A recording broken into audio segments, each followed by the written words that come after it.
Evening all. How we all doing?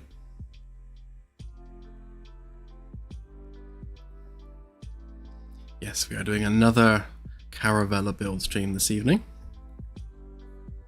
Hopefully we can get some more of the outer hull done, which would be nice, because I want to start chopping it into segments and implementing it in the engine.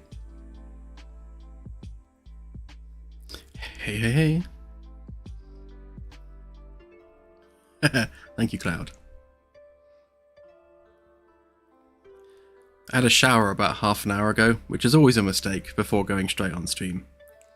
So it's gone all poofy.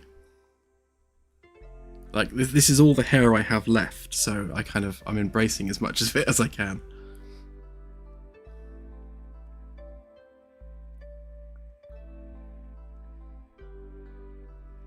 LT Gaming, yes, I did see that, thank you. Very much appreciated.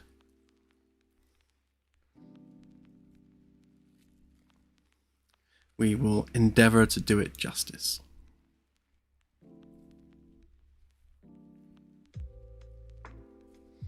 That's a good idea, CSI. Why don't I do exactly that?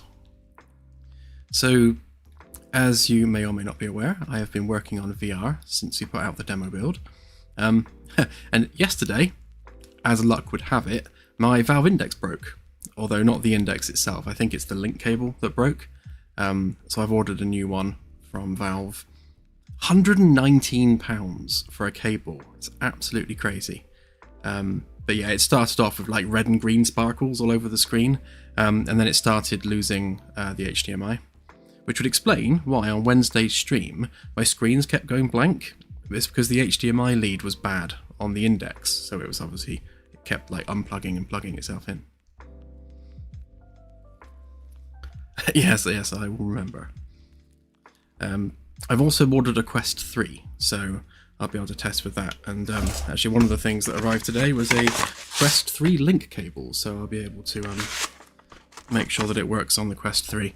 Not natively, obviously via a link cable and Steam, but hopefully it will work. All the VR headsets. But yes, so in the absence of actually having a VR headset that's working to test on, I worked on the loading screen. So obviously everything in the game needs to work in 3D. So the loading screen was 2D previously, and that's no good because it won't work in VR. There are a few things. The space labels out the window from the bridge, they're kind of giving me nervous breakdowns because they need to work in 3D, and right now they're 2D. Everyone say hello to Pip, who wants to sit on my keyboard.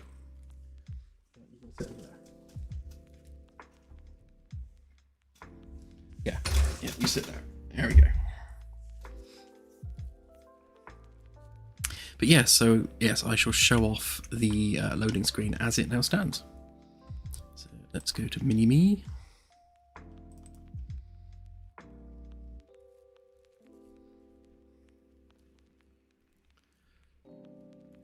What kind of haircut is this? I go to my local barber and I say, can I have a short back and sides, please, number 2 round the back. That's it. It's a short back and sides with a number 2 on the short bits. Hair is not my speciality. Right, anyway, so this menu is all 3D now, so when you're in VR, obviously you can walk about the room and all of this exists in the 3D world. So it's 3D for both VR and first person. So this isn't a 2D widget anymore, even for first person. And the same is also true for the loading screen. So if we click that, and fingers crossed this works, I haven't actually tested it in a live build. So it will now construct the ship in real time in 3D. Just need to improve this kind of blank bit because it goes black whilst it's loading the galaxy, and I have to do that because otherwise the star system loads and then you get like a secondary light source shining on the ship, which looks a bit weird.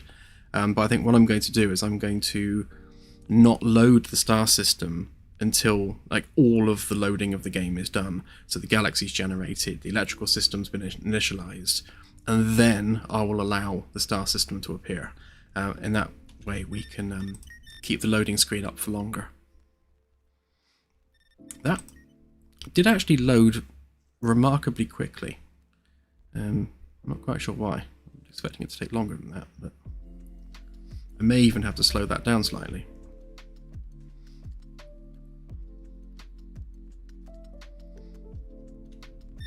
One more time for luck.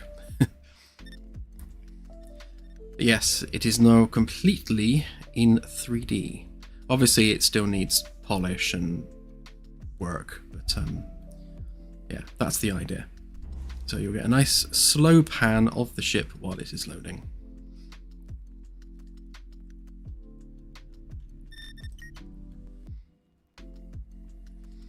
The reason it starts with the original image is because I haven't removed the original image from the main menu yet. So originally with the main menu, we had it so that the main menu faded out and then the image faded in. But we don't need that anymore. We don't need that image on there. We can literally fade to black and then fade in the actual ship loading. So what you're looking at there, that's not fake. That is actually the levels of the ship actually loading, which is why you suddenly get lights appearing everywhere. But the nice thing with doing it in real time like that is that as I build out the ship, it means that the main menu, the loading screen, is automatically updating already. I don't have to go back and retake screenshots or do any of that stuff. It just literally just works without any additional effort on my side. And I'm always all for that wherever possible.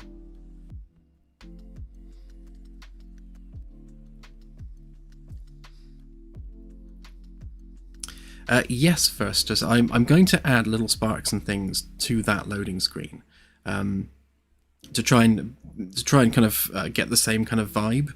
I mean, eventually we'll have like a ship construction yard there as well as part of the loading screen, and we'll just delete that as soon as the loading screen's finished.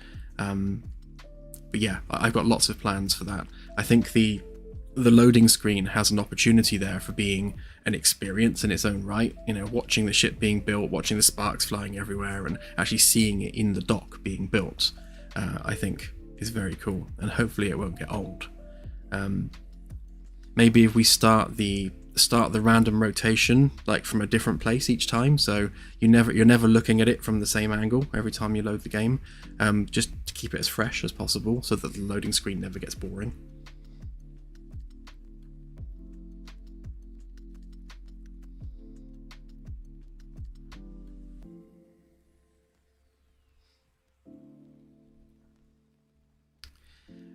I can't do the ship maps in the same way because in order to do the ship maps on the wall screens, I need to like turn off half the ship and take a screenshot just of that deck.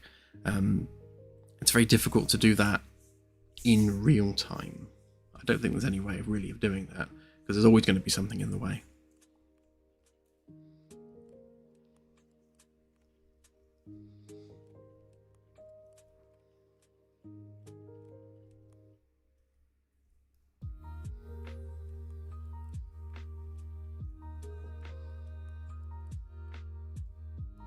Yeah, we'll have to see what we can do with it.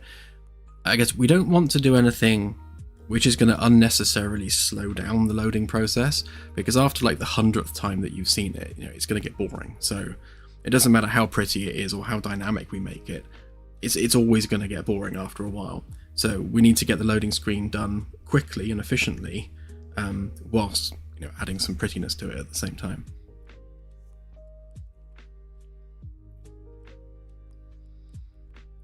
But yeah, we can actually definitely make different camera views every single time.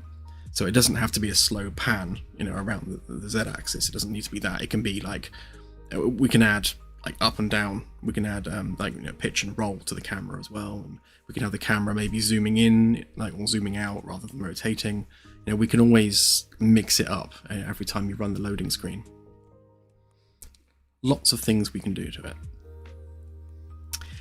Anyhow, ooh, a wild Claire has appeared.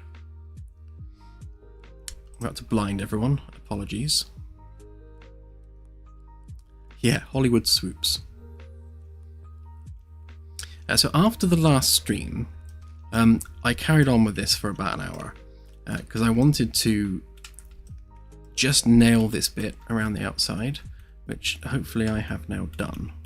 You see that we have a consistent path down the flank of the ship.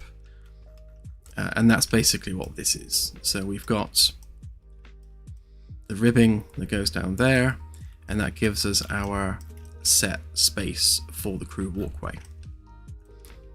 So what we need to do now, because all of these like ribbing sections that we did on the last stream, they're all the same size, and as you can see, as we move them in, in fact, if I where's the whole shape there? As we move them in to stick to the contours of the hull, you can see obviously we're losing some sense basically as we're going along, because not only do we also need to scale them vertically, we also need to scale them horizontally, and we can't just arbitrarily scale it. We need to redraw the curve each time as well, which I think is going to get problematic when we get to here. But what we have managed to achieve, I think all the way along the ship now, is we've managed to get the kind of the final vision for where the ceilings are going to go. So if we, so this is sick bay. So you can see that's the ceiling thickness. So that's, obviously the outer hull will be here. The ceiling of the sick bay will be on this side. So this is kind of the space we're looking at. And if we grab Bryce, wherever he's gone to.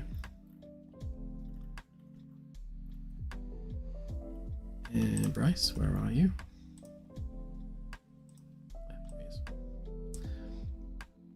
Yeah, so the height of a typical 6-foot human is that. I think he's 6 foot. Let me just draw a 6-foot pole and we will see. He's just shy of 6 foot, so he's about, I don't know, about 5'10", 5'11", something like that.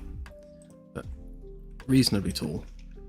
But he does fit, so we can have this ceiling curve all the way up and continue that wall up. So we can actually have a curved roof to sickbay, which will look quite cool. And then obviously this bit will be the windows dropping down there. So we have room enough. And the same is true on this side as well. So this is one of the equipment rooms in engineering. And if we move him over there a bit, we can see that we have just enough clearance for a reasonably tall person. Most of this is going to be like fuel, not fuel, like water tanks and water treatment hardware and that sort of thing. So crew access is not as much of a concern. What else? Yeah, so we sorted out this doorway on the last stream, and the fact that we need some steps down here. We will have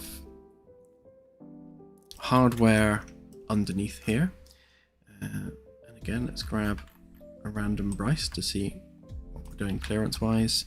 And yeah, so we've got more than enough headroom under there for accessing the hardware and turning things on and off. That's going to be our fuel and coolant for the RCS thrusters on the what side are we? On the port side. And we'll have the same on this side, so we'll have some stairs down from here. We'll have probably the chillers at this end, and this will be a bigger area. So that's going to happen twice. So as you move down the length of the ship, the tunnel bit here, so this is like, the cramped tunnel section, these poles won't be here, so that will open up into a wider area with some stairs, and it will get narrow again as you go down through here. So that's the sort of the second narrow squeezy bit, and then it will open up again here. Again, this will all be an open area. We'll have all the the weapons, so basically the capacitors for the weapons will be along here, and the weapons turret might very well be on the side, like a ball turret kind of arrangement. And then we'll have the RCS at the front, and again that will have a sticky out bit. So if we turn the hull shape back on, that's going to come out like that. We'll have it follow that curve exactly, and then we'll have equipment space. When it comes to the front of the ship, I'm going to have it so that the horizontal ribbing arrangement that we've got all the way down the length of the ship will basically end with this block here, and then we'll have it follow the contour of this curve as it goes round, so there'll be kind of like an awkward triangular bit there, and then we'll use that for defining the shape of the bridge. But then we have to sort of reconcile this front bit and have this curve here sort of pinch down as it goes around towards the front. So we have kind of a pointier front on the nose there. And then obviously we need to define where the windows are going to go and have that look kind of streamlined and reasonably fit for purpose, and just like it was designed like that, rather than being an afterthought. I was also comparing the original shape that we did. So the original shape kind of curved continuously all the way to the front, and then this is the new wider shape with the straighter bits, so we can fit in everything we need down the sides, and they're not that much different. I mean, the new one is slightly less streamlined perhaps, but I think it's close enough to the original design that we can live with it. And it was kind of necessary that we pulled it out slightly in order to fit in all these extra gubbins down the side. Otherwise there just wouldn't be room for them.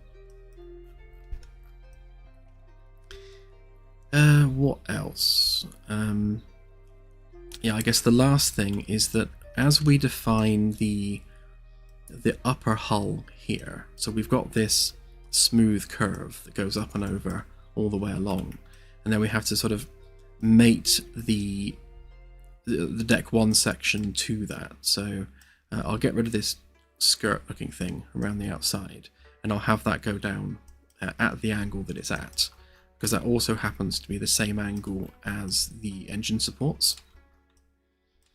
So that angle there, and if we continue that angle down, then we'll get an intersect point all the way around, basically. And then we need to, wherever it intersects the curve of decks 2 and below, we need to kind of obviously smooth that off and blend it all in. So what I'll do is I will use the ribbing that we have to define the outer shell, which I will then use for the subdivision mesh. So basically what we're doing is we've defined the internal rooms, so we know where all the rooms are going, and now what we need to do is kind of drape our outer hull around those rooms to form a nice sort of coherent, smooth hull shape where everything kind of blends in nicely. Once we've got that and it's all been subdivided and smoothed off and made look nice, at that point we can then start chopping it up, turning it into actual genuine framework sections, define where all the wall panels are going to go, and then we can start working on the interior and actually turning it into a flyable starship rather than a big hunk of metal.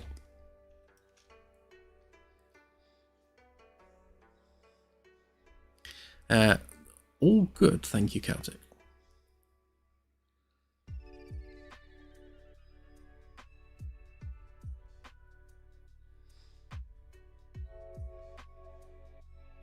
Pataz, wouldn't it be better to make the hull out of CR Coney? What is that?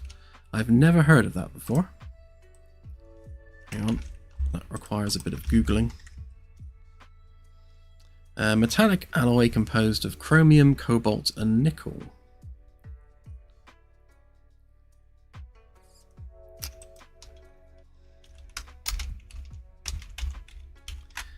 how does that compare to TI3AU?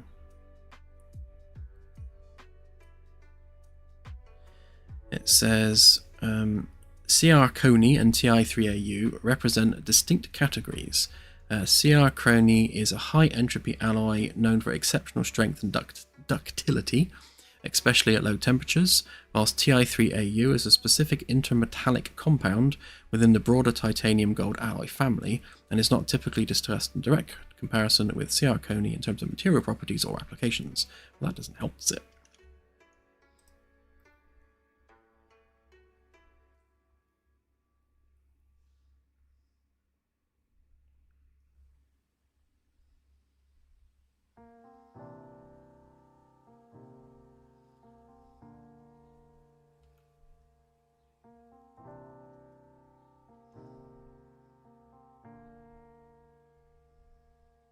Okay, so CR Coney's toughest material ever recorded status refers to its exceptional fracture toughness. Okay. Alright, I shall investigate that. If it's better, we'll use it, basically. We're not married to the concept of using titanium gold alloy. So if there is a better fit material out there that is obviously in the realms of real science, then we will use it.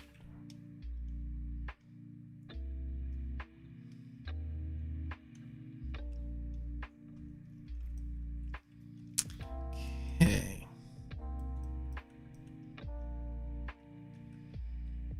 Right, so before I do the tedious job, and it is going to be a tedious job, of moving all these left a bit and redefining the slope, I think we'll just sort this bit out first. So we need to get rid of that, do that, and we need to extend all these bits down. So where's the top? So that's 400. So we extend them all down to 400, and then we'll have to redraw them.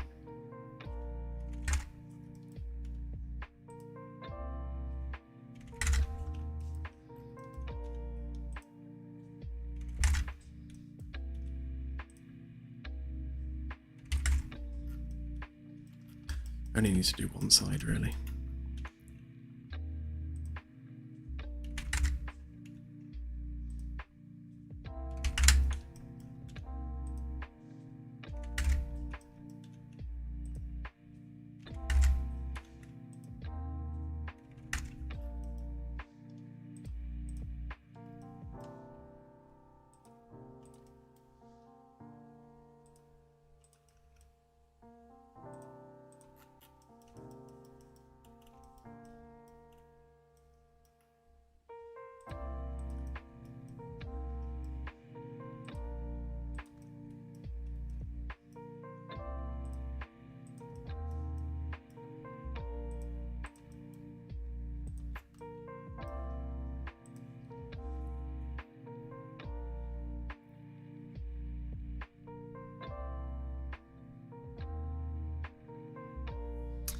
The lone wolf. The lone wolf. Yeah. So one of the things that we need to flag is the potential for an Earth analog. We don't want to basically handhold the player to the point where the game is playing itself.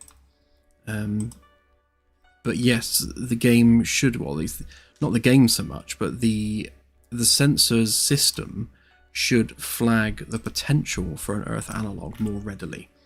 So whilst we know whether or not something is in the habitable zone, it doesn't really flag that up on the sensors. Like, you can see it on the holo display, but if you don't happen to have the holo display up, then you've got no way of seeing that it is in fact within the habitable zone.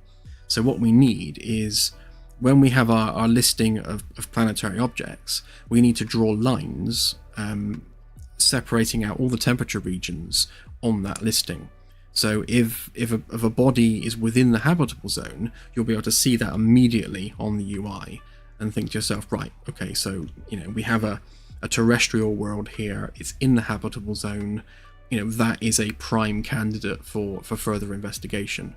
Whereas if you scan a system and there's nothing in the habitable zone, you can think, well, I'll probably skip that one and keep scanning other systems until I find a better candidate to go and look at. I think that's it's probably the cleanest way of giving the player some hint as to the fact that this system is more valuable than another one to go and look at. It's not hand-holding you to the point where you're not having to actually use your brain or play the game, because we want people to have to think about it. We don't want everything to just be handed to players on a silver platter.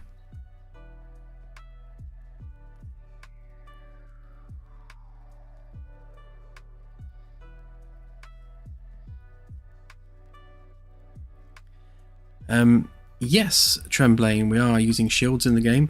The shields are likened to non-Newtonian fluid, so like with the gravity generation and the FTL, we're using mass energy equivalents to basically create virtual mass within a field. So that field of basically highly energized plasma surrounds the ship, and it works like water, essentially. That the harder you hit it, the harder it is.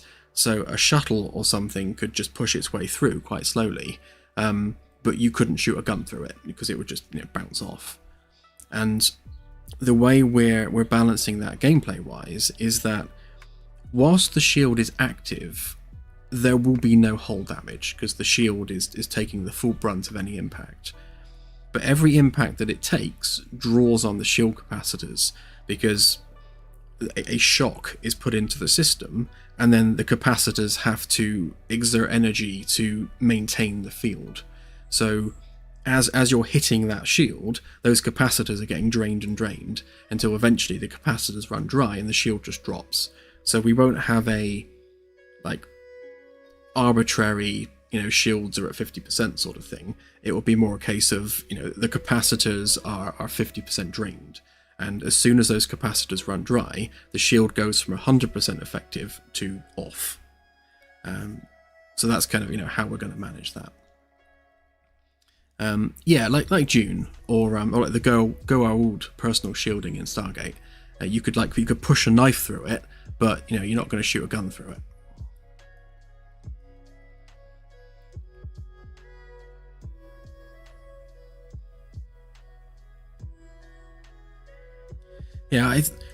Yeah, I mean, space mines, it's an interesting point. I think we're probably talking about a shield that has some mass to it though, so it's not going to be massless in the sense that it's like mist. It's going to have some force to it. So if you're moving slowly, you would just push the mine out of the way. There's going to be some force there. So you wouldn't be able to just walk through it. You'd have to really push yourself through it.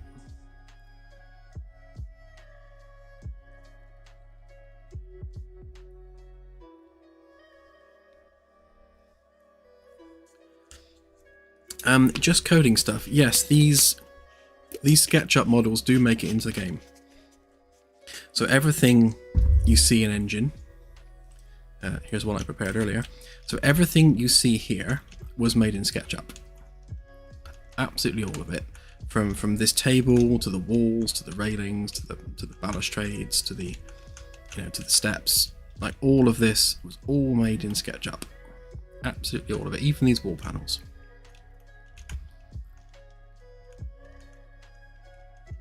The assumption when people see that it's made in SketchUp is to immediately think, oh my god, it's going to be terrible quality. But no, if you just export the geometry and do all the rest of it in Unreal, then yeah, it can be just as good as anything made in Blender or anything else.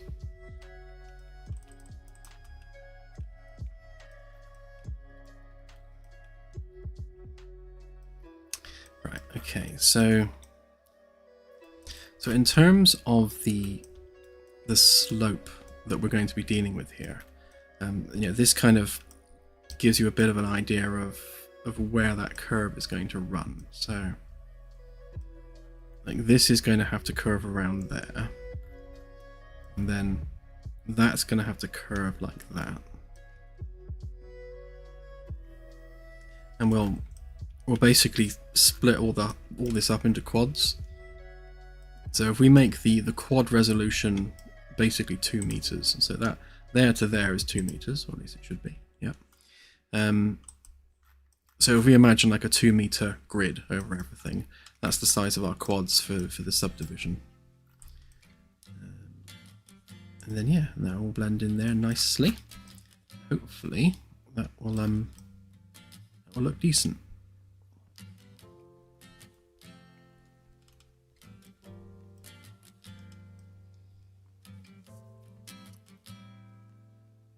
Yeah, so once we've got the smooth outer shell done, then we can start looking at things like punching holes through it for exposed hardware and windows and that sort of thing. I was looking at the first test we did, and like the smooth curve that runs down the side there looks a bit bare. I think it's going to need something.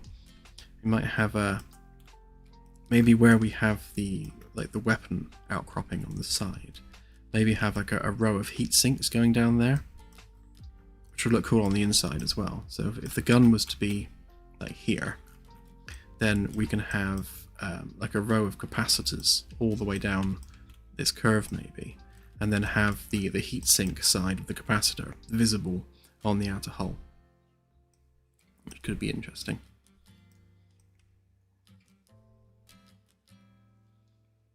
We'll see. We'll see what it looks like when we start, adding the detailing. Obviously, we want the outside of the ship to be like proper, super detailed with individual hull platings and exposed hardware and as much greebling as we can, but not greebling for the sake of it. Greebling that makes sense and actually has some actually associated purpose for the ship.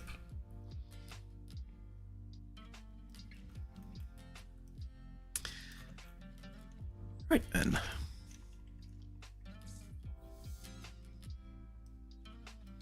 Thank you, coding stuff.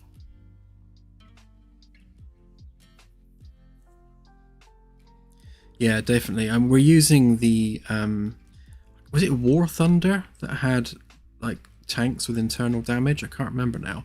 I remember playing a tank game where like every time you shot another tank, you could see the projectile flying through the middle of the tank, like damaging bits of componentry as it went through the tank.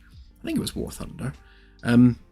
But that's basically what we want to do with this. So every oh yeah, it could have been World of Tanks as well. Ah, cool. Yeah, so every piece of hardware is physicalized on the ship and actually has simulated stuff going on with it. So if you take an impact here, then that impact needs to damage that hardware, and obviously whatever that hardware is powering needs to be affected. So we want a very, very like 1-to-1 impact to hardware ratio. So if someone's hammering your ship here above the stairwell, that's literally damaging nothing of usefulness. They could hit you there as much as they want and punch a hole all the way through the ship, but it's not damaging anything important. And that's the kind of combat we want, basically.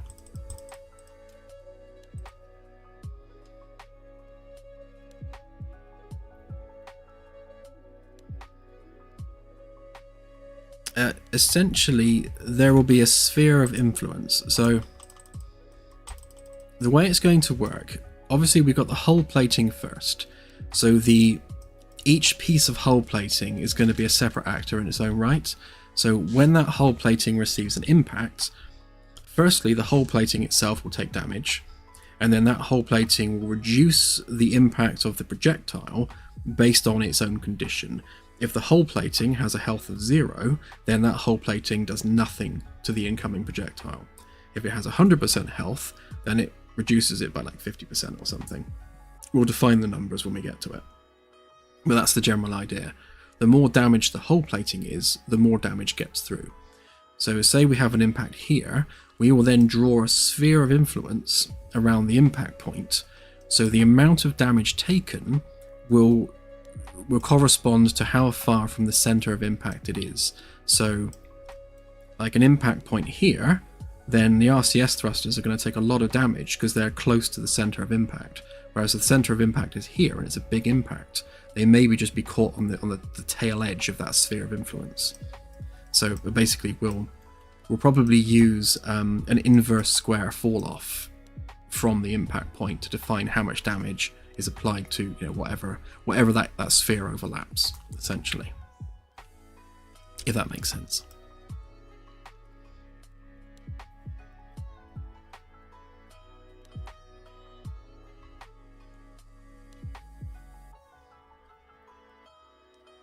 I can't actually remember Tremblaying, but that would be a really cool tactical move.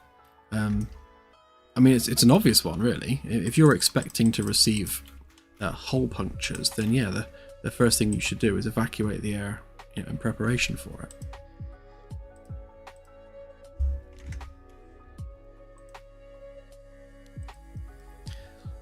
Greetings, Oninoni.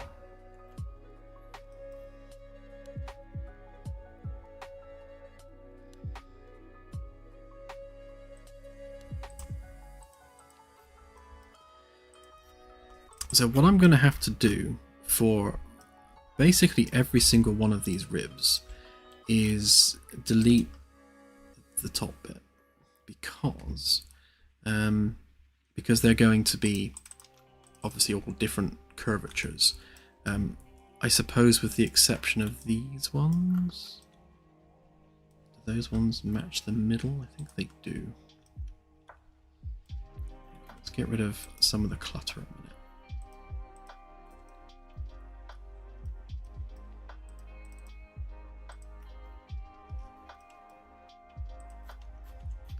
So we want to save ourselves a bit of effort wherever possible. Right, so if we're saying that's the end of the flat bit.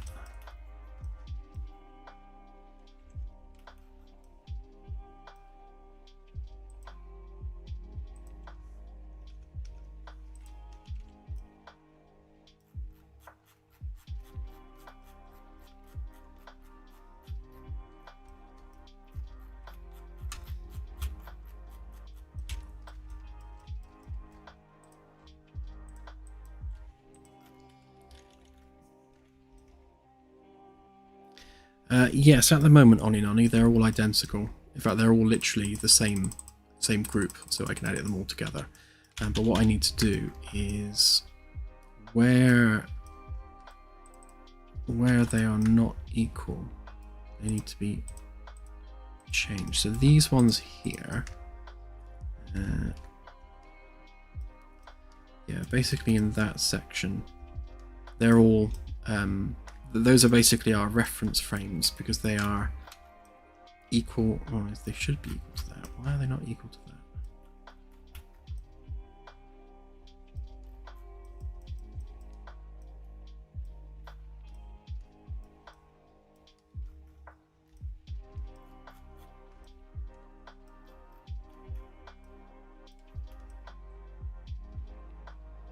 I think they once were equal to that, but I've changed the curve slightly. So, but these ones here are our references because those are the ones that are straight and they extend to the middle.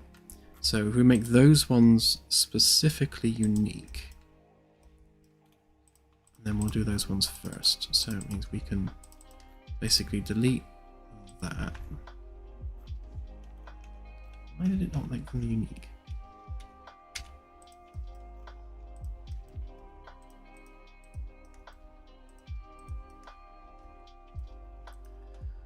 Make unique.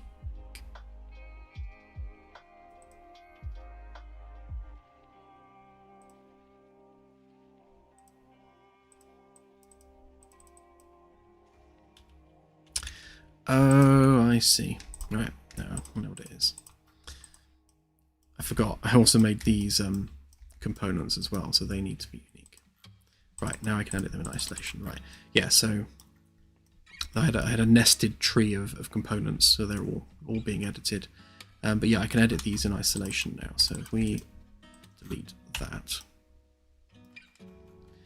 then basically what we need to do now is set up some curves. So that needs to be equal in height to there. And to there. Fortunately, these are nice, simple curves to draw. Simply going from there to there and then to the middle. Done. That's our curve to the middle. And then we just do a 50 centimeter offset.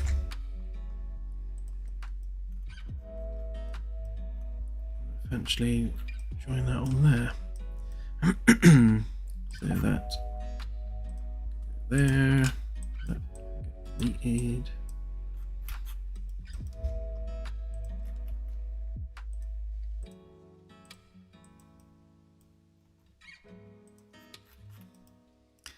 Right, so those are our references, although, oh, I know what I've done. Hang on. I goofed. I forgot we need to tell it where the curve actually goes. So we don't want it to go beyond that point, which means actually we don't need to be in the middle, we need to be there.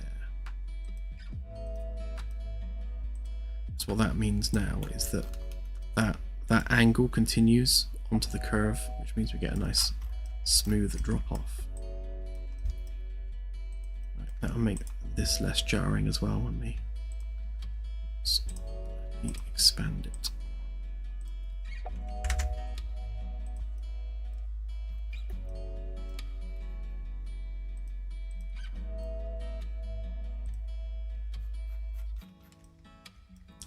No way that was exactly 50, surely not. Oh yeah, it was. Brilliant. Made life easier. Right, so now the curve is smooth and you can't tell like where the join was.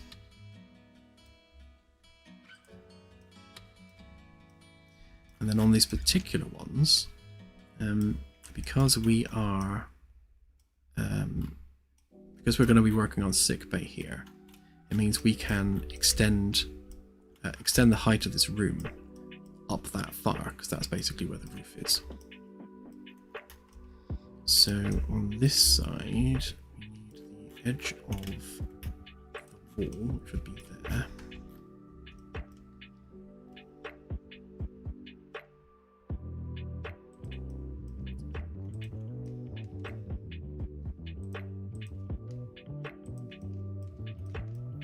And then from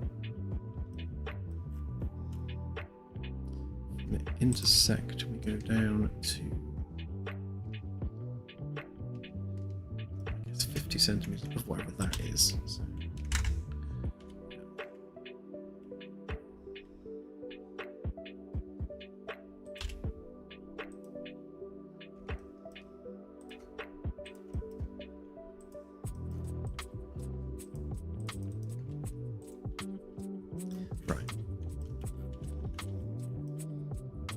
yeah, so the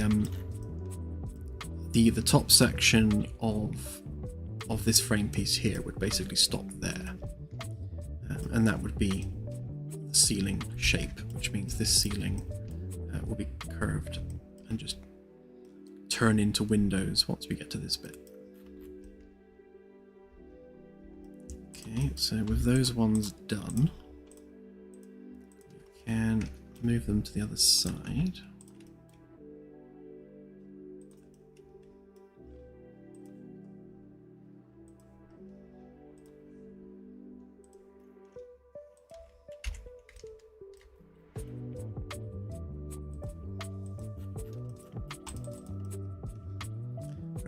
And then that will become the shape of the hull there. And if we turn on that,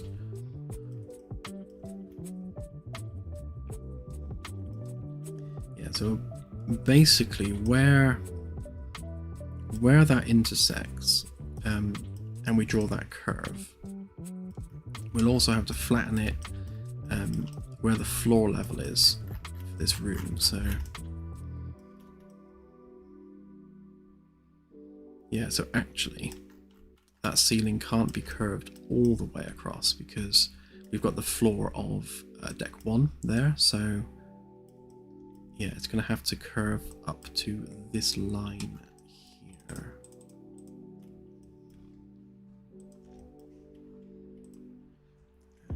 And that's 5 centimeters proud of the walls. That has to go like that.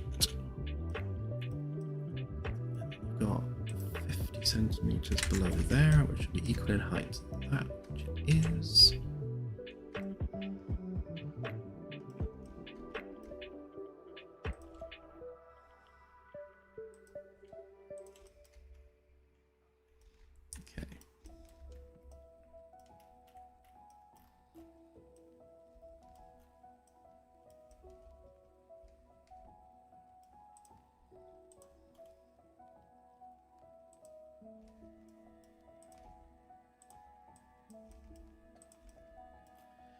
Yeah, so the height of the room kind of needs to be there up till that point. So I guess this curved section is going to have to form the windows.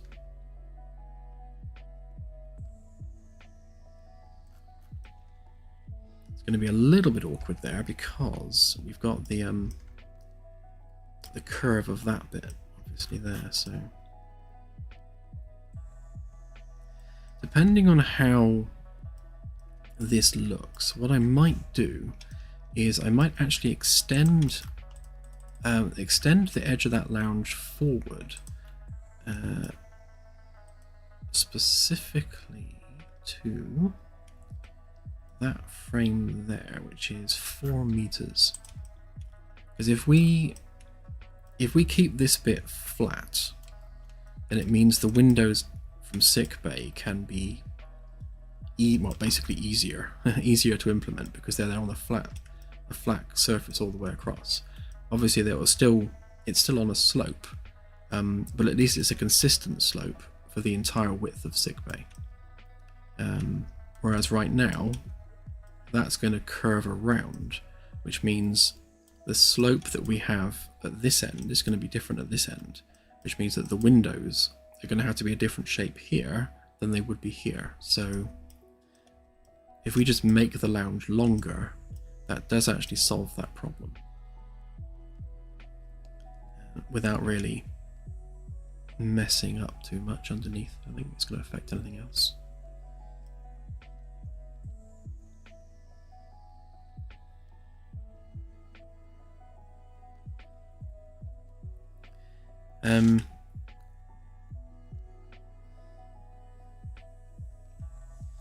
Sorry guys, chat's been whizzing by.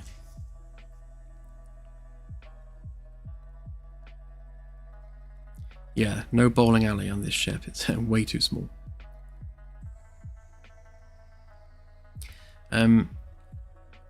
Spaceman 77. So the alien vessels are going to be coming in 2 flavors. The handcrafted ones, which will be as detailed as this and will be flyable by the player, those ones will be the handcrafted hero races. So, if you think of it in terms of a sci-fi show, you have like the hero races that feature in most episodes, and then you've got like the aliens of the week that you might see in one episode and then never again. So the procedural aliens are like the aliens of the week. You might encounter them on your travels, but then like never ever meet that race ever again unless you specifically return to their star system.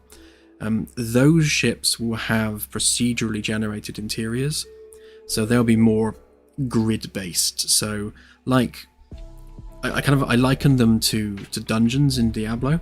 So in the Diablo series you have like set tiles. The dungeons are always different, but they're constructed of set tiles.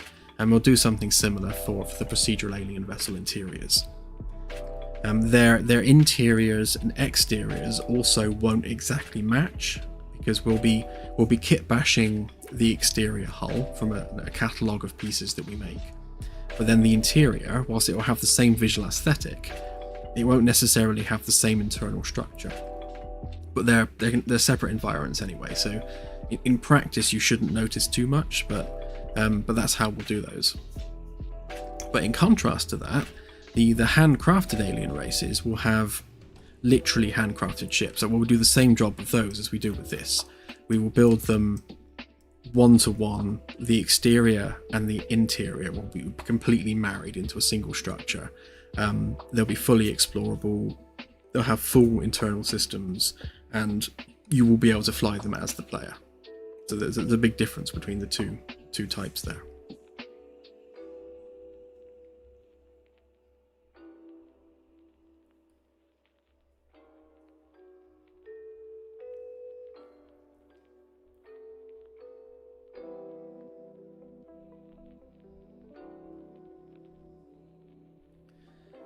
Yeah, this ship probably will be done before the Magellan. In fact, I think it's almost guaranteed that this ship will be finished before the Magellan, because one, it's only this big, it's tiny, and two, it's something that we're focusing on, like on streams, and we're focusing on just building the ship interior.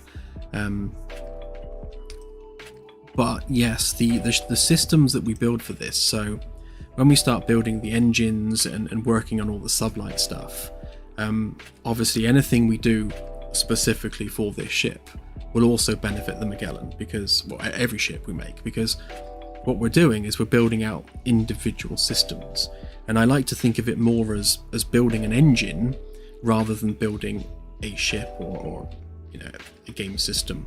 So what we're doing is we're building like the Starship Simulator engine with all of its core systems, and then it doesn't matter what ship we throw at it, we've already built those core systems and polished those core systems, and then at that point we're just putting in pipes and cables and engine modules, and we'll put a chiller here, we'll put a pump over there, but all the core code for all of that's already done. So at that point we're just building ships, and then we're putting those ships in the engine that we've created. So as much as it's Unreal Engine, we've kind of got our own little engine light on top of that, if you like. If that makes sense. I think I'm just rambling.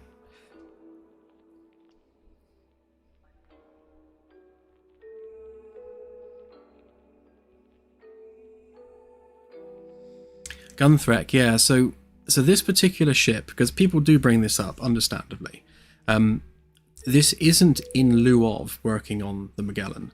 So I'm working on the Magellan and the core systems and VR at the moment. That's my day job. That's what I'm doing all day, every day. I'm only working on this ship on the stream days. So all day leading up to the stream, I'll be working on the Magellan, its systems. And then obviously I'll do the stream. I'll work on this ship during the stream, and then I may just finish a few bits off after the stream as well before I go to bed. But that's the only time I'm touching this ship. Like at maximum 8 or 9 hours a week. The whole rest of the week is working on the Magellan and its core systems. I'm just doing this for fun, basically.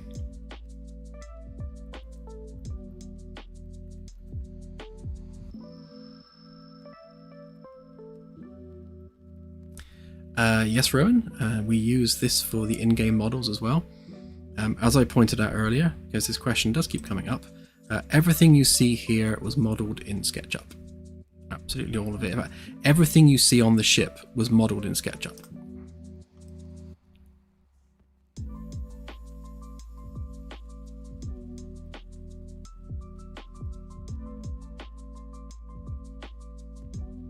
This ship is 111 meters long. Well, it's 108 in terms of its geometry, with a little sticky out probe on the front that we'll be adding.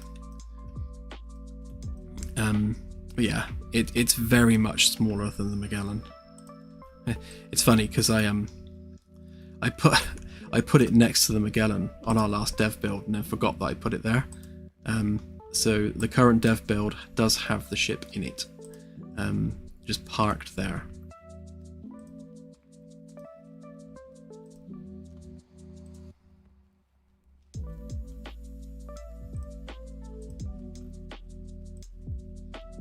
But yeah, it's in the way of the camera. Yeah, if we put them next to each other, it's like not much bigger than one of the Magellan's engine pods. I mean, it's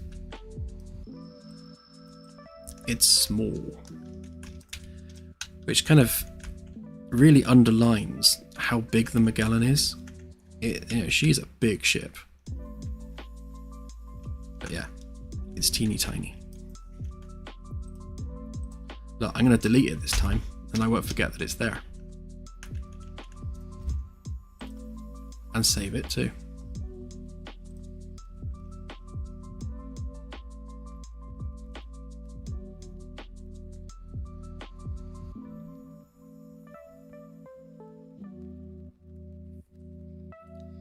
No, Anassi. When I say the corridor ceiling, I'll hop back in the Magellan a minute. Oops, too much. Slow down, camera, slow down. So the ceiling panels here are the new design of ceiling panel. So they've got like all the proper bolts and attachments, and they've even got like wires and things connecting the lights up. No one ever sees these because they're in the ceiling, but it's kind of like little details that I like to add. So, they have a lot more detail than the old ones, which look like, if I turn the ceiling on, C-deck ceiling. So the old ones look like this.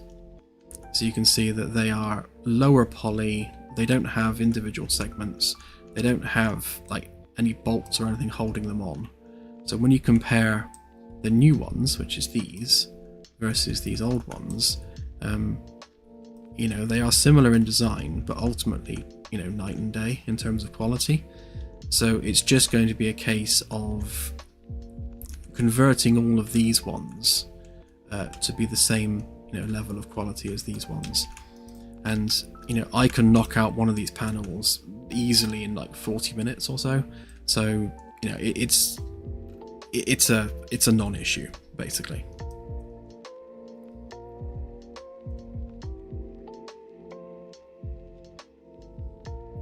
Mihoville, thank you.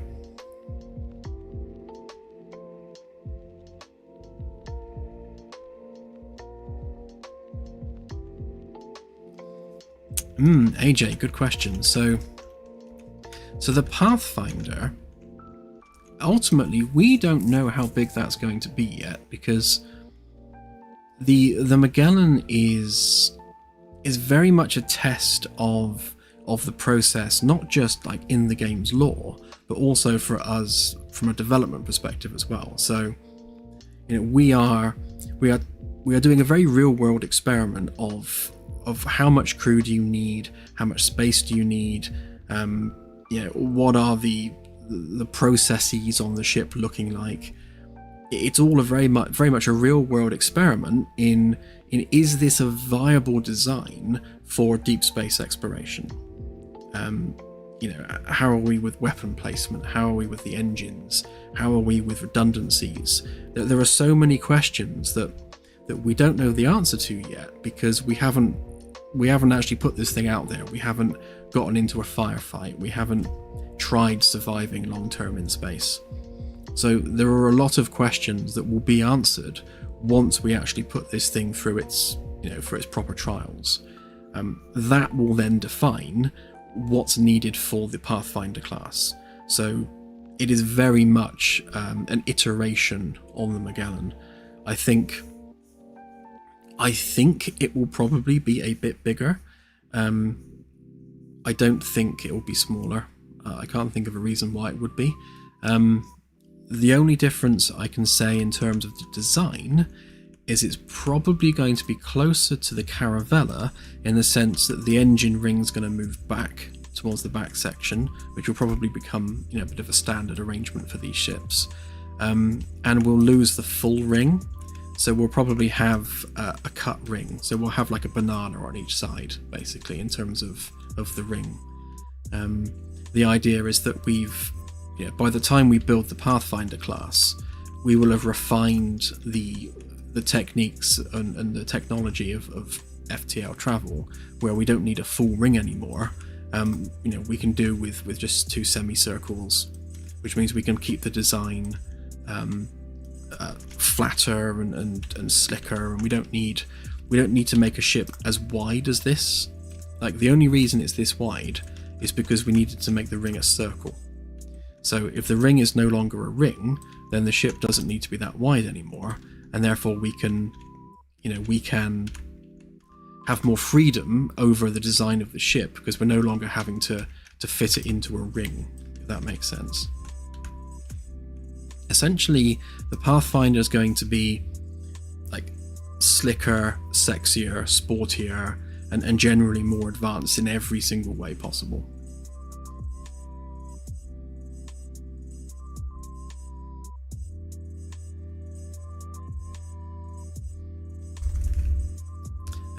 The Magellan is, I think, like 310, 315 meters. I can't recall now off the top of my head. It's 150 meters across. Oh, cat. No, Garth. And yeah, it's 300 and something long. It keeps changing because of the engine design. It will probably be similar to Voyager once the engines have been finalised.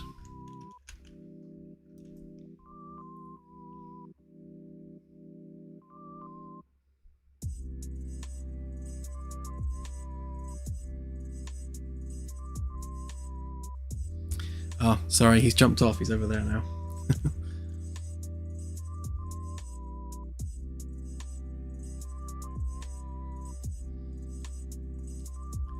Yeah, it will have toilets.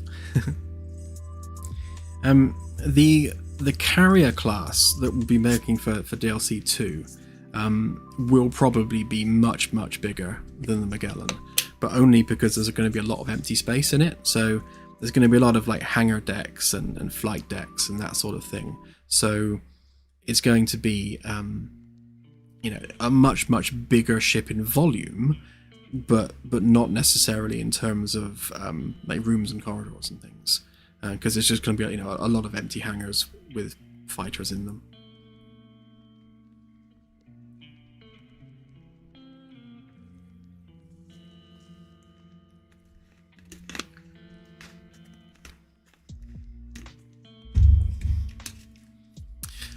Yeah, how small can an FTL ship be? It's a good question. I was talking to Claire last night about whether or not after the Caravella, because we'll get the Caravella done fairly quickly, I think, whether or not we move on to doing the Admiral's yacht afterwards. And I think what we decided is that we'll move on to making shuttles after this. So we'll do the Caravella, then we'll make at least one shuttle design, and then we'll move on to the Admiral's yacht. So I imagine the Admiral's yacht will probably be the smallest FTL ship in the game. Shuttles won't have FTL, and neither will fighters and things, because the power required to generate an FTL field requires a pretty big reactor. So the reactor is obviously quite big.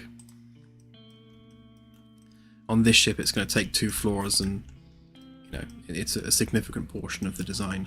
To be honest, this is probably too small, but hey, it's what we've got. Unless I turn it around. But yeah, so something as small as a fighter just won't have a reactor big enough to generate the kind of field that's needed. But yeah, the Admiral's yacht will definitely be smaller than this, because it won't need the same kind of stuff. It won't need science labs, and it won't need its own hydroponics and that sort of thing, because it's not designed for deep space exploration. It's designed as a transport for admirals. Yeah, kind of a glorified shuttle, really, but that can also, travel at FTL. I think the Admiral's yacht is probably going to be, because if this one is 108 meters from bow to stern, I think maybe 75 meters. I'm just completely guessing. It will be big enough that it'll have a shuttle, just the one shuttle, but it will have one.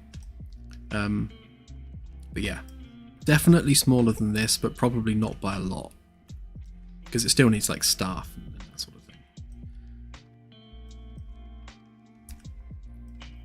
Right, anyway. So what I need to do with this now, these are all components, aren't they? So yeah, so I need to make each one of these unique.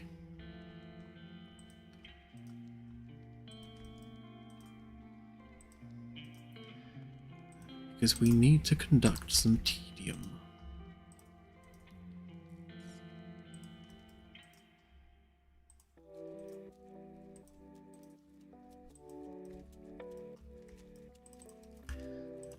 Same with those, make them unique.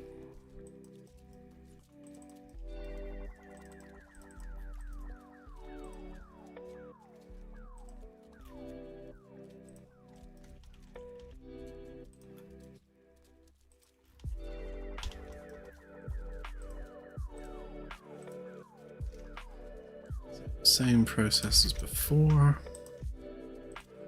It's going to draw nice and simple curve to the intersect point. We don't need that bit anymore. That gives us our curve for there.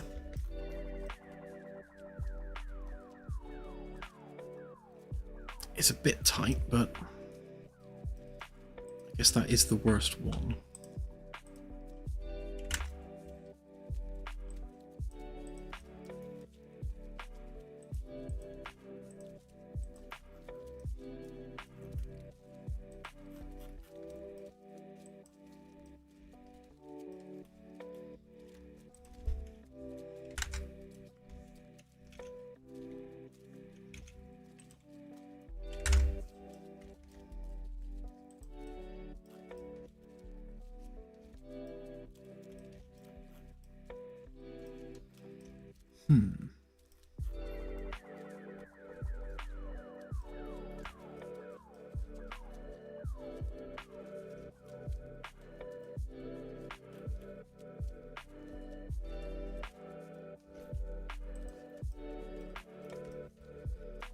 So really,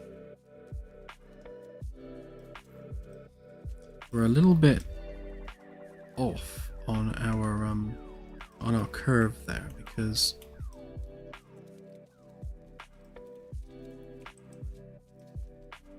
oh no, we're not. No, ignore me. I was just thinking we're breaking our rules by having a 50 centimeter cavity. Of course, the cavity goes from there. So we're not breaking the rules at all.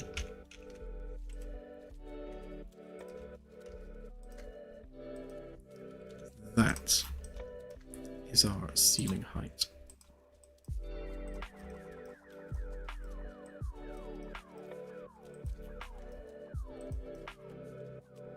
So yeah, so in actual fact we could probably make that even lower, but I think we'll leave it as is.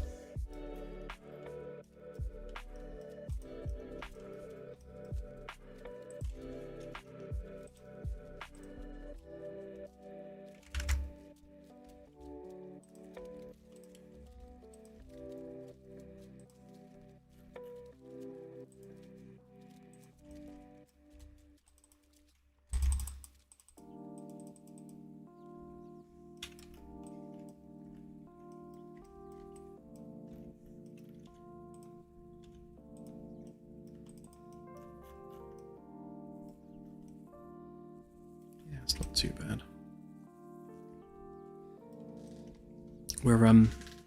We're quite tight on this corner over here. So this is the VIP quarters here, and it's going to have a curve to the wall, and the windows as well are going to have a bit of a curve to them.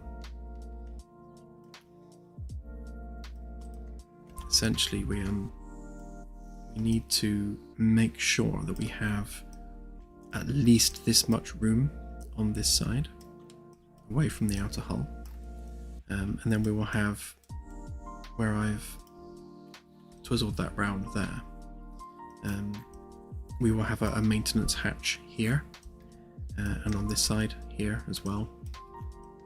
I'll probably extend that in a little bit, so that if the engineer is on the bridge, because again it's a small ship, people are going to be dual rolling quite a lot.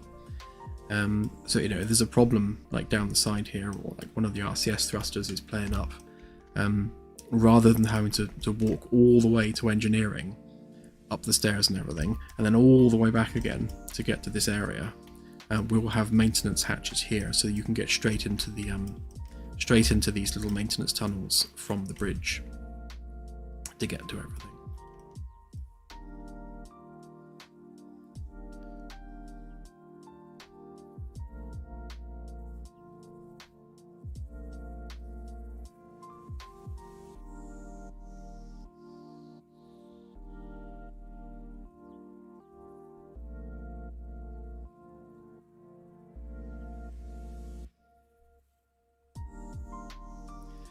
Kyle, yes. So I love the idea of the droids in Star Trek, and I think with the way humanity's going right now, with the advances in robotics and AI, in 200 years when this game is set, we will absolutely definitely have very capable humanoid robots walking around.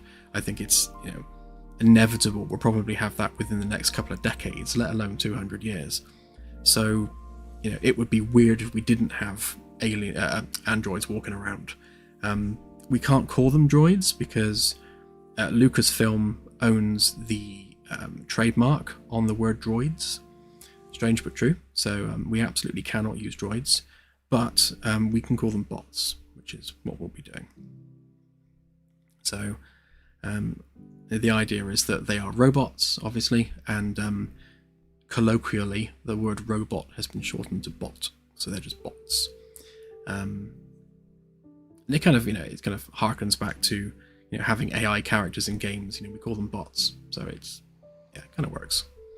And at some point you'll be able to play as one once we have one in the game. We will likely backfill crew positions with bots. Like a lot of the cargo hauling on the ship will be done by robots rather than people.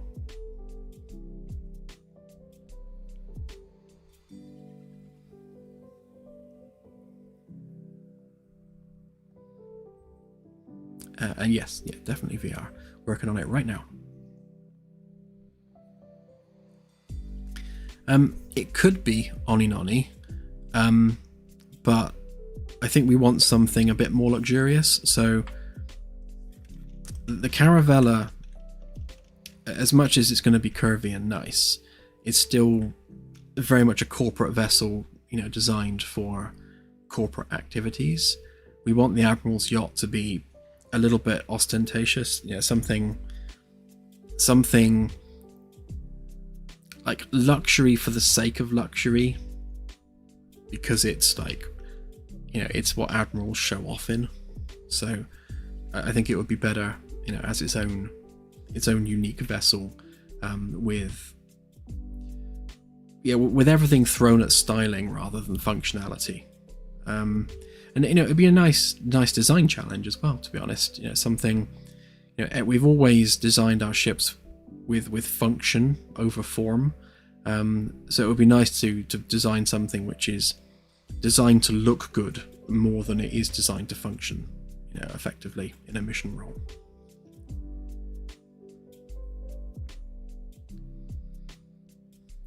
I think synthetics works for humanoid robots. Obviously, you're not going to call the Roomba a synthetic because it's just a Roomba. But yeah, you know, if there are fully thoughtful, conscious synthetic people walking around, then I think synthetics is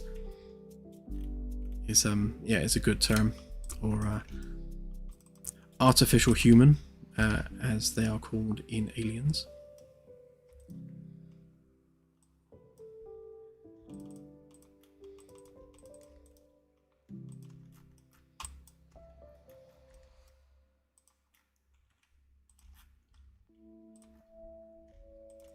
Was it artificial person? Yeah.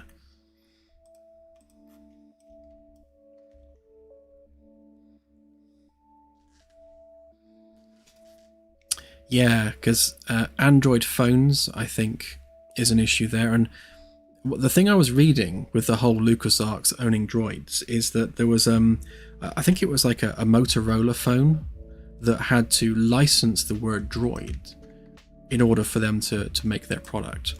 So even though they were making a phone product that had nothing to do with robots or Star Wars, they still had to license the term droid for it. And I think they had to spell it with a Z or something. I forget the exact details. But it's basically not something that I want to go near. It's not a problem that we need to have.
Yeah, I think the thing specifically with droids is that it hasn't been copyrighted, it's been trademarked.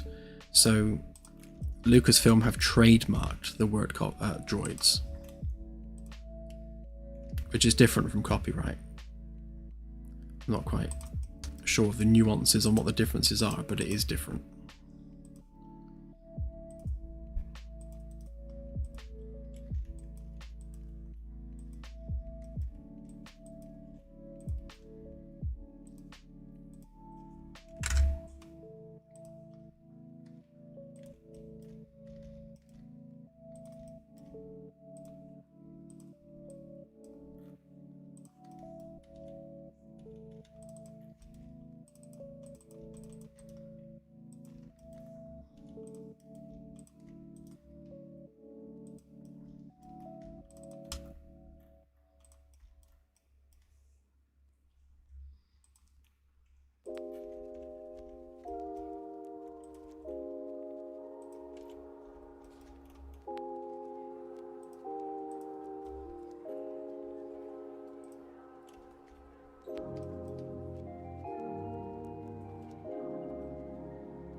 In terms of the game, Lone Wolf, being a department head will give you the additional ability to assign tasks to people. That is essentially the only difference.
Yeah, so if you're just a standard worker within a department, then your job is basically to go to the tasks board, and find out what you're doing for the day.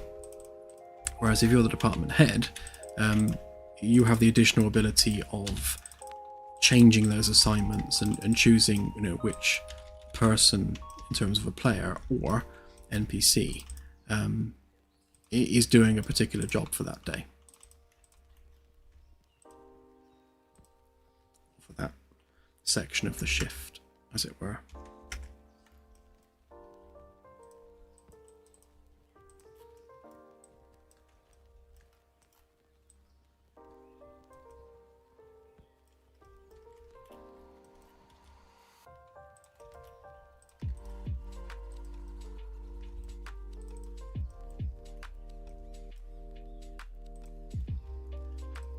Yeah, because it's a crew-based game, one of the things that we need to define is making sure that people have enough to do as part of the crew. And the way we're managing that is to have crew-specific tasks or department-specific tasks that come up on a jobs board that is housed within that individual department. So each department will have its own jobs board, and that's what players go and look at to find out what they're doing for the day.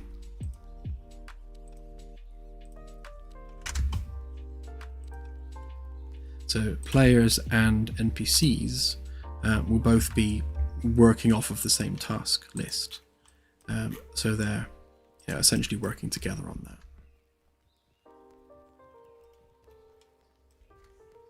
Seem to have ballsed up there. That's what I meant to do.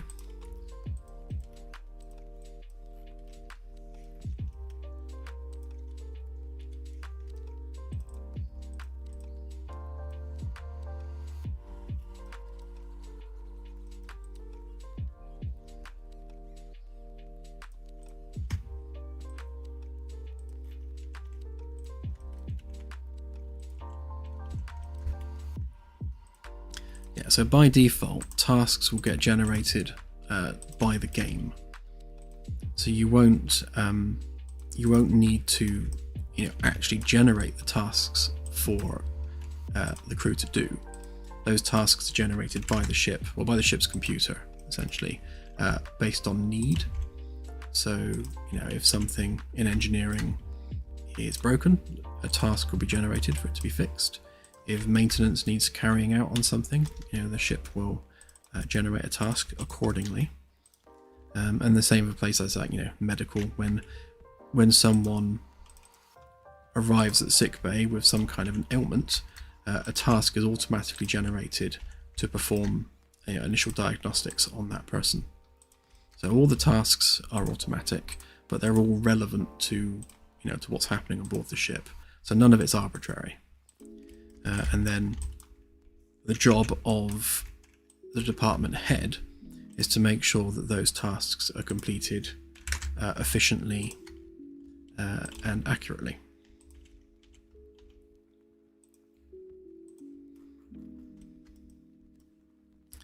What's going on here?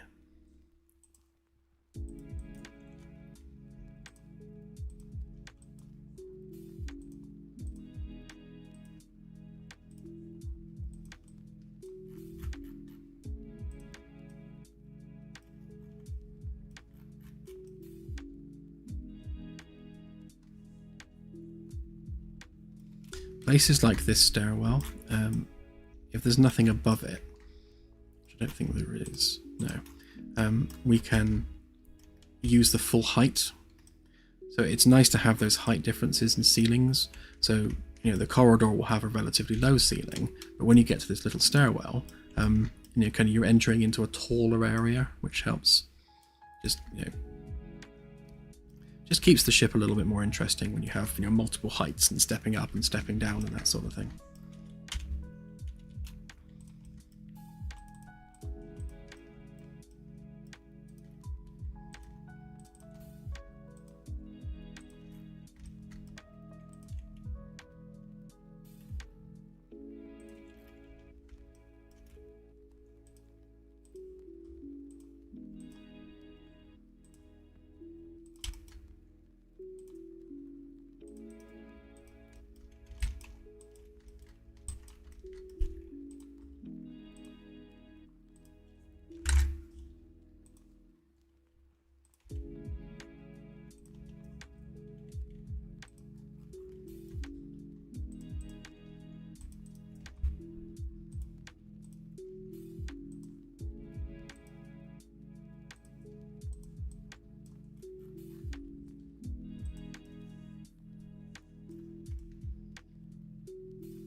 Ooh.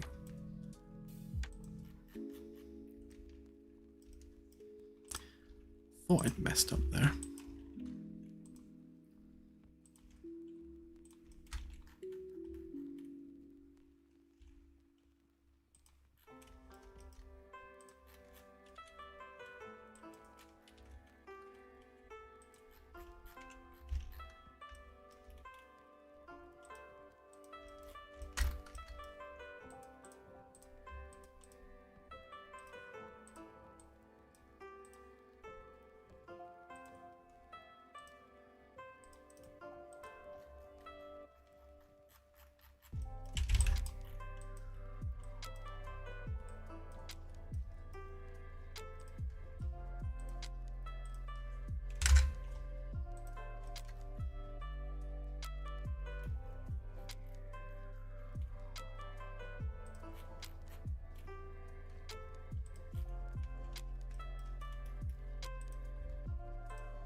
Check these, make sure I'm at the right height.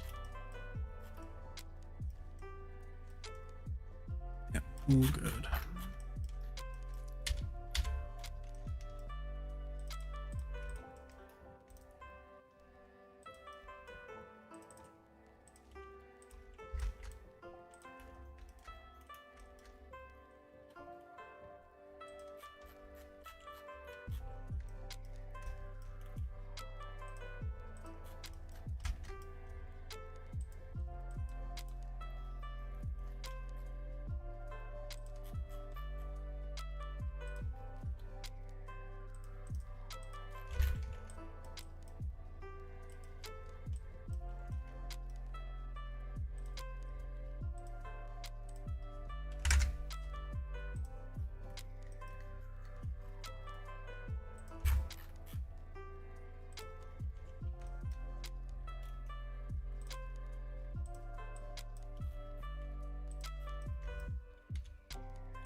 don't know why it does that sometimes.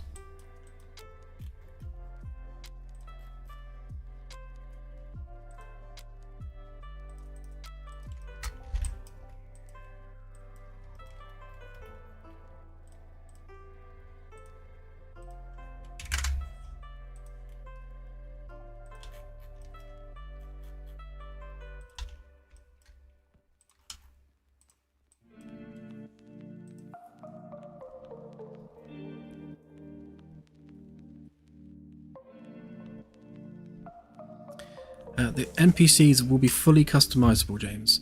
So one of the things that we'll be doing on one of the imminent patches, that we're working through the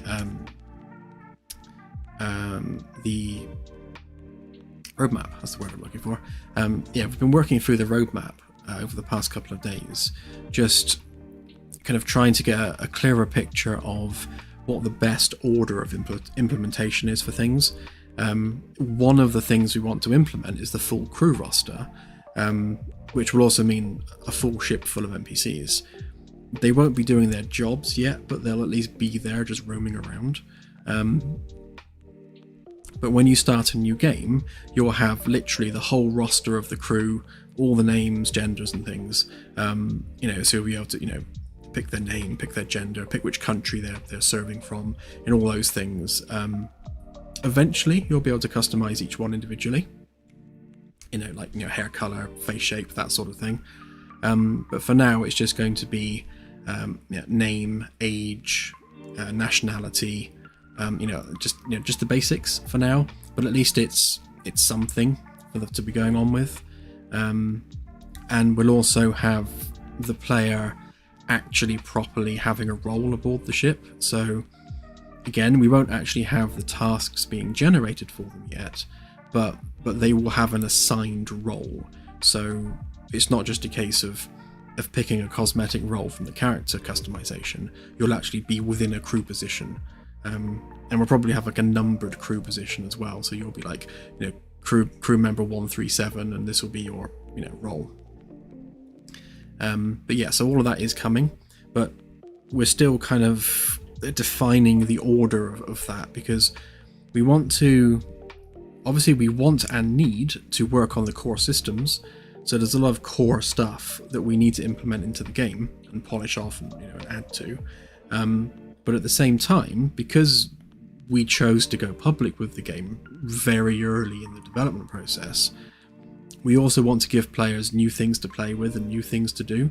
So we're trying to balance adding more gameplay with fleshing out core systems, because it's the core systems which generally don't have any gameplay associated with them. They're just capabilities in the back end, but we want to give people something just to keep them entertained as we're building this thing. So yeah, keep an eye on the roadmap, because we are working on it at the moment.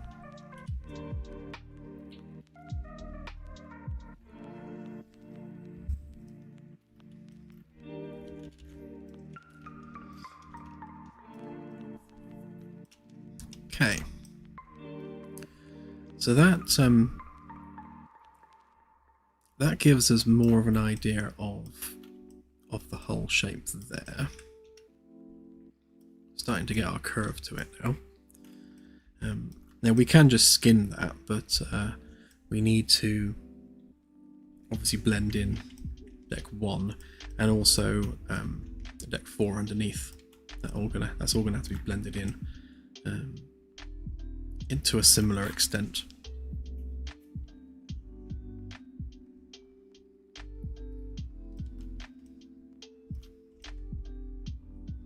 Yeah, I'll see how we go with that.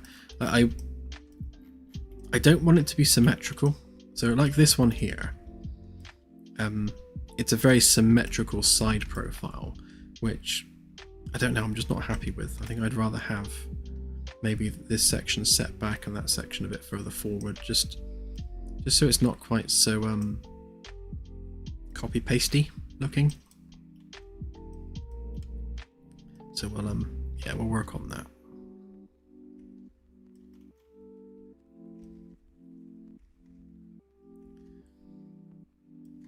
But I would say, actually, at least for this section maybe, we're almost at the point where we have a defined hull going on, which is nice.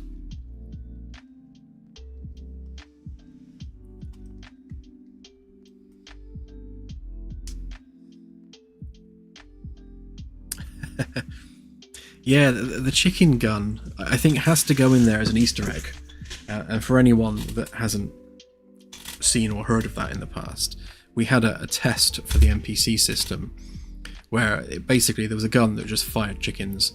So it'd fire a chicken out, they'd roll around a bit, then get up and walk around. So it's firing live chickens. And the idea is you could just spawn literally thousands of chickens and just have them all walking about, just to test the stability of the optimizations and things for the NPC system. It needs to come back at some point as an Easter egg. It's just a case of where do we fit that in?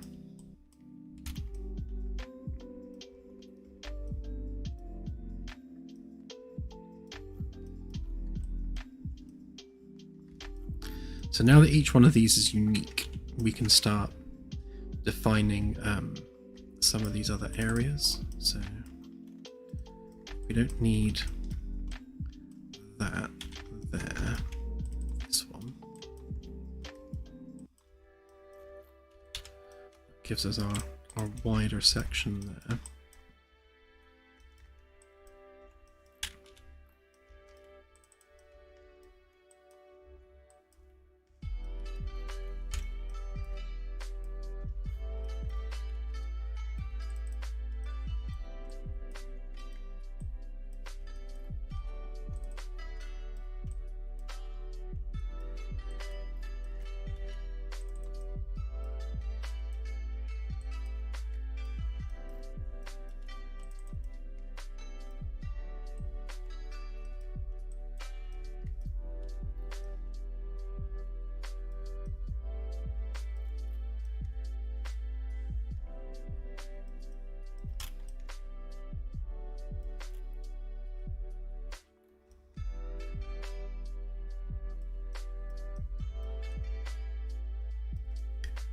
Yeah, so really, that doesn't need to be at an angle specifically there. It only actually needs to angle from there, because that one is already kind of within the width that we need. This one, however, is not. So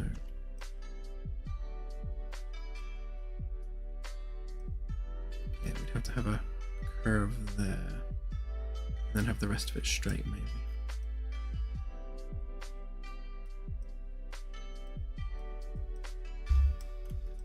Let's see how we do that ceiling. So obviously that needs to curve up.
Helps you're in the right group.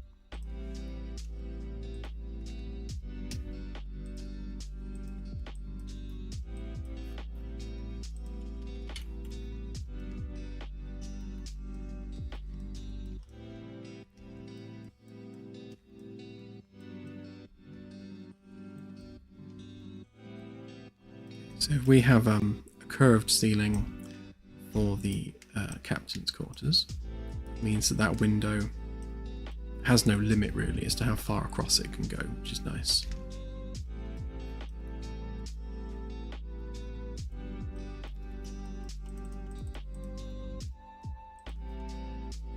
And that can come out to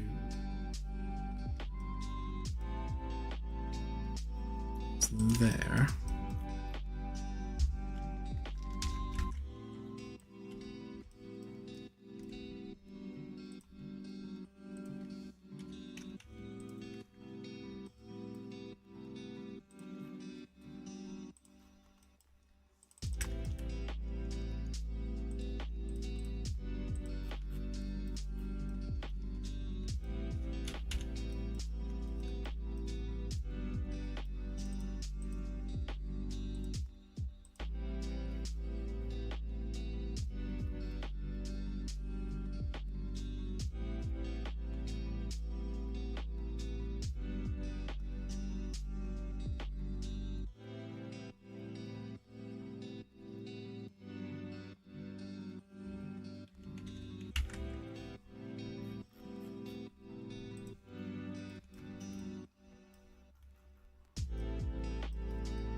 How have I measured the height?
So I'll blend that in, of course, so it's a nice smooth curve. But yeah, I think with our frame the way it is, it's kind of what we've got to do with it.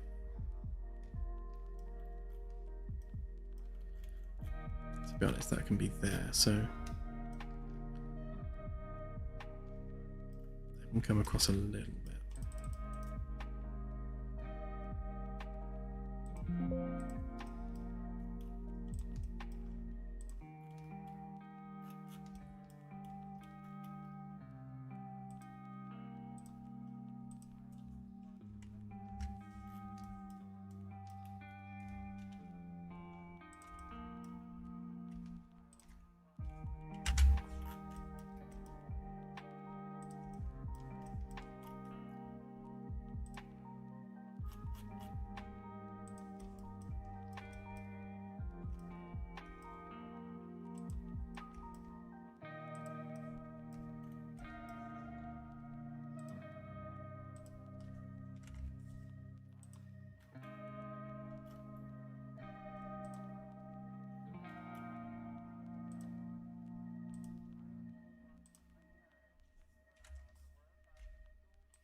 Yeah, that's more indicative of the shape there. So obviously we have to give it more room on this side because of this, with this being the critical bit here. This is our pinch point that we've got to kind of work with, but that's fine because it means we've got scope there for multiple rooms. This room at least will be fairly square, and then we'll have maybe a bathroom over here with a curved wall in it.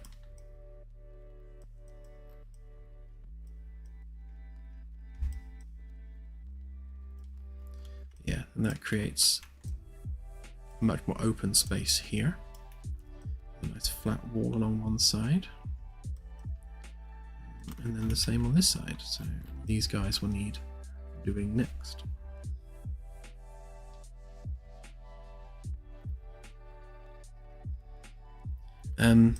The reason we've got maintenance access on the bridge is because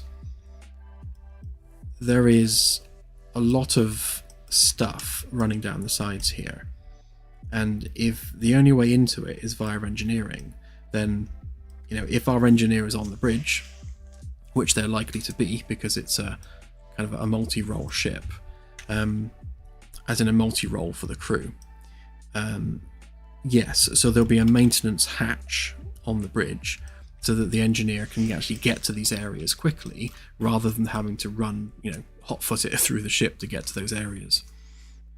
Yeah, so there'll be a door on each side, just a maintenance hatch basically, that gets you through into this space, up through there for all the various maintenance-y stuff that you need to be doing.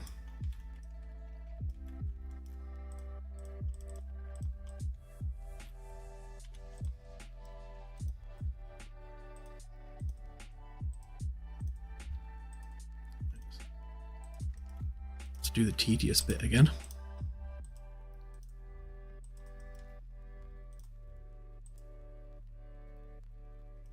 Where does this get straight? It's over there, isn't it? So that one, that one, that one. And then all these are the same.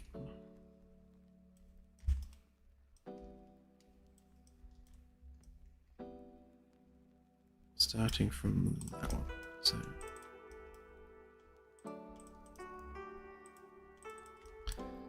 these ones first.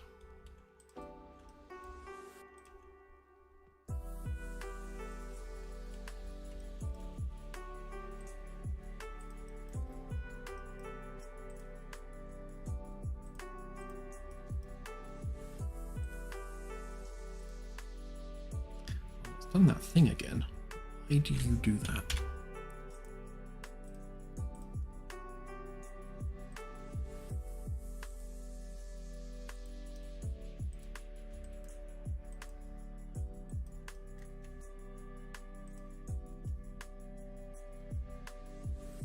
Just to get our height. So the height of the room comes down to there. I suppose it helps if we do that first. That comes across to bar.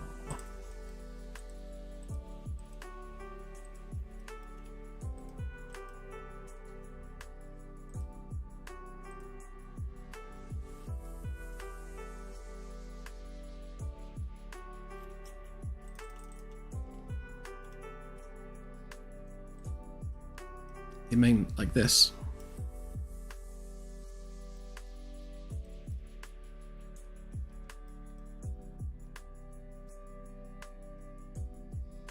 So these little tags sticking up here, this is where the lip would be for the engineering bit.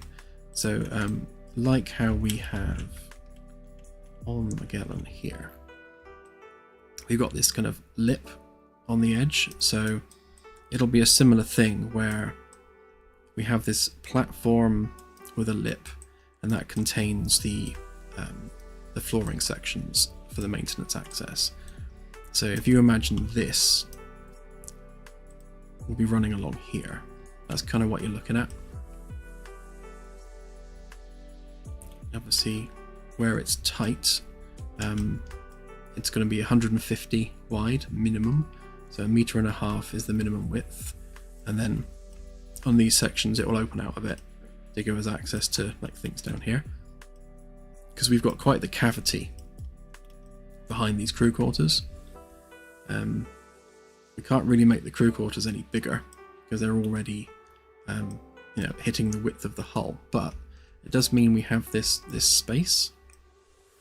So the question is, what do we use this for? So we've got scope there for putting some kind of hardware in that space. It could be a water tank, it could be a fuel tank, or just like batteries, but something. We'll fit something in that space, and then we'll have steps down again here to access that.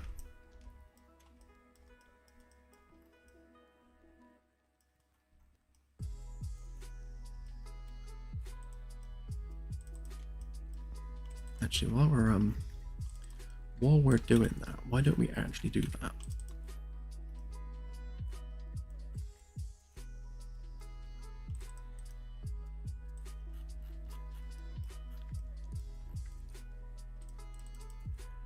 Yeah, this is definitely like secret engineers hangout area.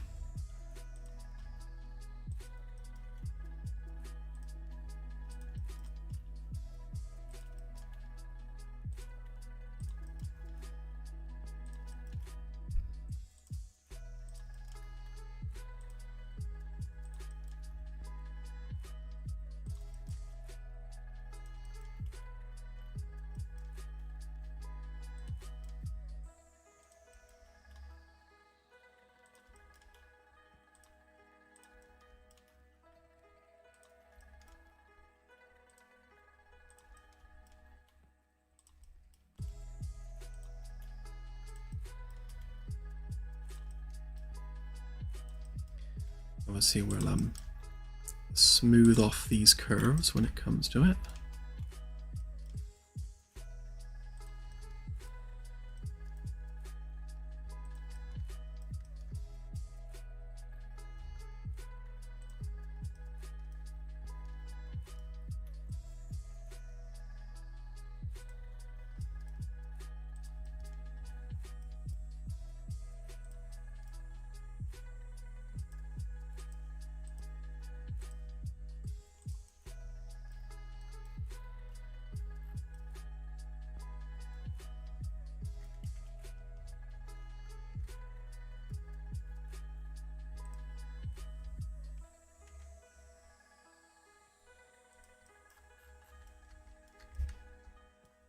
So that needs to run essentially straight all the way to there.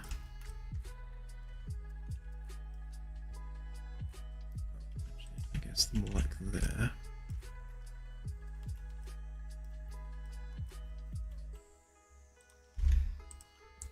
So we don't need that bit.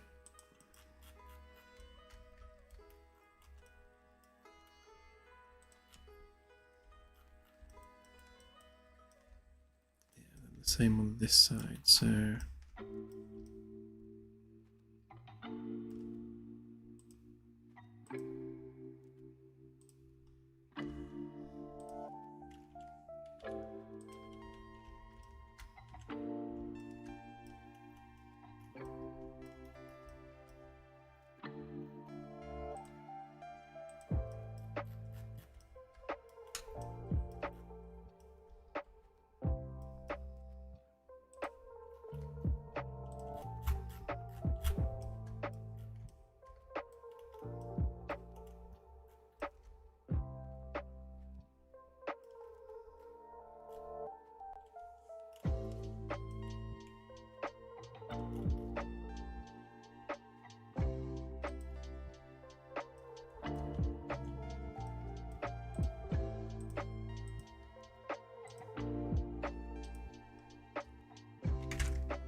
I think that needs to go 7.5 away from the frame.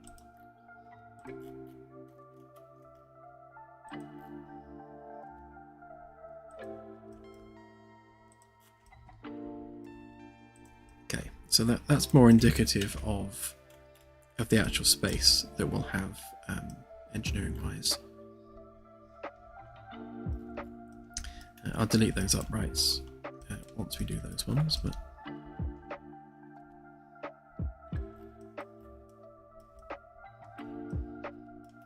yeah, there's our walkway. Then we open up here for some stuff. We have another narrow bit through there, then we open up for some stuff. Yeah.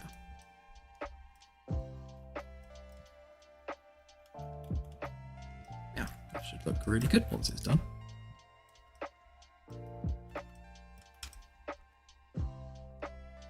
Yeah, and it's big enough to walk through whilst being, you know, claustrophobic enough to feel a bit uncomfortable, which is kind of where we want to go with it. You know, we don't want it to feel like a cozy space. We want it to feel a bit claustrophobic and a bit kind of pokey, and you know that you're in the bowels of the ship.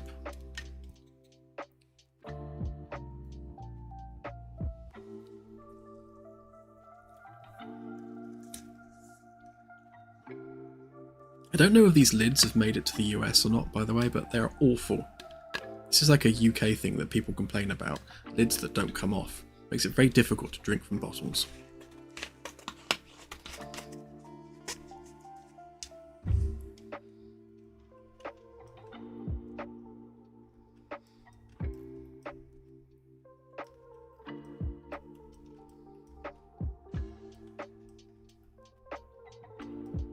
Yeah, they're...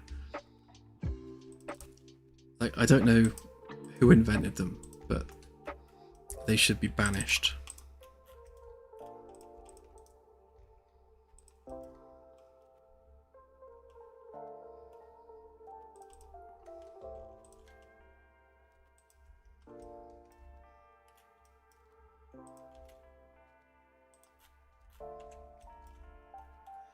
Like, I get the point, you know, that the point is to make sure that you recycle the bottle with the lid, but I never didn't do that, so I always put the bottle with the lid in the recycling, so it's so redundant to have that on there for me. I guess there may be people that don't, but I don't know.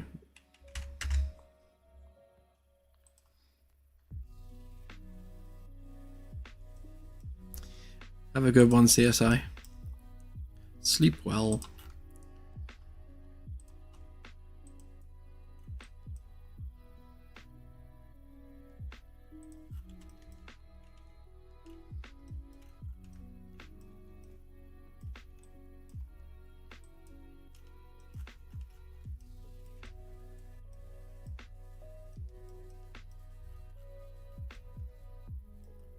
Yeah, I tend to do the same.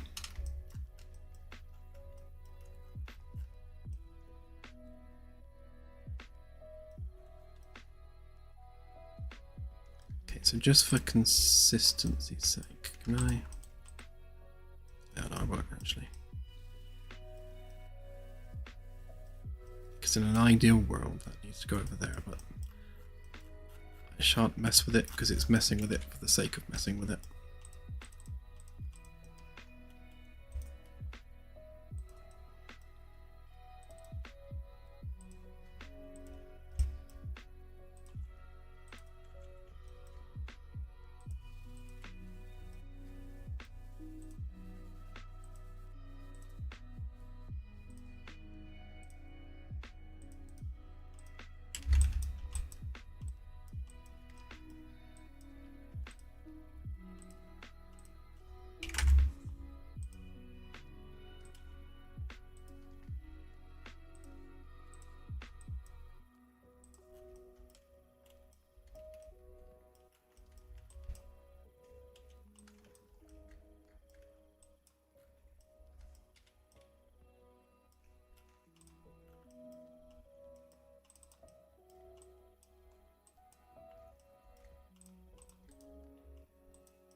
Yeah, so this is a good indicator of where the ceiling's going to have to go in here as well.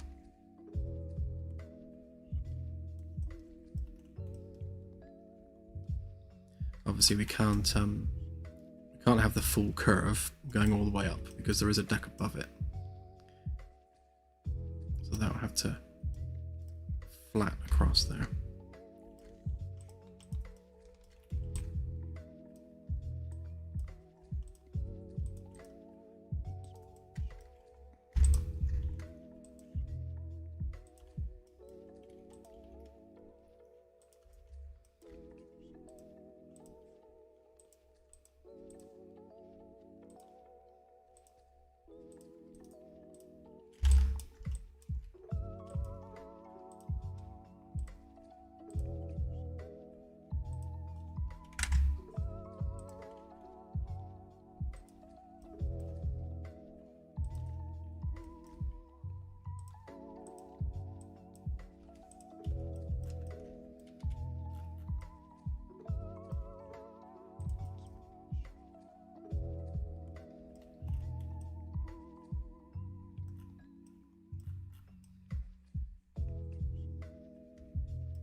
I'll redo this as a circle so we don't have this kind of offset bit here.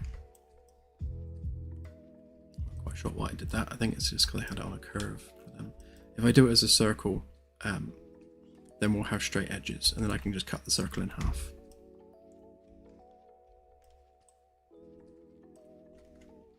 I suppose for now I could just do this.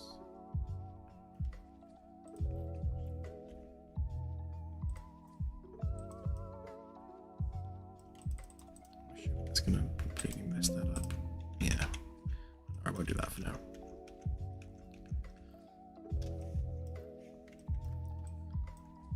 I will, however, move it forwards to there. Okay,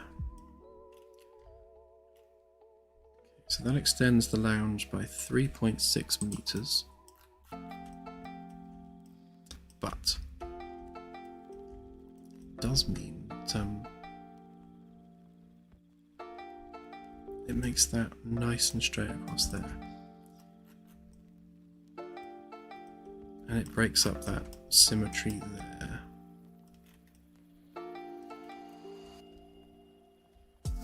Before I do that though, I think I'll put some tables and things in there and make sure that that's not too big for a lounge. Again, there's only 14 crew, so we don't need to be a huge space. And that would remove the ability to have a tall stairwell here.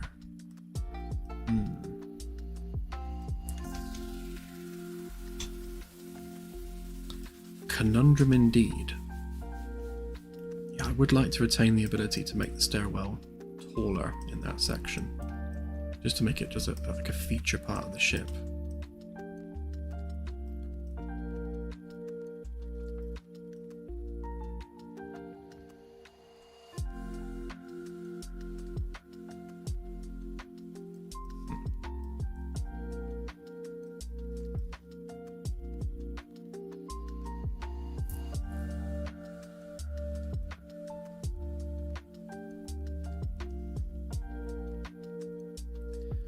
Yeah, I think so too, Oni. Just yeah, I'll once I've done the rest of these framework sections here, I'll have a proper look at this and how that blends in. But I mean, I like the fact that like from the floor height on the inside, the windows, or at least the frame, is going to come basically to the base of the window, so you're looking out across the hull, kind of like eye level's going to be here somewhere, which I kind of like. And then obviously they wrap up over the top as well.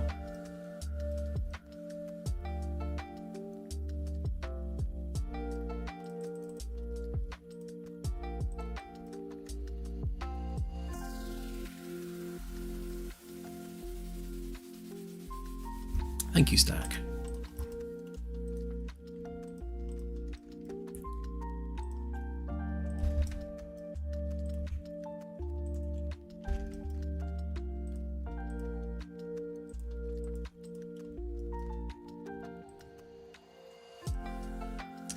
Oh, it's done the thing again. Why do you do that? Am I pressing something maybe that makes it do that?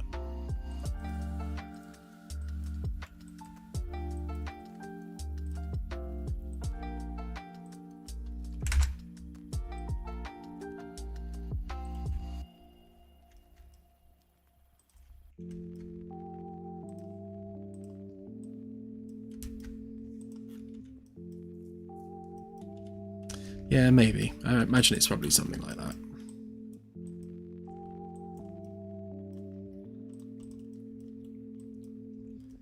It's definitely more likely to be me.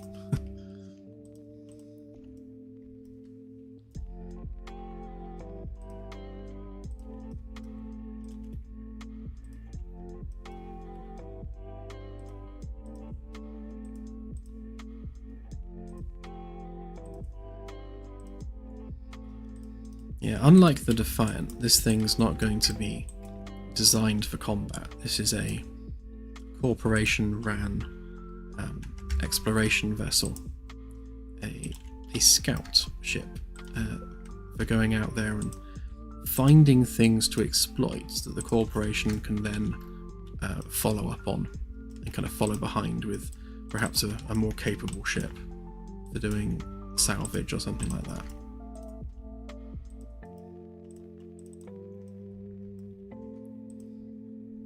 We will probably have something Defiant-y once we start doing our second DLC, when we start making combat vessels, and then we'll need plucky little combat ships that are small but mighty.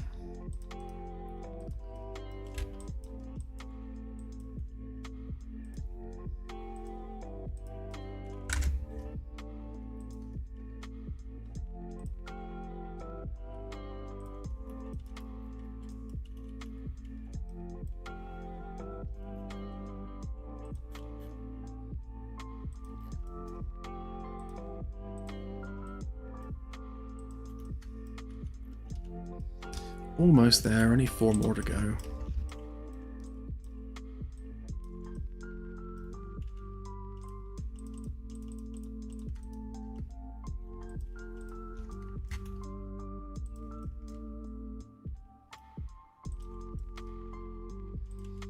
Yeah, true enough, actually. And I might actually start doing backer ships on stream once we've done the Admiral's Yacht.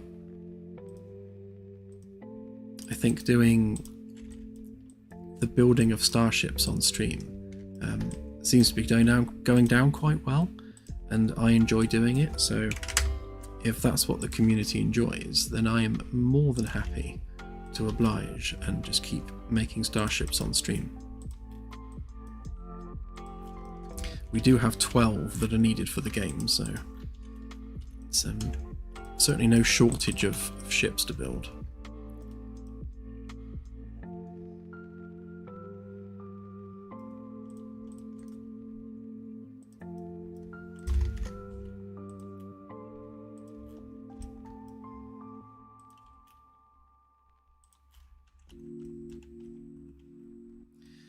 Yeah, the other good thing about shipbuilding on stream is we're not just doing modeling or just doing a bit of code. You know, we are, actually starting a conversation about, what's needed for these vessels, what rooms do they need, what's the mission profile, and what does the crew complement need to consist of.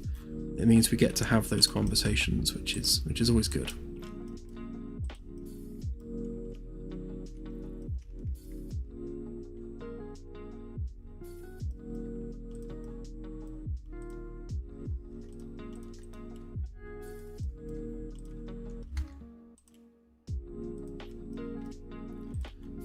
Well, the biggest difference between the military ships and these science vessels is one, they're not going to have exposed bridges with lots of windows, and two, they are going to be a lot more heavily armoured with a lot more weaponry, and a lot of their reactor power is going to be dedicated to blowing stuff up rather than going fast through space.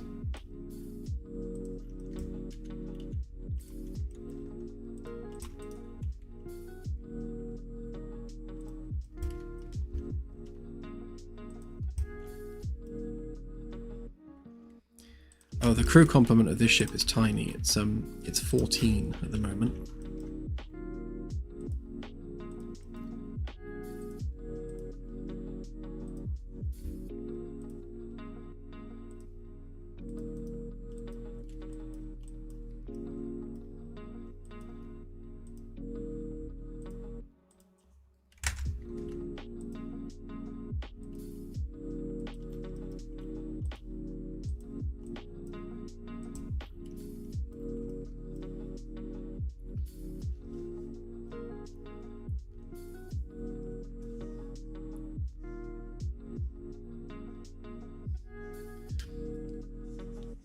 Yeah, I mean, I'm quite happy to build the concept of a flying gun, essentially.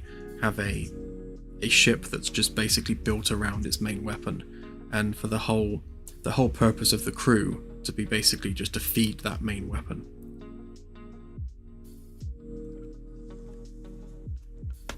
Like a capital ship destroyer. The backer ships will be free and part of the base game. So the backers have already paid for them, basically, so they will be part of the sandbox.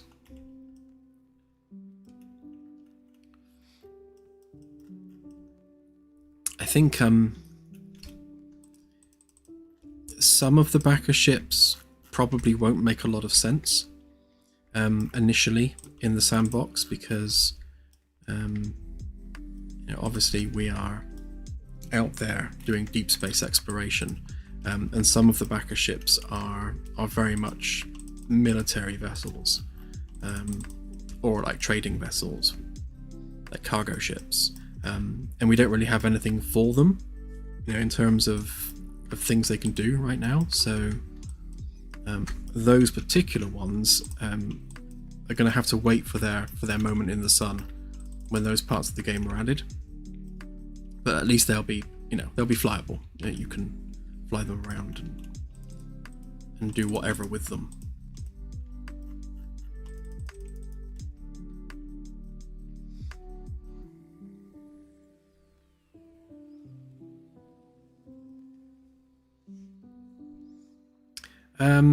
About that, AJ, yeah, I think it's about 13, because you got the Magellan, I think 11 backer ships, plus the Admiral's yacht, yeah, so 13.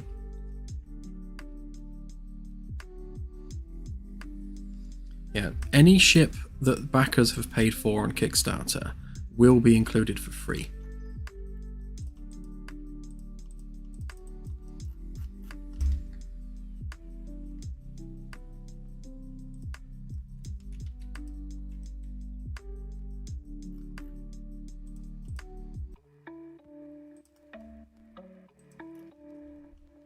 Not actually sure what that group is. Oh, that's the old hull.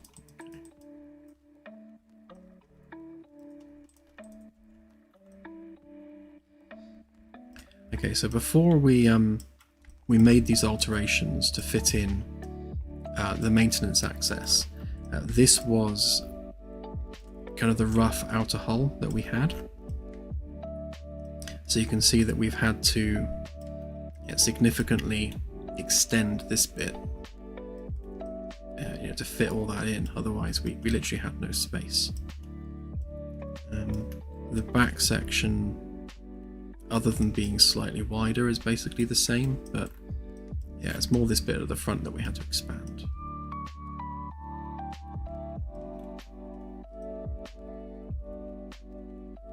But that's not the end of the world, really. So we can actually get rid of that old hull now, it's not needed anymore.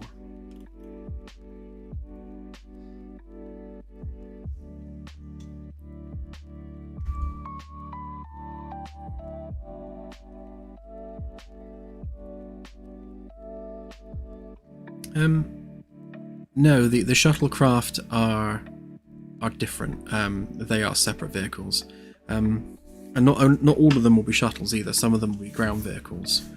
Again, the ground vehicles that some backers will be designing won't really be relevant until we have ground for them to be used on.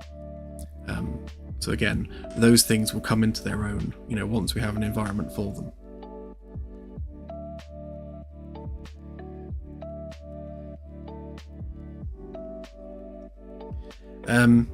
James, ultimately no. You won't be able to swap ships within a live game, because the ship is a static environment, so it's not something that we spawn in and fly around. It is a static interior which is loaded at game start. And I guess if anyone missed the start of the stream, let's demonstrate that a second time, just because it's cool. So what you see here is actually a static ship environment that you then spawn into, and we smoke and mirrors the ship flying around the galaxy. Now, in order for you to exit that vessel and board another vessel, we need to despawn Magellan, unload all of those levels, and then load in the levels for another ship. Now, I suppose it could be the case that we then stack the static levels for the other ship underneath the Magellan somewhere or above, and have the player like in something like a station as like an intermediary thing, so that when you go to board the Magellan, it then streams in all the levels, and then you can board it. I mean, there might be a way around it like that. It does mean though that the more ships we add, the more we're having to stack the interiors vertically to allow you to swap between them. And then, like, how do we handle the crew? So if you rock up to a space station like around Earth in the Magellan with your 200 crew members, and then you decide to take out, say, the Caravella with its 14 crew members, then how do we manage the other 200 odd crew members, 180 odd crew members? What do we do with them? Do we just have them hanging around on the Magellan? Do they just hang around in the station? Yeah, there's a lot of knock-on effects of being able to do that. So I'd say at least from the very beginning, it'll be a case of you choose to launch a mission on a ship, and that is your ship for the course of that mission. If you want to start a new game on a different ship, then that's just basically a parallel save game. Unless I suppose the only middle ground that we could do there is, if you return home to Earth, end your mission on the Magellan, then you could perhaps pick or cherry pick some of your crew to then go out on another ship, and then the rest of those crew members are just in limbo on the station somewhere. So they become your like reserve crew that you can pull from whenever you launch a mission on a new ship. We'll look at that. That might be a way around it, because it would be nice to have the ability to launch missions on different ships whilst retaining the galaxy state that you have fostered through your gameplay. So, if there's a particular alien species that you've befriended, you don't want to have to do all that work again if you're meeting them with a different vessel. So, yeah, there needs to be some kind of balance there, I think.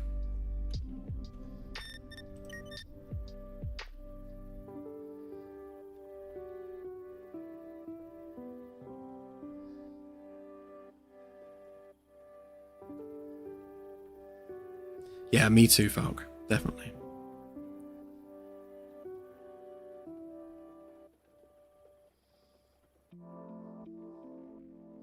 Yeah, when it comes to ship versus ship, again, we have object counts as an issue. So for something like the Caravella, it's not so much of a problem because it's a small ship. It's not going to have like billions of lights and billions of wall panels that we've got to load in. You know, in terms of its actor count within the game engine, it's tiny compared to the Magellan. So you could probably have like half a dozen of these all flying around together in the same game, with multiple players on multiple ships. That can work. So when it comes to our specific PvP game mode, which will be a separate game mode from the main game, it'll be something that you launch and play separately. The main game and the sandbox is very much designed to be a co-op experience, but obviously blowing up other players is fun, so we'll have a PvP game mode for that and that specifically, but we'll custom build the ships for that particular game mode. And the idea is it's like a bit like siege warfare, so you'll have two ships that'll be identical in capabilities, and the idea is that you have to disable your opponent's vessel, board it with a shuttle, fight your way to the bridge, hold the bridge, capture the ship, and that's it. You've won the game. That's basically what we have planned for the PvP side of things. It's like basically capture a ship game. But I think for that gameplay, we'll probably need to make those ships specifically with that in mind, so that they are kind of more optimized for that. But we'll see when we get there. That's basically the last thing we'll be developing. Our focus is the exploration and fleshing out the sandbox. So PvP mode is like literally the last thing we're going to do.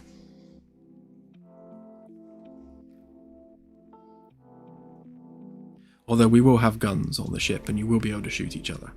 And we'll make sure that we have a friendly fire on and off option for multiplayer games, because players will be players.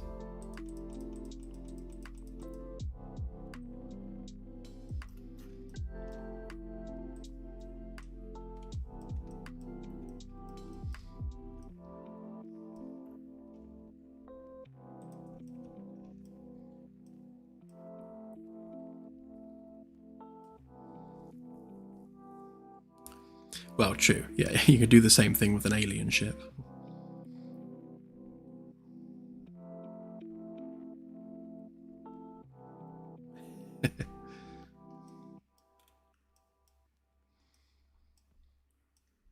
Right, so one of the things that we kind of struggled with a bit on the last stream was the shuttle bay and making sure that we have ample room in the shuttle bay for everything, and not having the hull mess that up, because if we copy that across to there a minute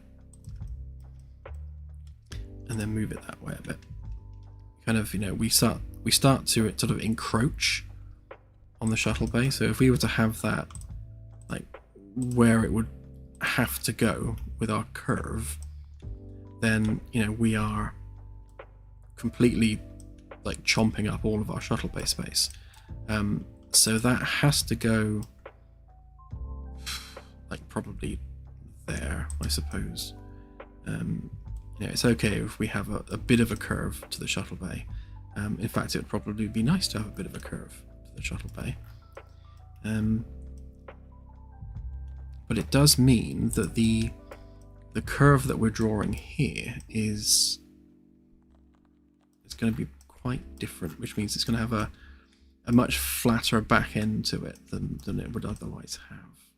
Which isn't necessarily the end of the world, but see what that looks like. In fact, why don't we use our template?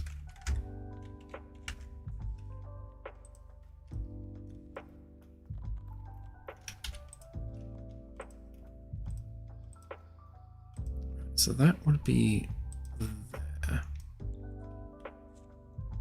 which I think is going to be taking up too much of the floor.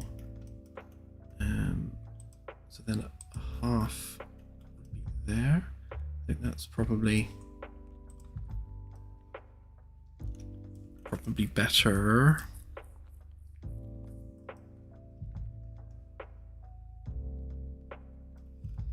Obviously, we've also got that. I'm assuming that's 50. Oh no, it's not quite 50 actually. Why is that so much higher than it should be?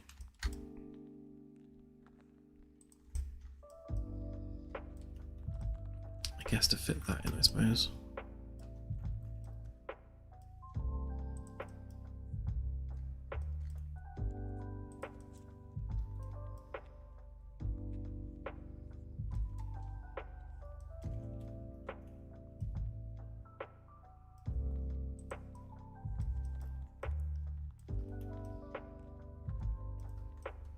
Weird.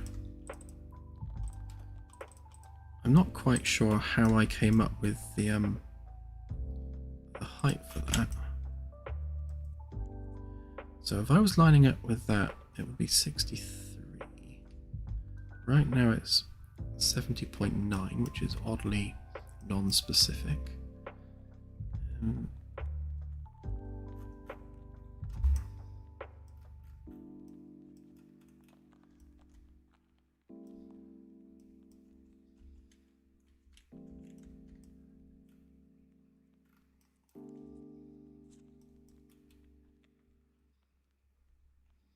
That's 61.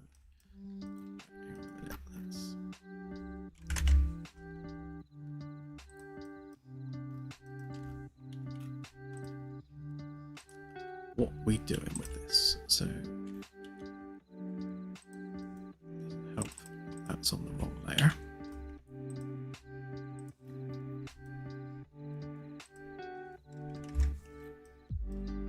Right. So the absolute minimum ceiling height would be 50, which would be there.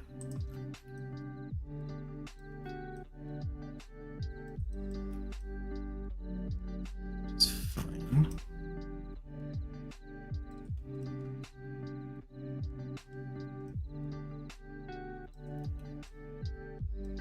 Yeah, because they'll just blend in like that. It's nice because that becomes slightly less bulbous on top, which means similarly underneath. If we do another 50 there, then if we component that up a minute, that already is. So we copy that down and then give it a flip.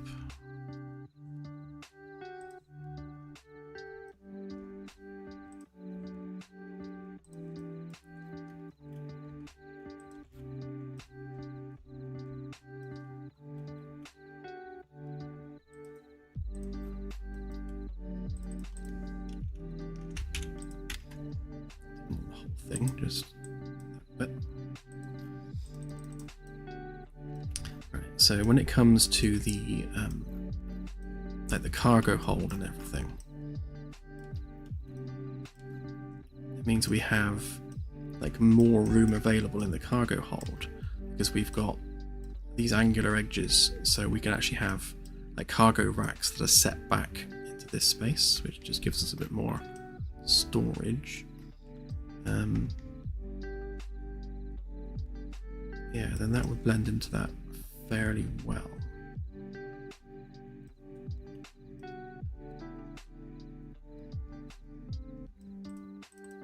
Right, so let's say then that is our hard edge.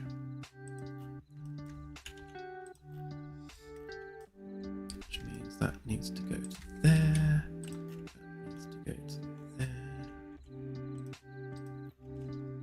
That needs to go away.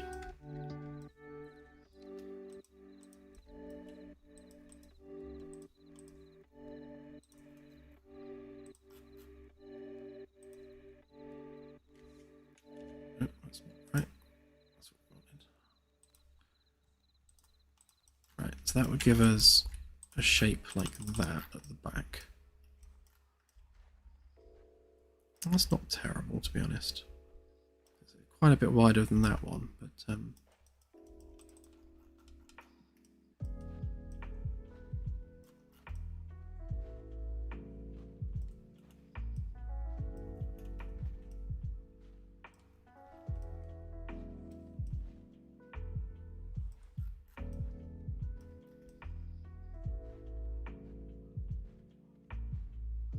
I guess we'll round that off at the back as well, so it's not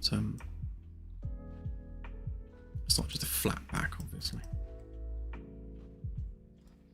And it also gives us a bit more room for these RCS thrusters, which is nice, as well as other equipment in this space. That is, if we don't make the shuttle bay a bit wider, but I suppose we could actually make that a bit wider.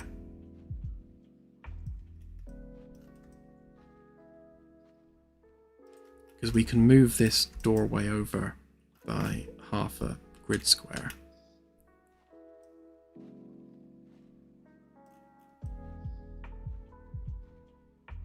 Yeah, we'll see. But does mean, however, we need more of these.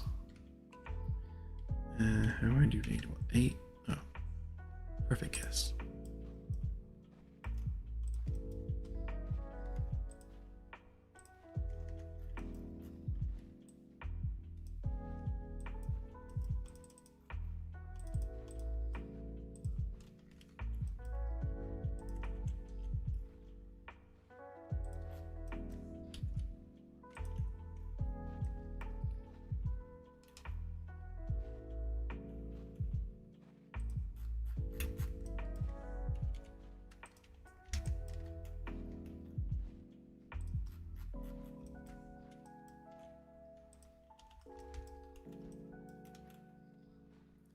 Because of the nature of using subdivision, it's going to pull in some of these curves anyway, which means what we have here won't be exactly what it looks like, but it will be a close approximation.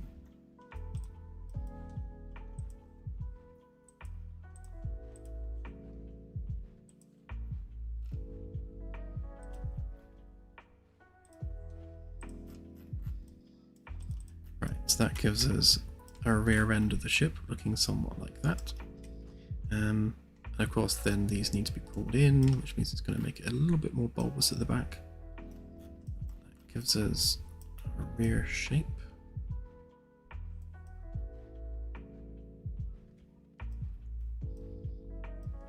And all we have to do is worry about the nose.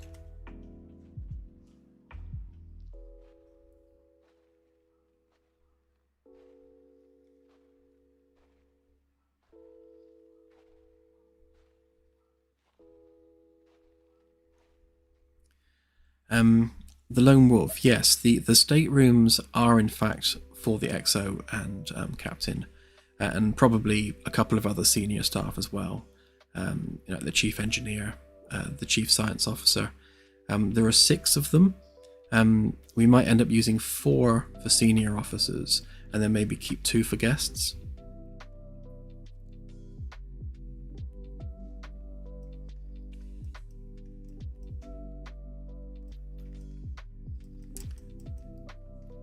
Okay.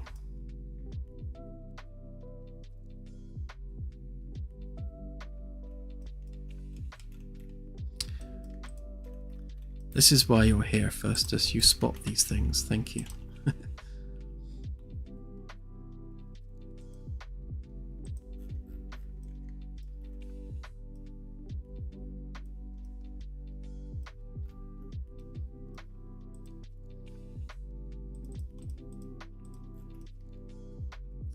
Those are all duplicates, so we need, so these ones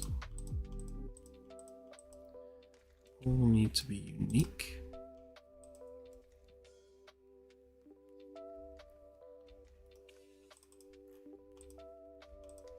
And then each one of those needs to be unique in its own right.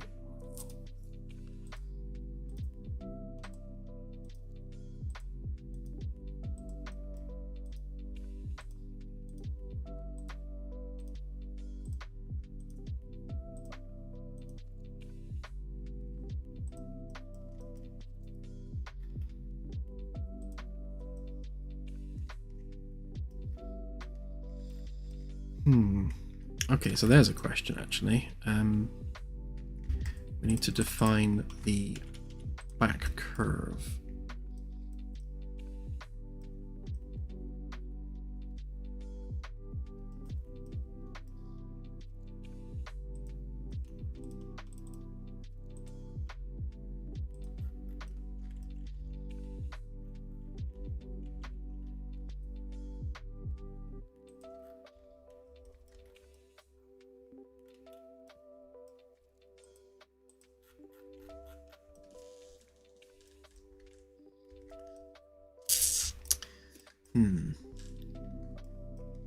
It's looking quite aircrafty.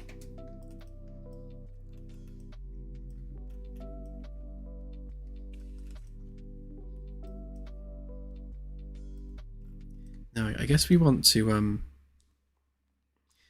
curve the back down a bit. The question is, how much is a bit?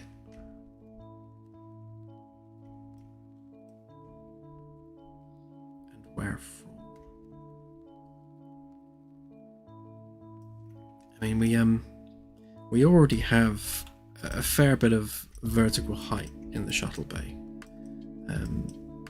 you know, which we want to retain. We don't want the shuttle bay to be too pokey.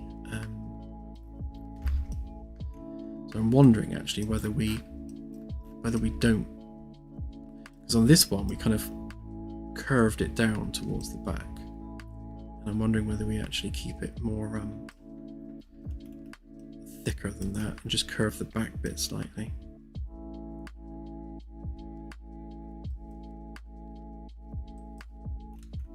Because the 50 centimeters would be there for the ceiling.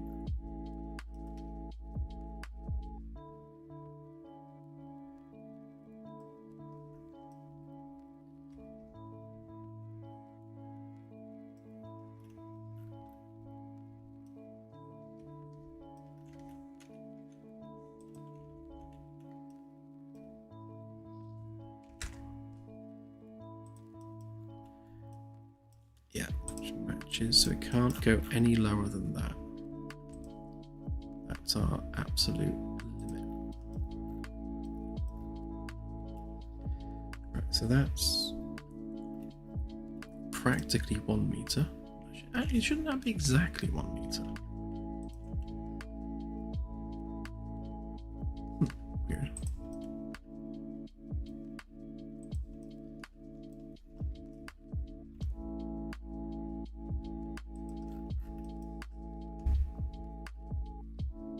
That's all right scale, which it is. Right, so yeah, so if that is our limit, that would be a smooth curve, that would be a less smooth curve.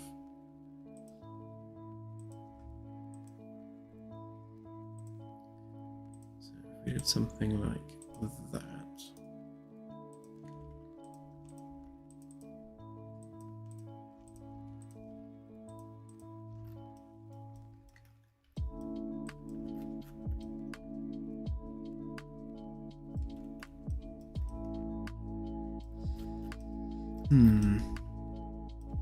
feels a bit stumpy.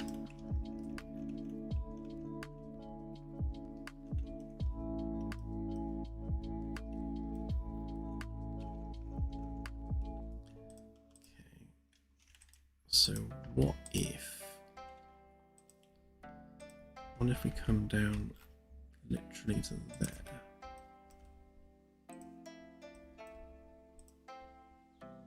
And bring that out to there.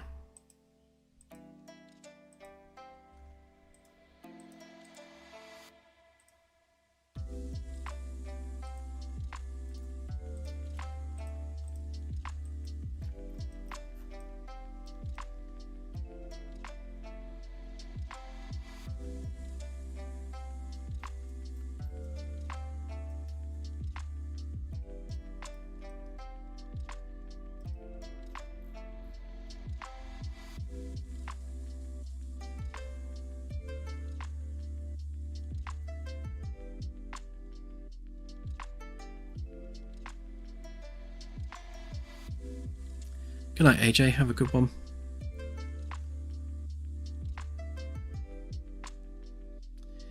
Do we have a set rules for the design? Yeah, so for human ships that are using the warp technology, the design rules are the sublight engines need to be able to fire forwards and backwards. So they need to have equal thrust for braking maneuvers. They need to have RCS thrusters located around the center of mass, which they are. So if we turn on hardware, the RCS thrusters are located around the center of mass, well, center of geometry, the geometric center, which is there. And the FTL ring cannot be blocked by any ship geometry. So, we couldn't have something in front of the ring or behind the ring. The ring needs to have a clear view of space, both fore and aft of the ship. So yeah, there are some sort of hardware design rules. But yeah, that aside, it's mostly just kind of engineering standards that we've come up with just for defining, the general look and feel of things.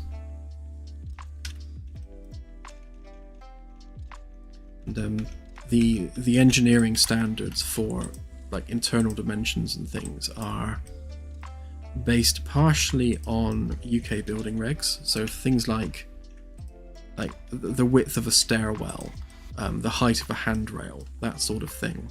They're all based on UK building regs for commercial buildings, which is kind of like the closest analogy I could think of for a starship.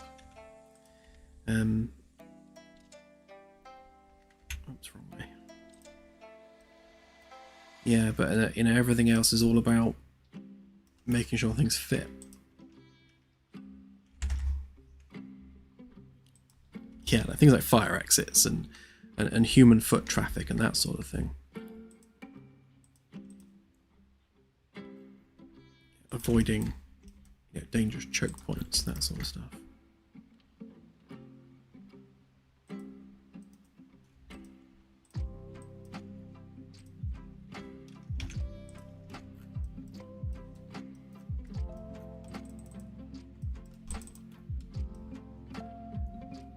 Yes, I agree. That is better, having it sloped down like that.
Yeah, the ships are not specifically UK made. It's just that I'm from the UK, so those are the standards I use.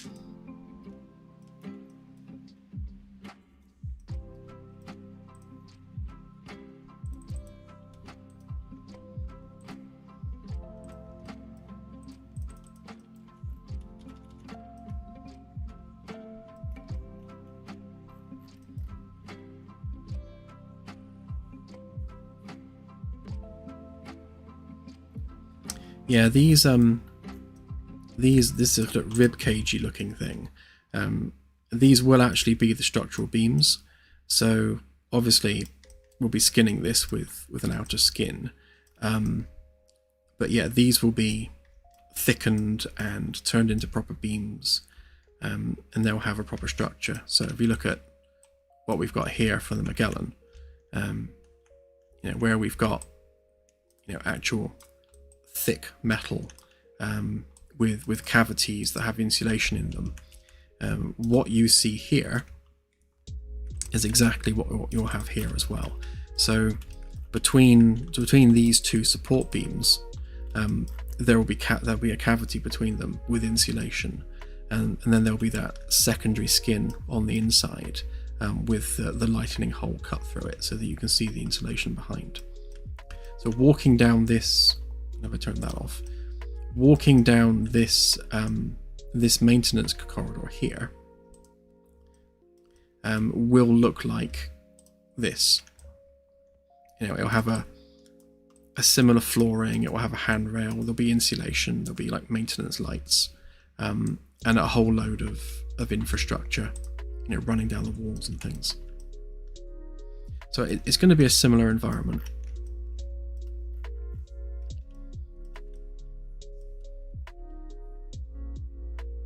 Thank you, Lofi Geek.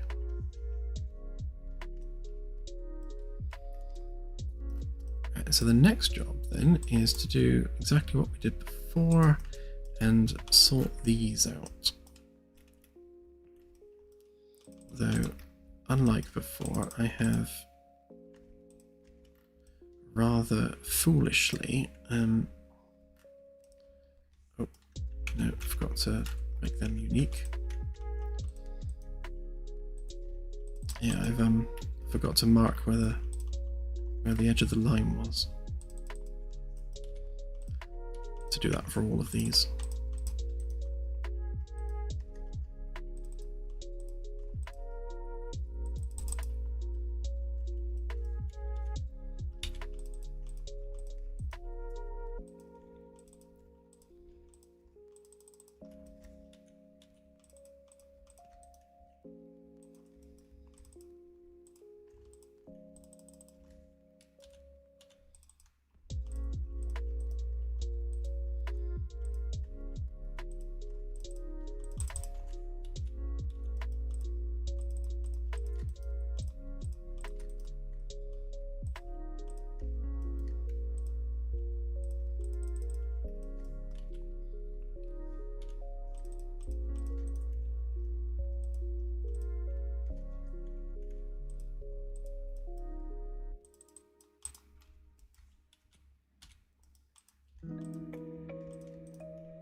I don't need that marker there because the floor height's different there.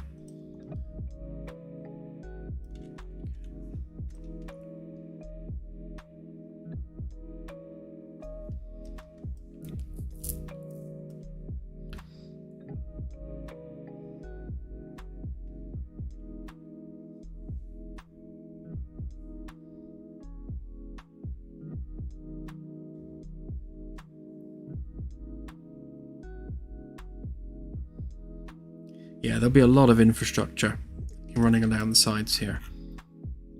So so you've got the RCS thrusters, the weapons, and probably some sensor arrays running down the flanks of the ship. So this maintenance space, this kind of engineering access down here, is for accessing all of that stuff.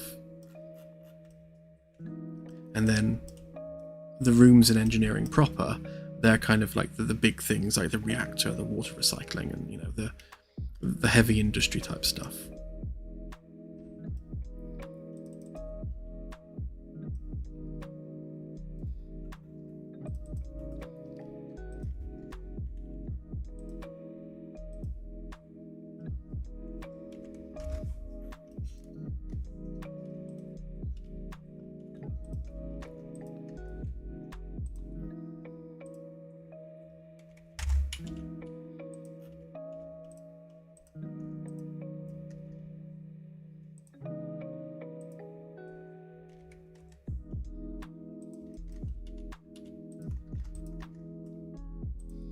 I find when I'm doing stuff like this, if I kind of production line it and just do one thing at a time across all the different meshes, I tend to get it done a bit quicker because you kind of get into a rhythm rather than sort of having to stop and start each time.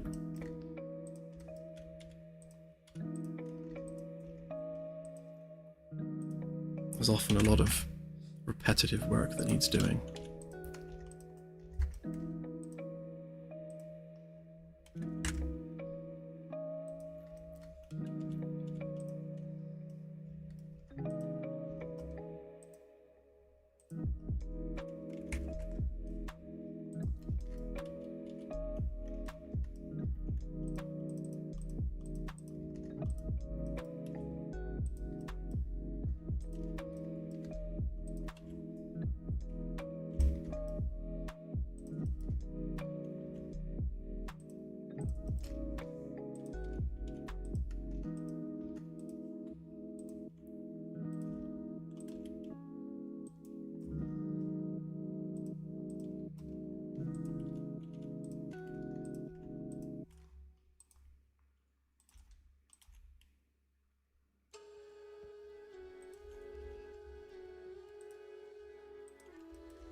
Well, this one's going to be tight, I think.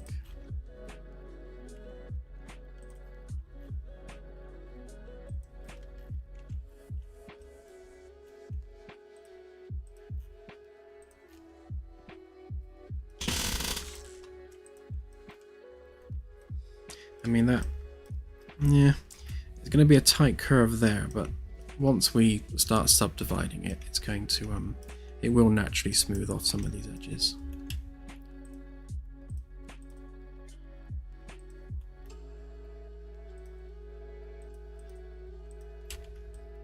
Because we're going to end up with like a really harsh curve there, but I guess that can't be helped for a minute.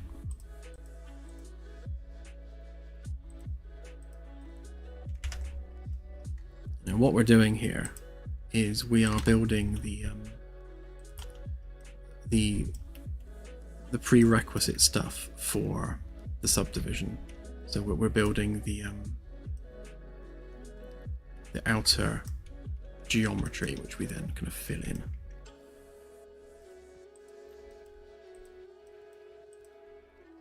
What's going on there? Why have we lost our edge?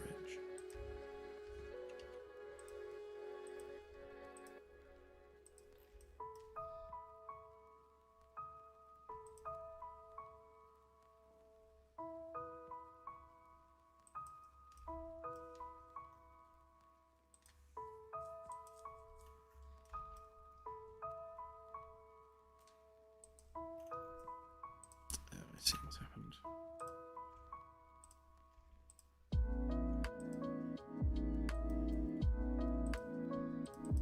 Basically, the angle became too small.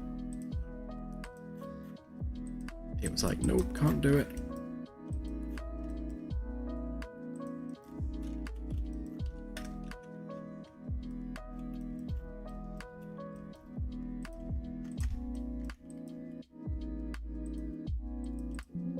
Oops.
The ships will have beam lasers. We haven't quite nailed down exactly what those beam lasers consist of yet, but some kind of beam laser and railguns.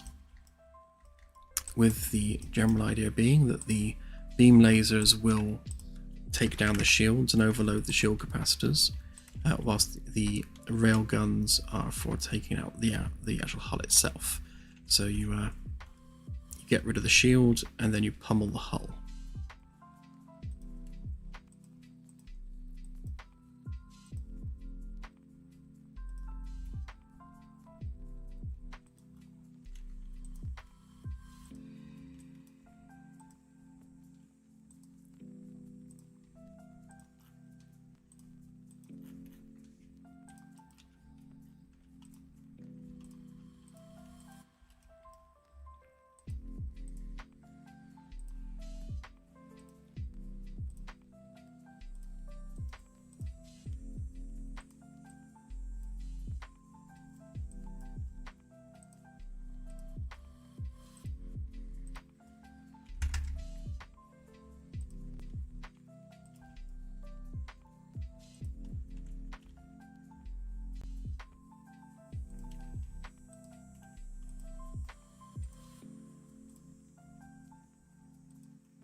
The Magellan will have probably 6 shuttles, plus other support craft. We'll know more once we actually build some shuttles, because we need to get an idea of what the scale of them actually looks like. Yeah, I'd say there's enough room for at least 6.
Okay, last one.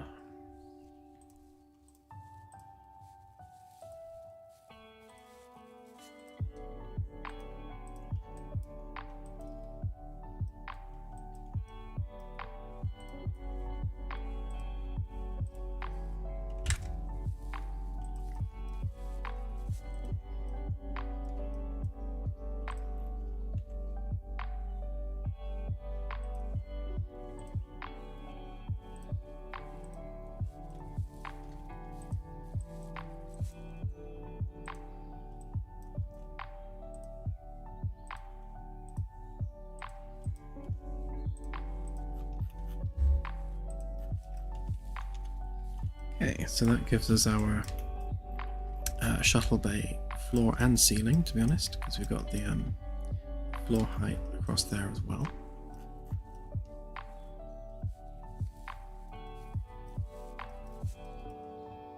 Turn off the decks there and the hull shape. We start to see kind of what that starts to look like.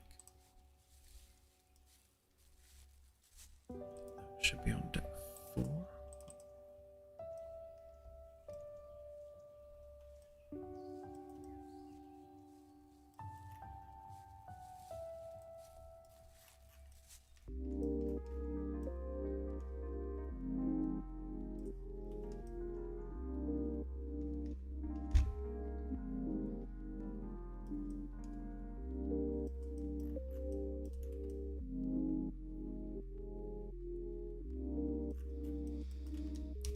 Okay.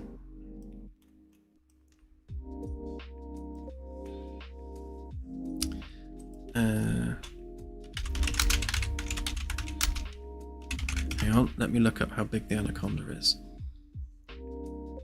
Apparently, the Anaconda is 155 meters long by 62 meters wide. This one is, including the ring, 45 meters wide and 111 meters long. So it's not quite as big as an Anaconda. Almost, but not quite.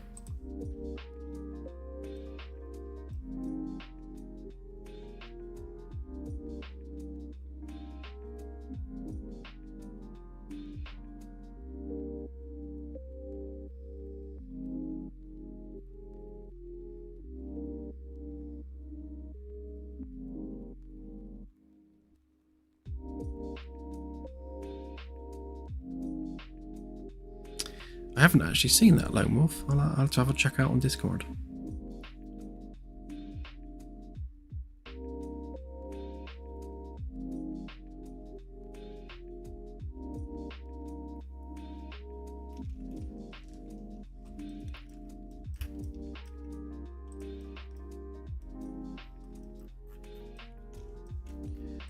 So for the sake of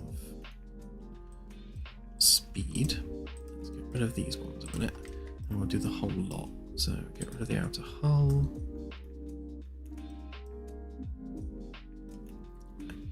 This slot needs to be on the hardware group.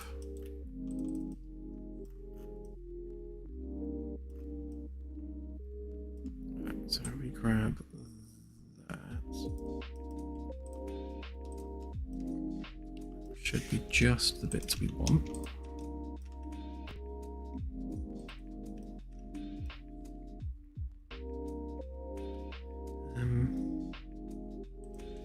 Actually, grab those, make them into a group. Okay, let me grab everything in the group. We can flip that.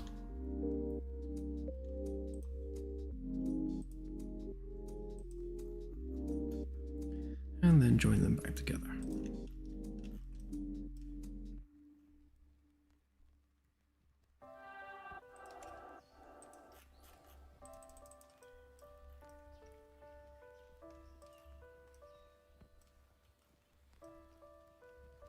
Okay, so there's an idea of what the interior volume looks like.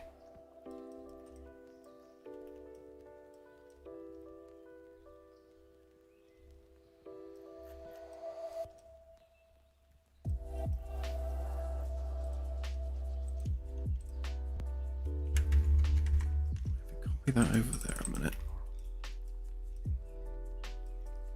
So the fun part with all of this now is we need to turn this into a shell.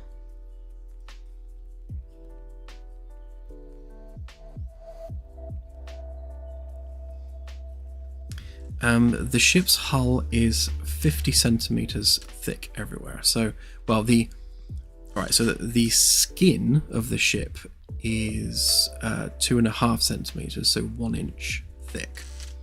So if we use the Magellan again as an example, so the outer skin is basically this thick. It's 1 inch of, at the moment, titanium gold alloy. And that's true for all of the metal on the game. So if you think of every piece of metal is made of inch thick titanium alloy, including the outer skin. But on top of the outer skin, there is 2 inch thick hull plating, and thicker in sensitive areas. So basically the skin is the pressure vessel, and then the hull plating goes on top of the pressure vessel.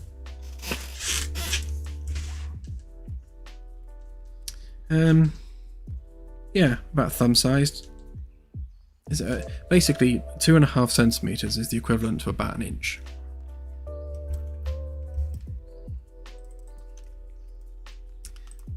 Right, yeah, so all of this needs to be exploded.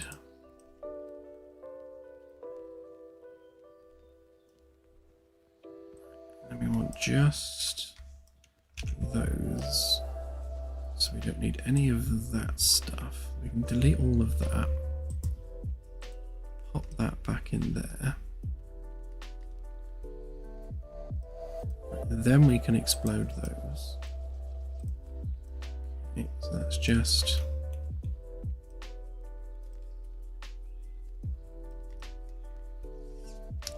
it's just the frame. Right, and then if we get rid of the interior lines on those, that gives us that, which we can then just select the middle bits. Gives us all that.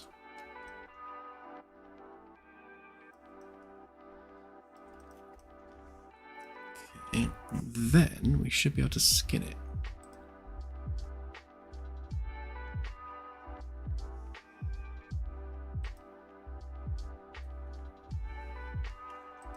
Like so.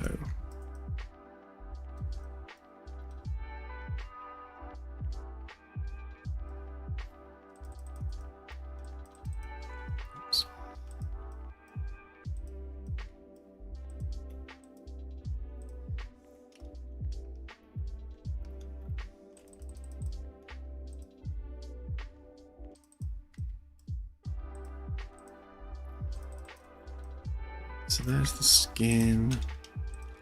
Copy of that back over.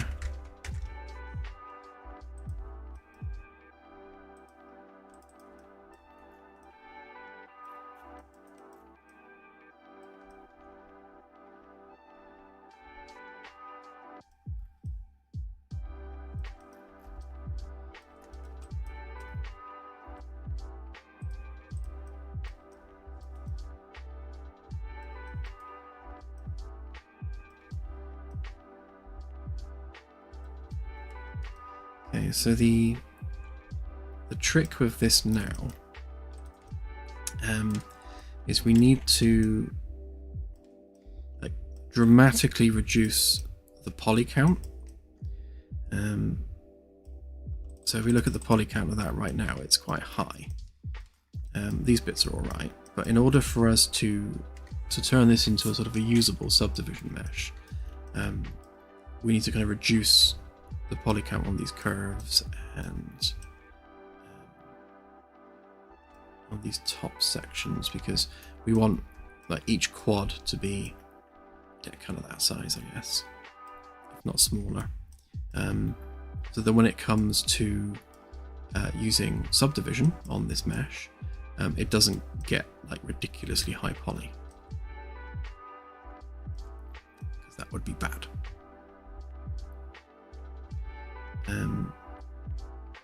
Yeah, and then of course we need to then handle the nose cone on the front.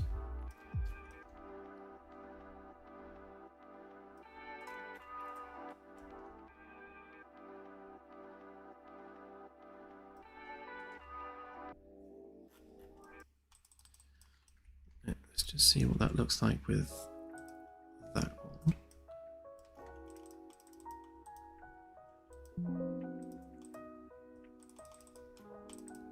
Let's soften that for a minute.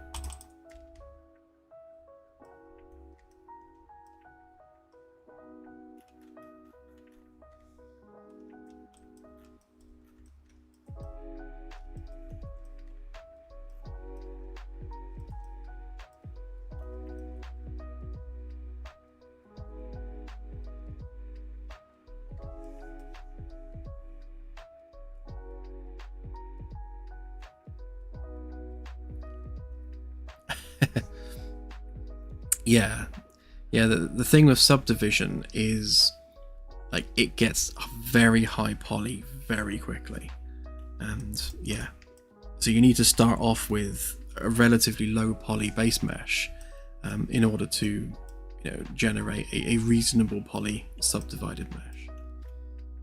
Otherwise, yeah, it gets mad.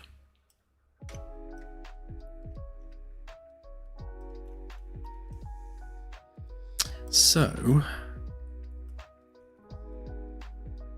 what we need to do now is blend all that into there. So handle all these blending points. We need to significantly reduce the poly count on there. How are we doing time-wise? Okay.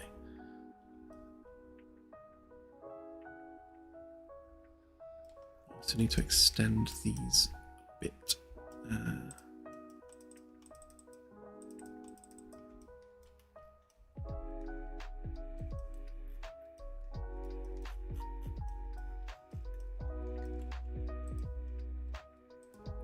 Let's just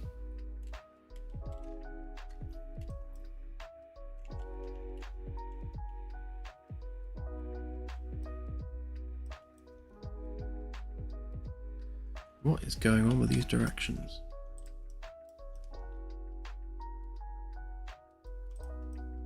Where are the axes?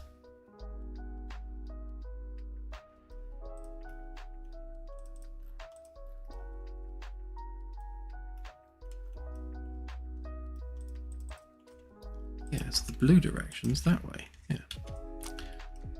What's it doing? Right, so that should flatten us against the hull there.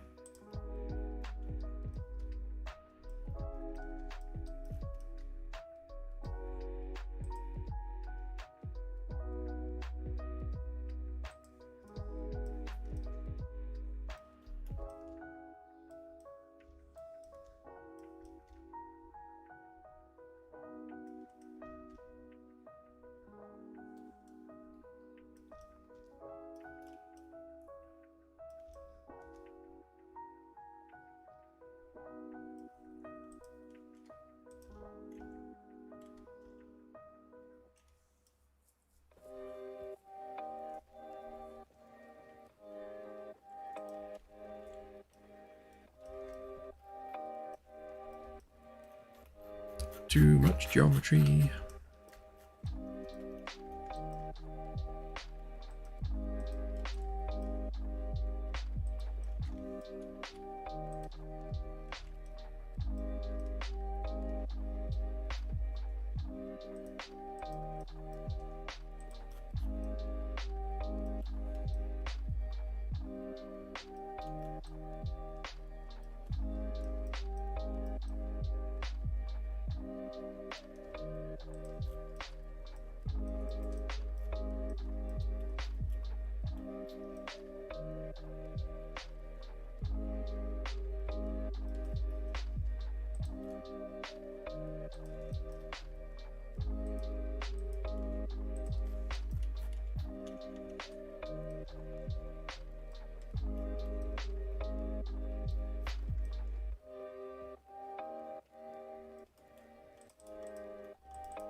So we definitely need to round off this edge.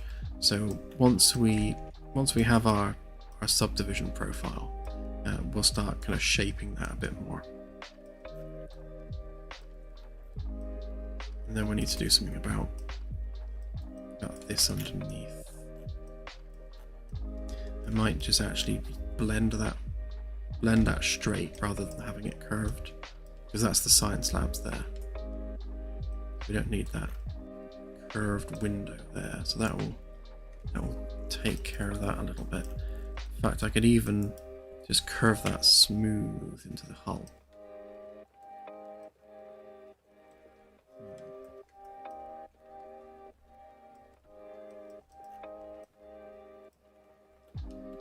Yeah, just looking at our maintenance space here, that's actually quite nice.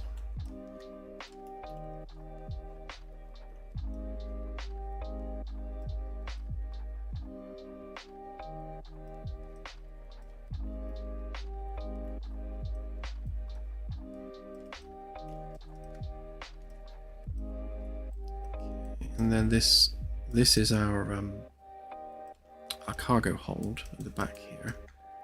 And, yeah, that's going to have this outer curve here, which is nice.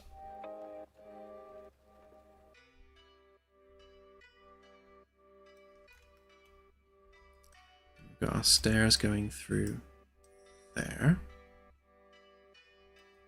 into there, which is good.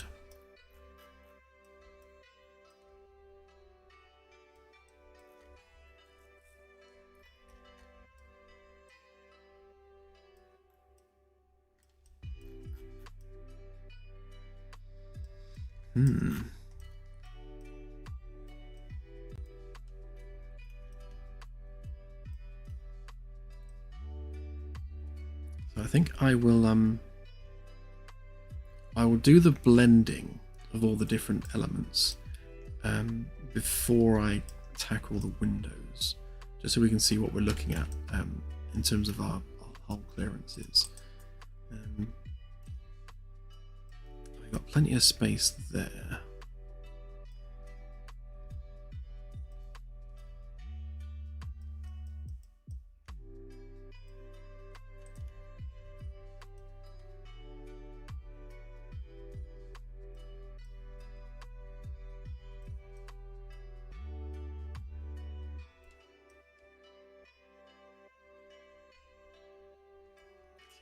Chop off some of those bits.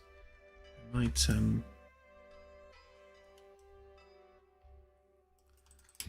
do that now actually. So if we intersect that with the model,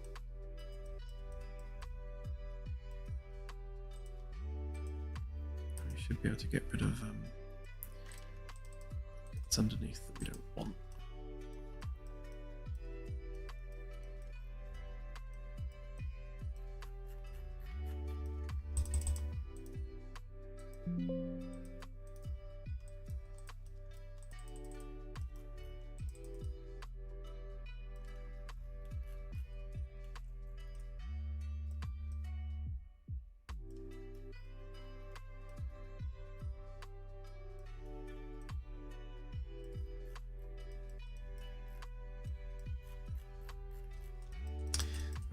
also have to cut through on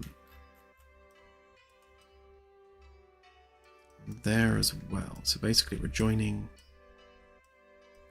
these two pieces together. So let's just get rid of that a minute.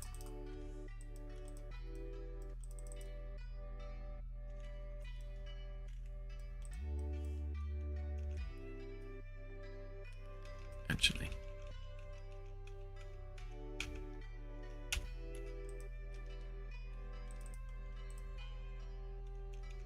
let's join these together before I do that, because it will make for a smoother cut. And the same here as well. So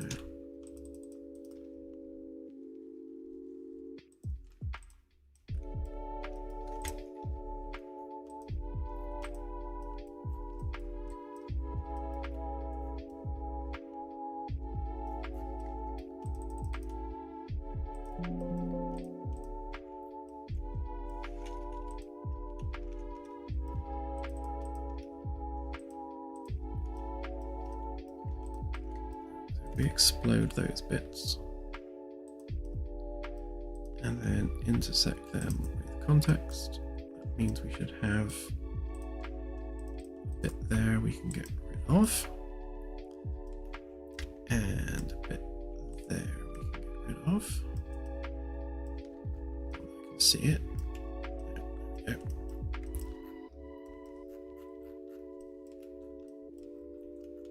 The same here, so we can get rid of that, and we can get rid of that.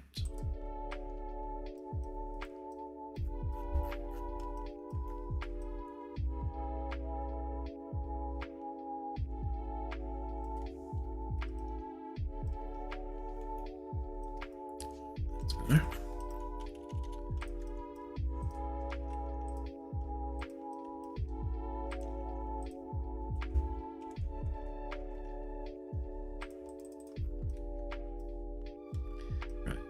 Kind of our internal space there.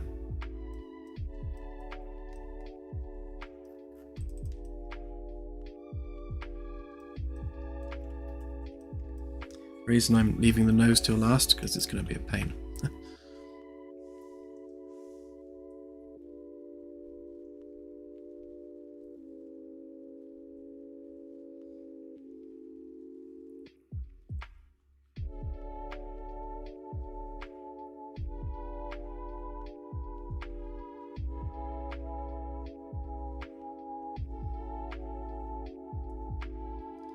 Yeah, we were going to go with every room on the ship is a pressure vessel in its own right. So worst case scenario, we can vent single rooms without necessarily affecting the rest of the ship. So if there's a crew quarters fire, then we can vent that crew quarters. It doesn't stop chemical fires so much, but yeah, that's basically where we're going with it.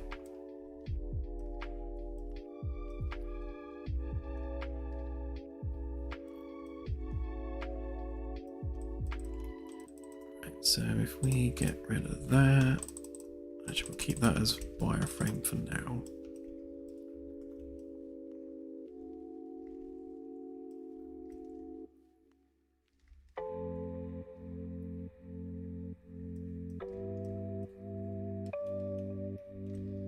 Yeah, then a lot of these rooms are actually going to expand all the way out to the edge of this, so they'll have a curved wall. Sloping wall, and then some of that ribbing needs to be cut back.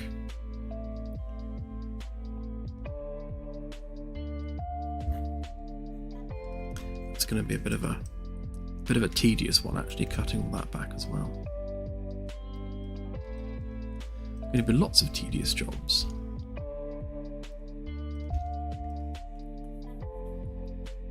Yeah, so I think what we'll do here is we will chop through there, make those into single quads all the way down on both sides. We only need to do one side of the ship, thankfully. If fact, let's do that.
Yeah, the idea was that each crew quarters will have its own set of tanks, or every room on the ship will have a limited oxygen supply.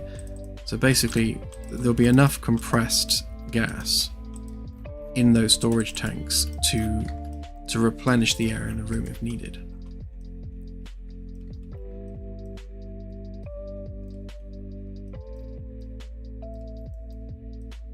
Kind of need to chop this in half, really.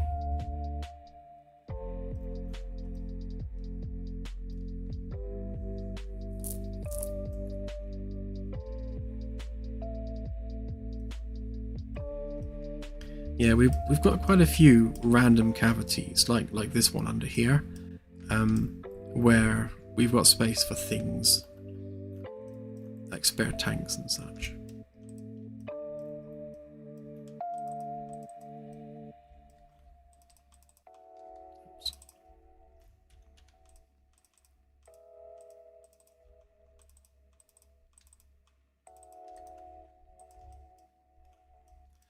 I kind of want to get rid of these edges without like messing anything else up.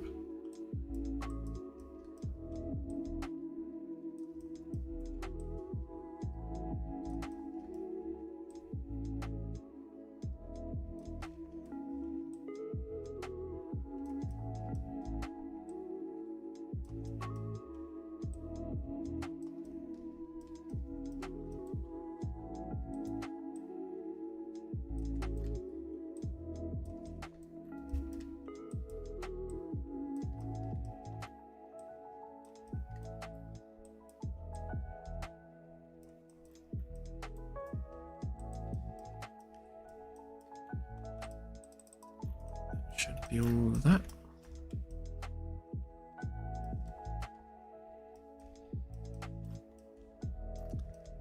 Right, so basically what I need to do, and I can probably use the frame for this. Actually, we make sure that's not a group component even. No, it's not, so I can just delete that half.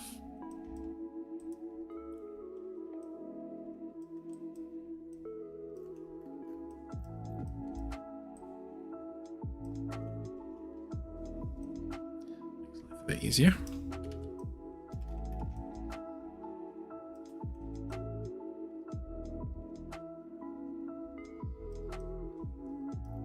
Right, and again, we want to try and make these quads as much as possible. So if we get rid of basically that.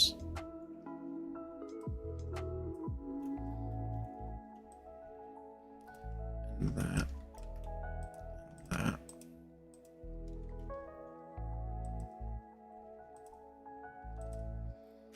That face is going to cause us some grief, but we shall see. So what I'm doing now is I'm reducing the poly count of the outer skin, so that when we use the subdivision tool on it, it's not going to increase the poly count hugely.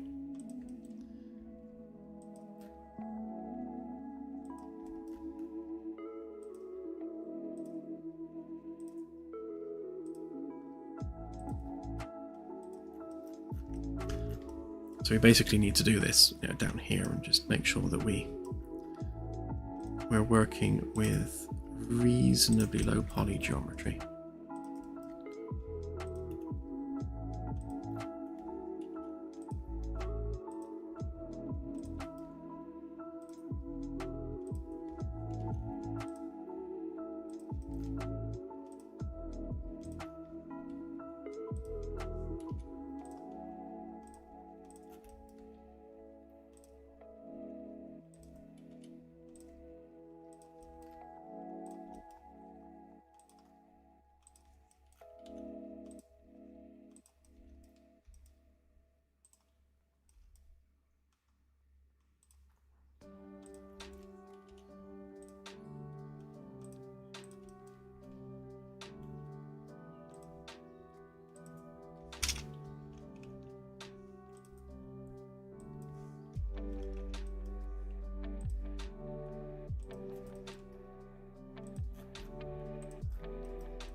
Yeah, so when it comes to doing this here, I guess we're going to have to kind of do that. We need this to be a quad, i.e. a four-sided shape. Otherwise, subdivision won't work. So I guess kind of like that. And then we smooth off the triangulation, like so. We get some nice quad geometry.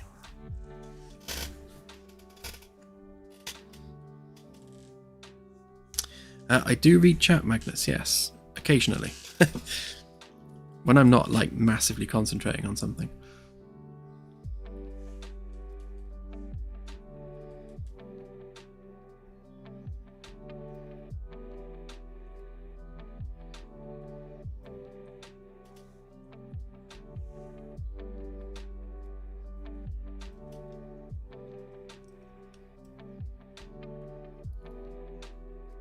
No, I don't. Not that one.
Yeah, so I think in order to blend in these bits, I probably need to kind of like move some of these bits forward.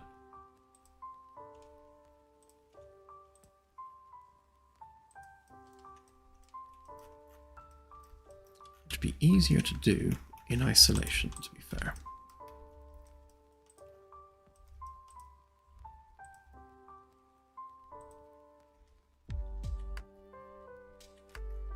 tend to try and move them towards the next vertex if possible. Then we can just have a go at smoothing some of that off. We need to continue that around there, basically.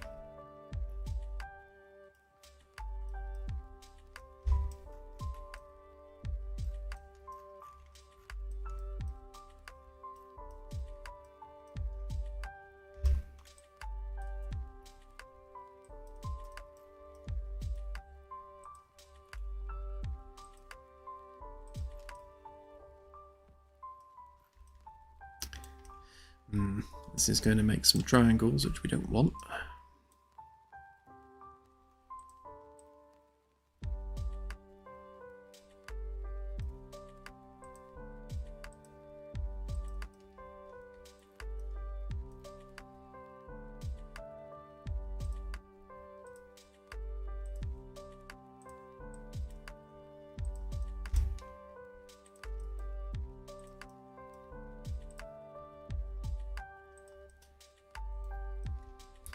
Yeah, you see, that sort of thing is to be avoided.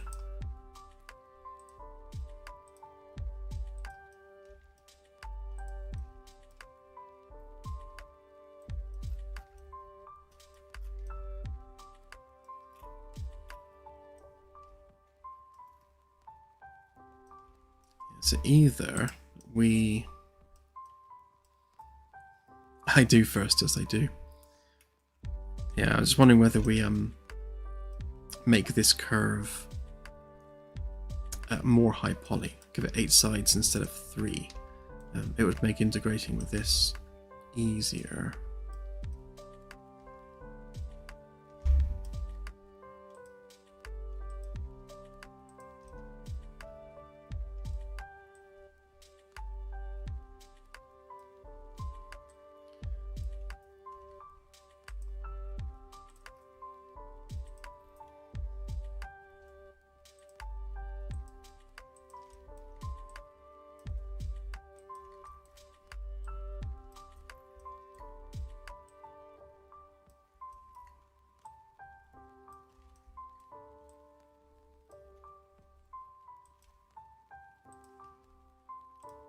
To be honest, I may have gone,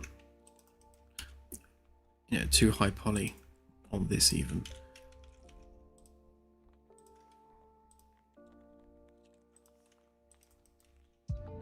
We'll see.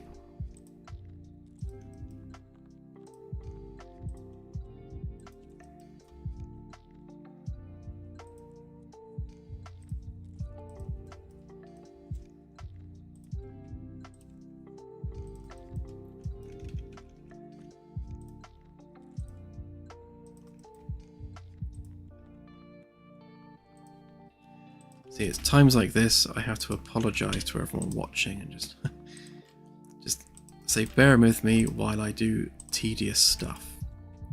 There's a lot of this process which is literally just me clicking and drawing lines.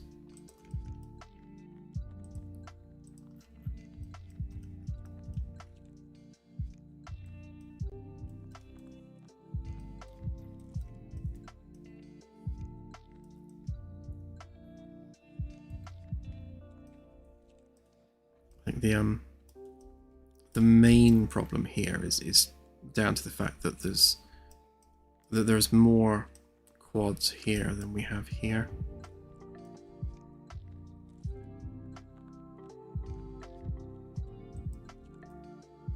I mean, I could, I suppose, just try and... I don't want to lose the shape, obviously. I'm just thinking, if I was to...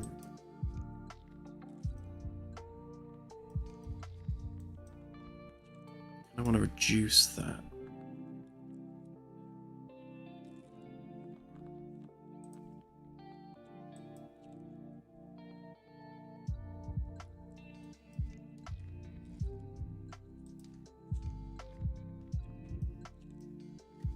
See, going from 3 to 1 is easy. Going from 3 to 2 is not quite so easy.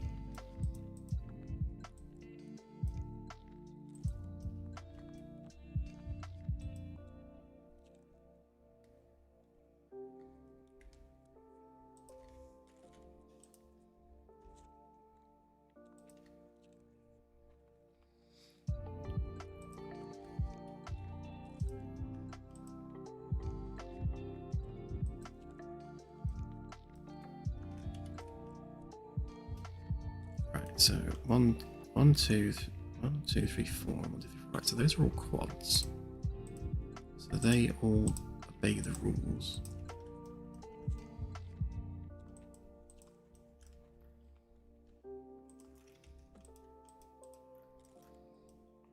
So they should subdivide, alright. There's going to be some weirdness there, but I shall come back to that.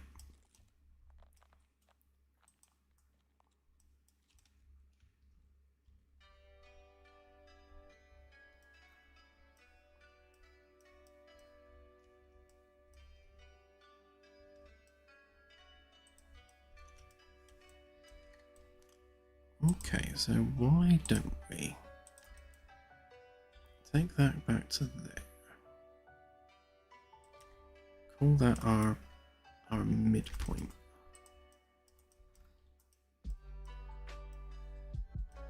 Yeah.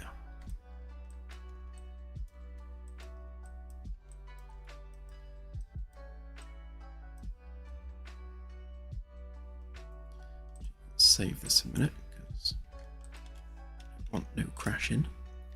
Right, so if I do that 90 degrees to there, then divide it by 6, we've got a 6-sided curve.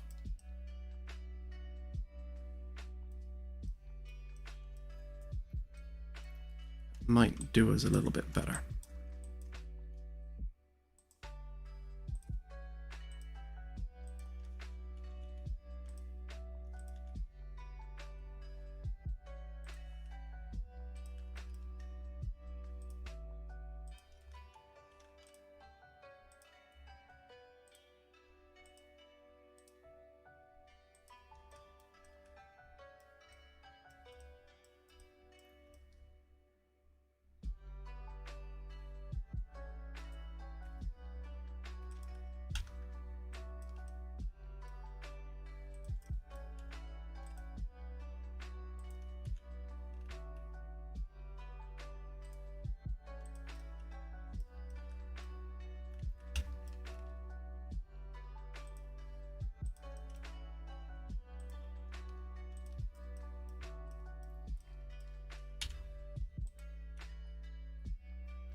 I think the midpoint needed to be there actually, just to be awkward and all, which means that needed to go probably to there.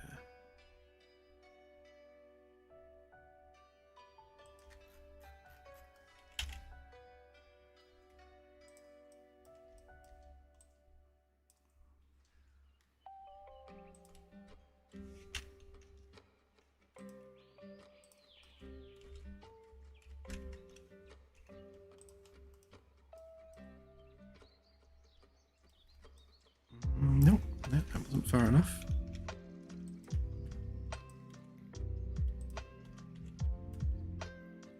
Would it have been there?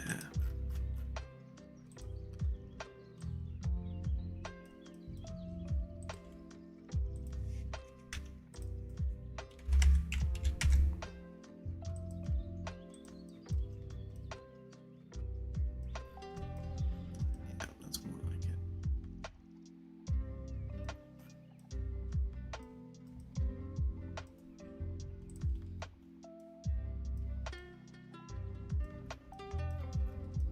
So 1, 2, 3, 1, 2, 3. Yeah, that lines up perfectly. So if we get rid of that and that, then we'll line that up to there.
It's still not a perfect match, but it's closer.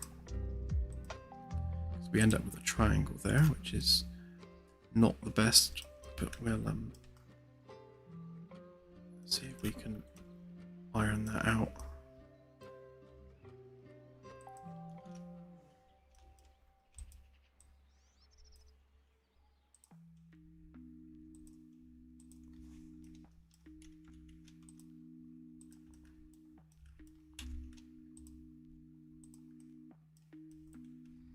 See, that's a quad,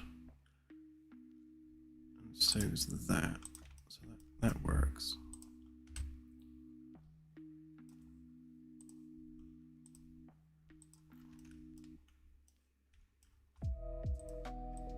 And so is that.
Okay, so what I'll do is I'll add I'll probably split that down into two, just to give it a little bit more curve to work with, and then we'll start blending that in with the subdivision.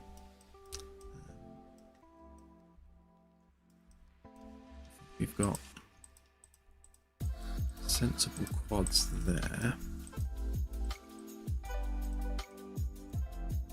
That bit's going to be a bit awkward, but we shall work on that.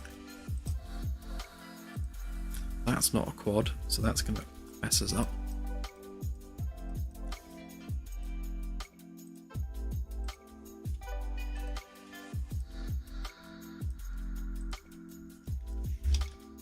Rest of it's all right though.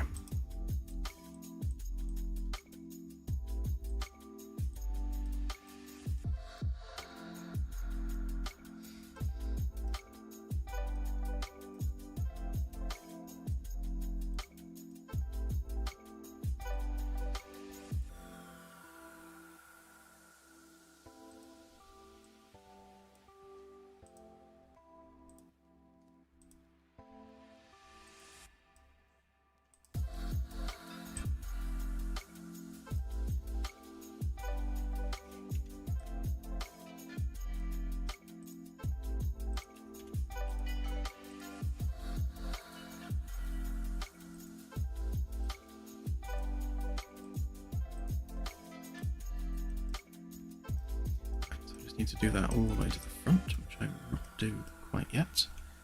I'll fix this first because we've got two bits of geometry that don't quite overlap properly.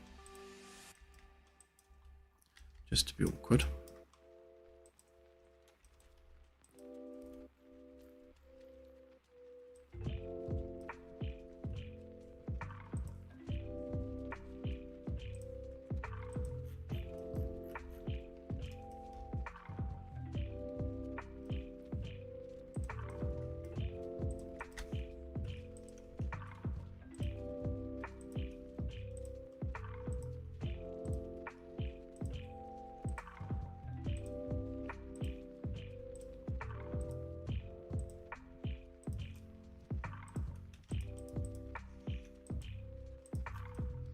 We'll need to continue that all the way along actually, because otherwise it won't be quads. Hopefully that's nicely in a line. Yeah, it is. Good.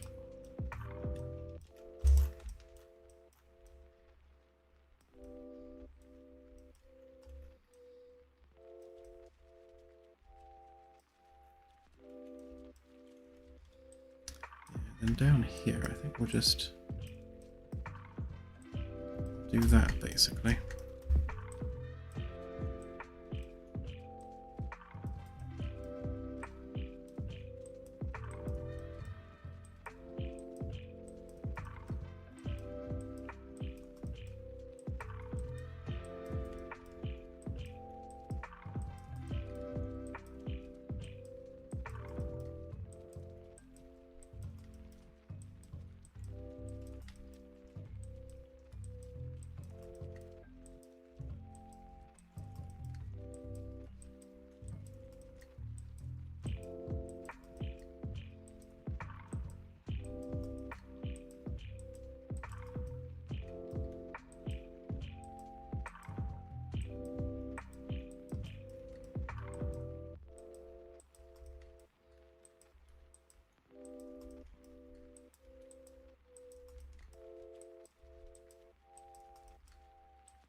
I will attempt to skin this manually, automatically rather. It might actually pick it up. We shall see.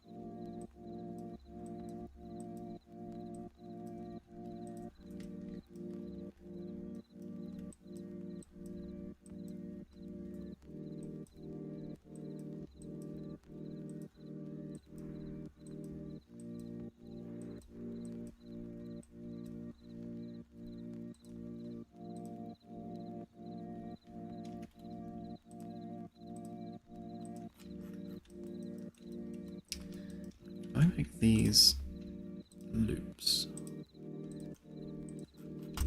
then it should hopefully be able to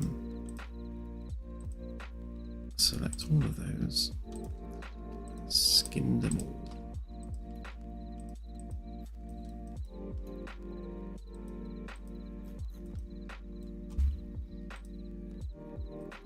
Or not, maybe?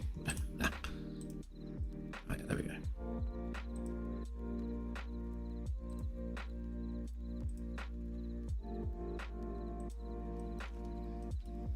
Right, it kind of half managed it.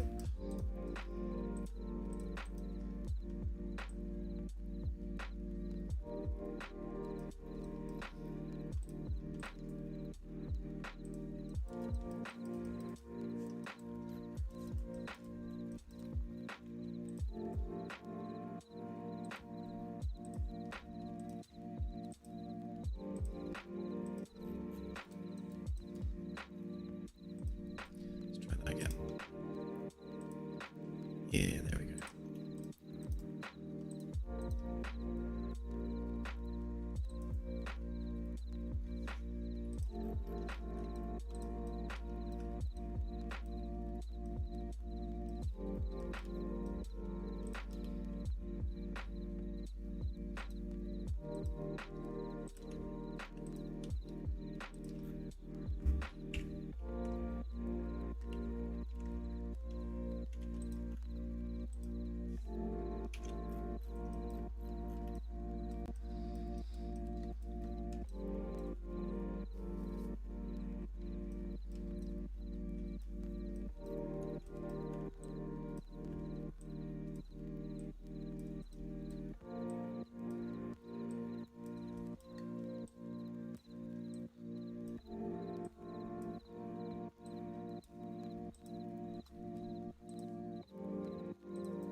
Looks like I got a bit overzealous there.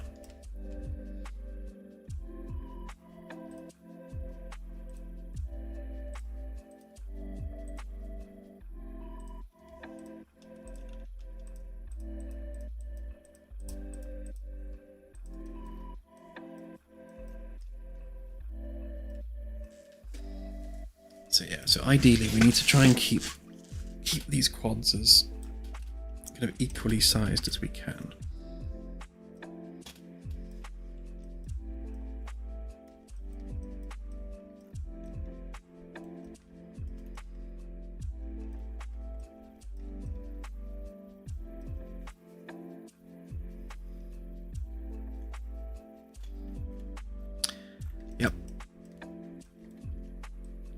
Been using SketchUp for a long time. When it comes to like this sort of thing, then yes, absolutely. Something like Blender would be much betterer. But for a lot of the other stuff I do, SketchUp's actually quicker than the likes of Blender.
So yeah, I need to do something better with this, because that's going to pinch horribly otherwise.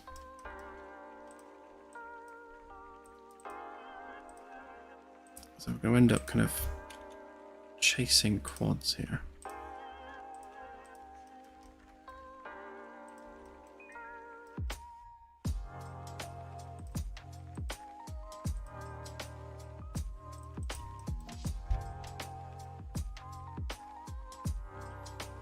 Hey Grover. Thank you and good night.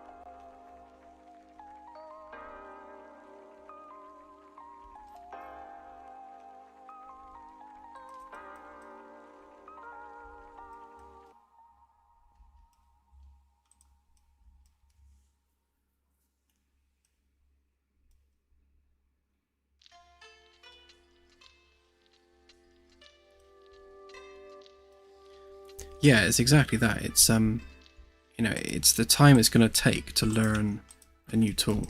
You know, when we have development timescales like we do,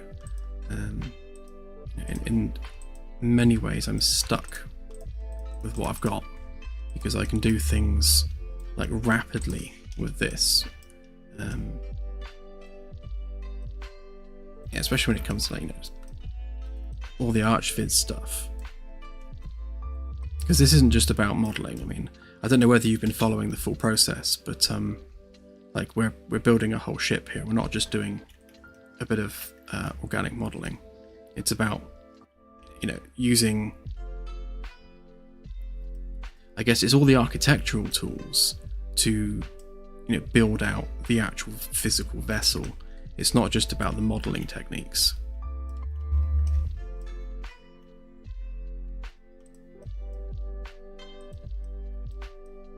Ah, nice.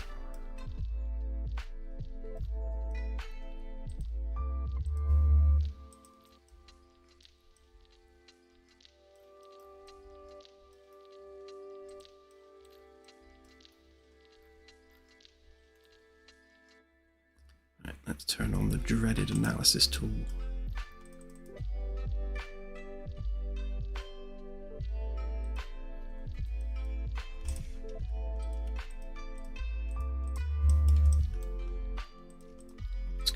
Here and why? Oh, I see.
Shall come back to that triangle.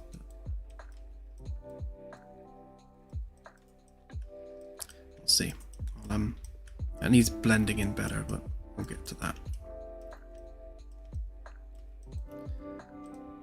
Start with that.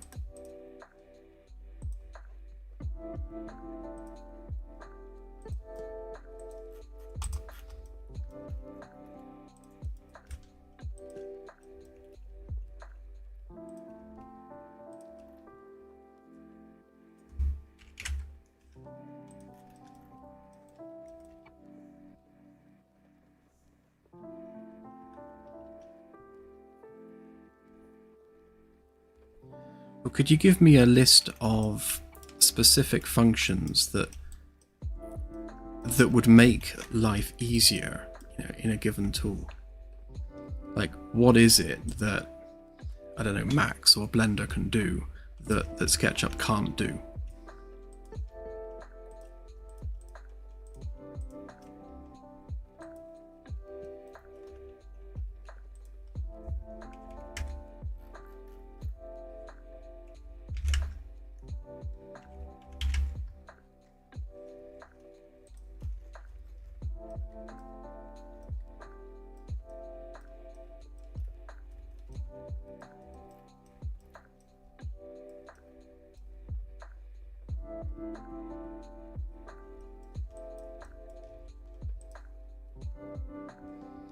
Yeah, see, when it comes to like edge loops and things, yes, something where SketchUp isn't very good is, dealing with quad modeling and subdivision and that sort of thing, because it's all driven by a plugin, and you kind of stuck with the functionality that plugin offers. When it comes to like Retopo, I'm specifically not using that tool because we have like millimeter accurate spacing with frameworks and things, and once you start using Retopo tools, then it starts pulling in geometry in ways that you don't want it to. Like, I could easily retopologize this, but we're going to lose the shape and the definition of what we're after, because then you start getting things like that piece of frame or that structural member all of a sudden starts getting pulled through the wall because the retopo function has reduced the geometry in a way that you didn't have control over. So in that specific example, I'm not using that.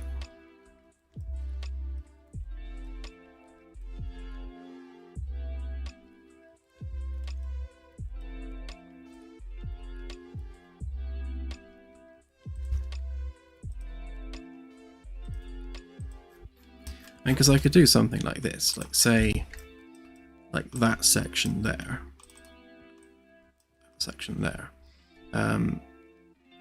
you can do things like, I don't want anything closer than 50 centimeters. So it will now retopologize that to like reduce the poly count. But as you can see, it's done it in an uncontrolled way. Or I suppose it makes more sense if I like do an edge bit there. Do the same thing. Let's make it a meter.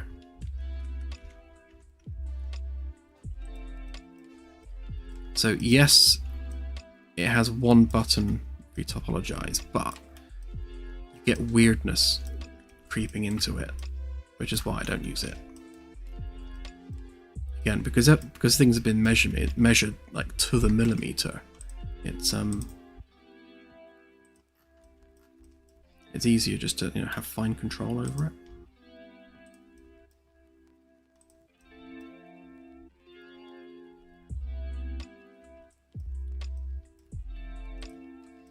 Yeah, I've never used Blender's retopo tool.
Yeah, I'm sure.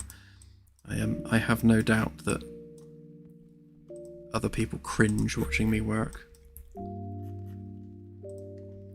But it is what it is.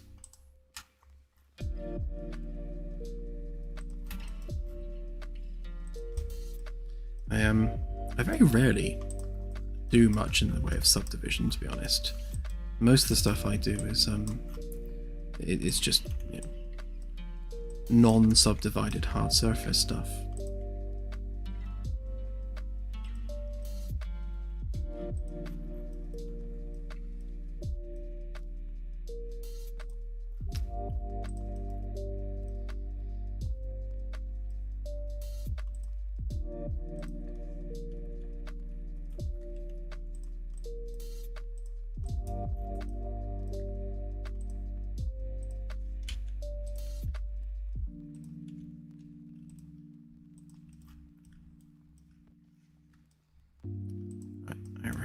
I will use that as my line.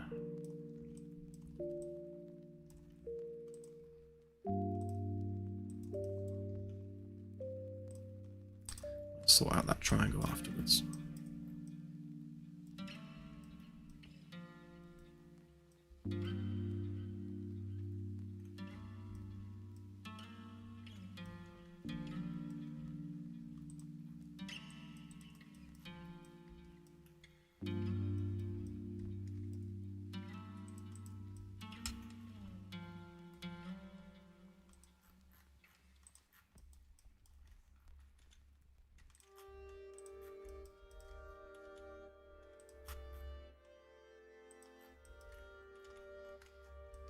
Yeah, what we do here is it's more of an engineering study. So, you know, when we're building ships and, you know, thinking about how those ships are put together, how they're constructed, you know, what infrastructure they need, and all that sort of thing. It's like a thought experiment, and that's how all this started, really, as a thought experiment. But that's how we approach, you know, the building of the ship. We'll throw some hull together, start throwing in some physical hardware, and then we'll realize that that doesn't fit, so that we'll adjust the hull a bit more, and so on and so on until we have what we're after.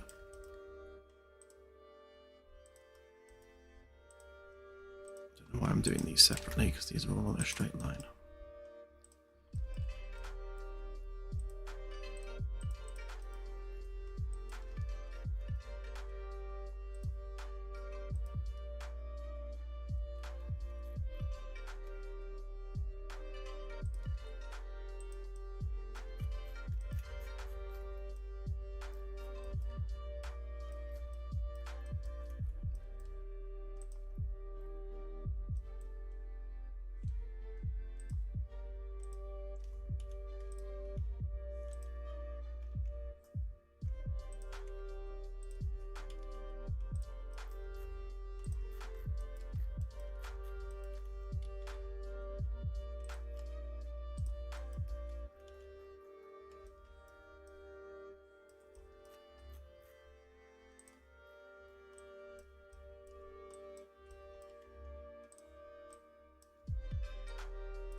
not happy with something there.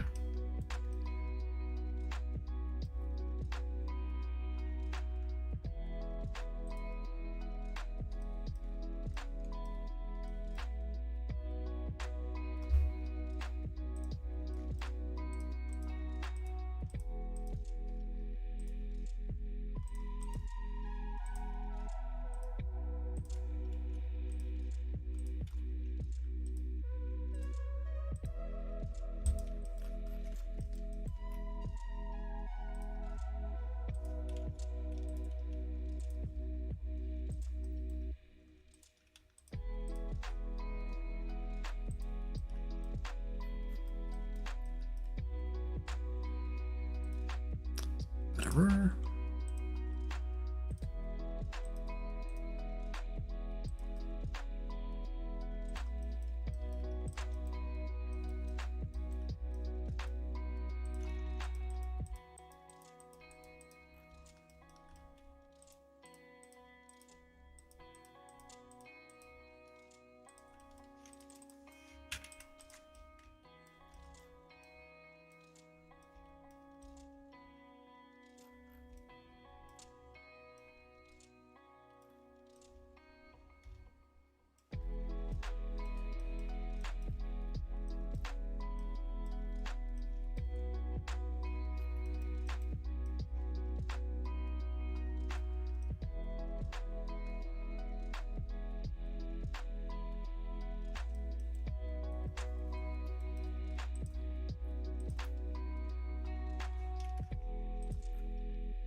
I kind of wish, to be honest, I'd gone with keeping that edge there.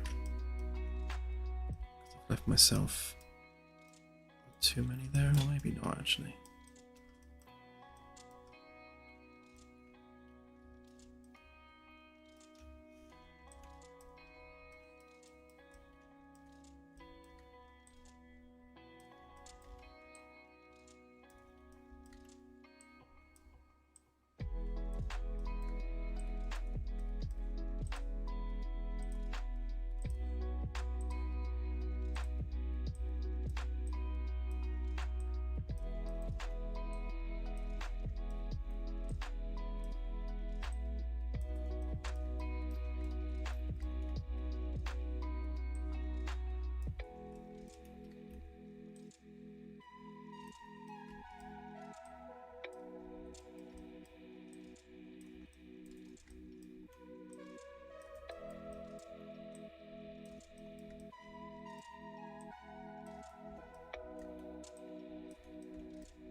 That's a pain.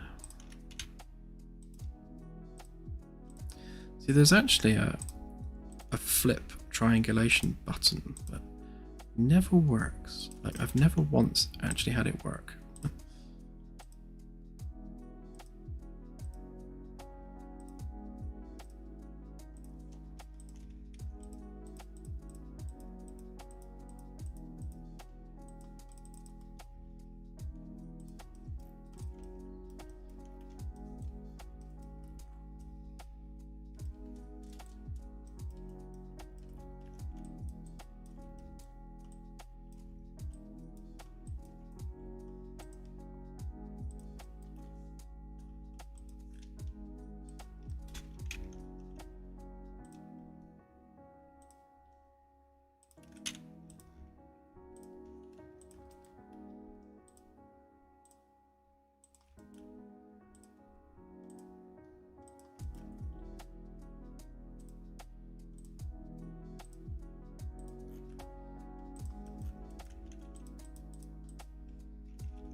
Yeah, so I'll have to sort out both of these triangles when it comes to doing the subdivision, because they're going to cause some weird pinching.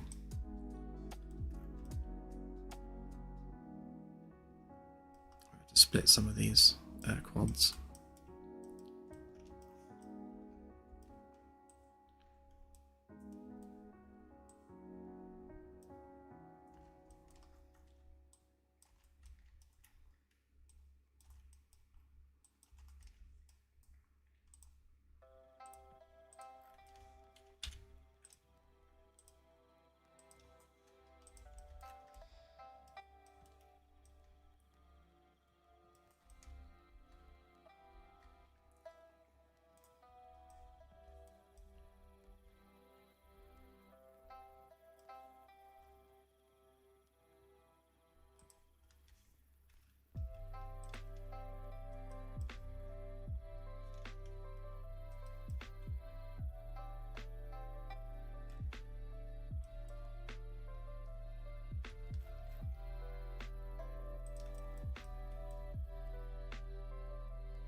Come on, find the vertex.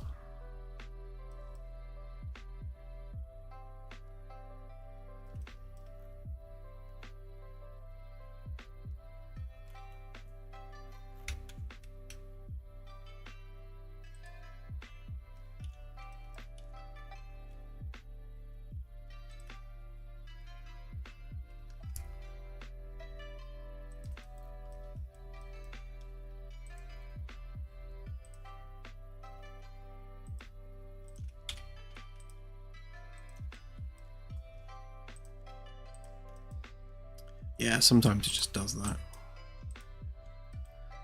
I have no idea why. I don't think there's any rhyme or reason behind it. It just sometimes it just doesn't find the vertex. It doesn't kind of clip to it.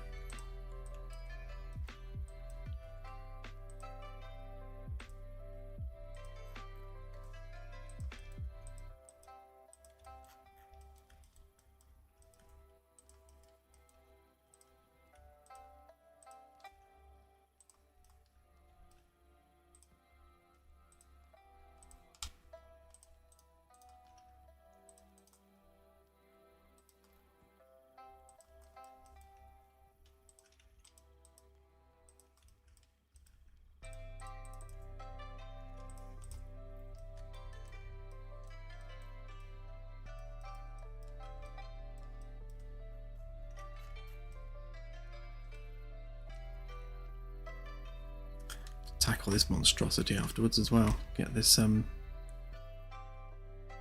bit blended in.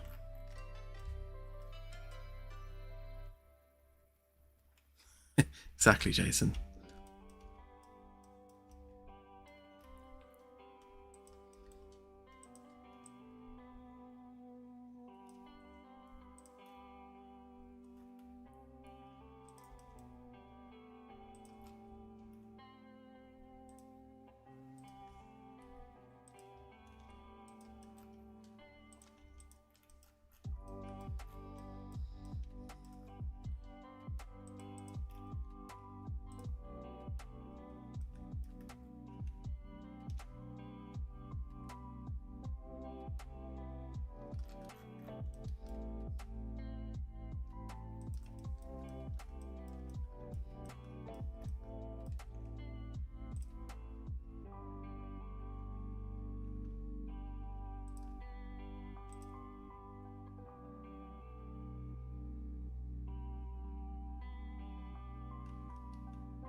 So what we're left with here, we've got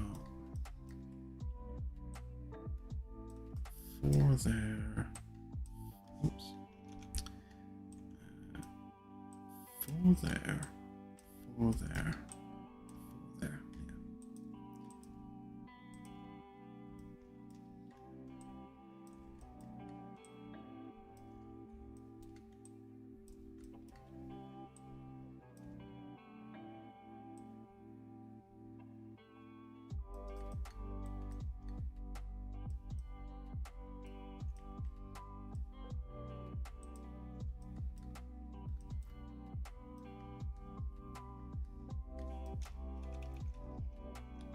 The wrong edge there.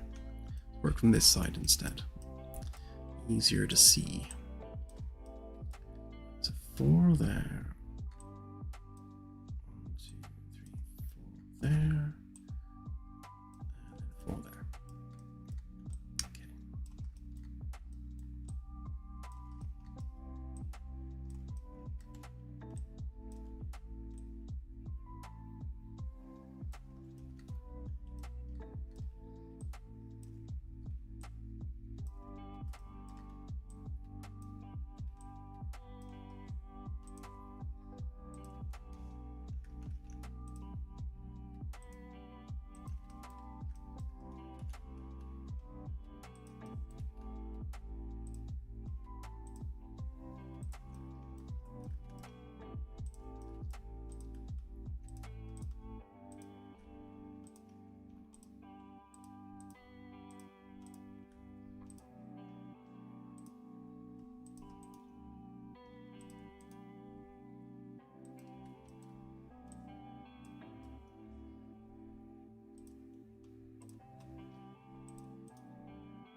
Come to the conclusion that tool does nothing.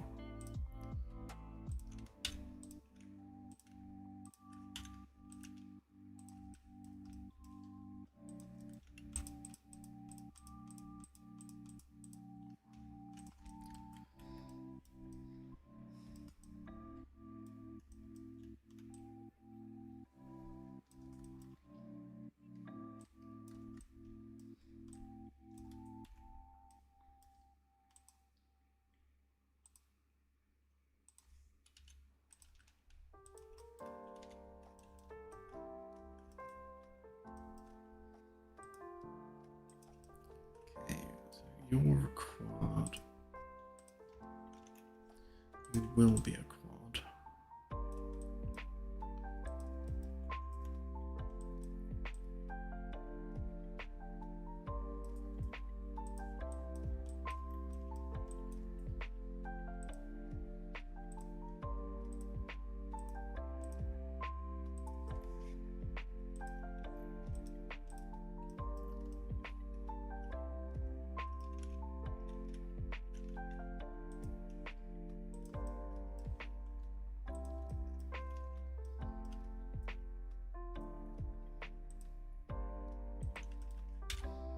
I did consider that, but the problem with doing that is that when we do the subdivision, it will then have like exponentially more faces for every level of subdivision we had.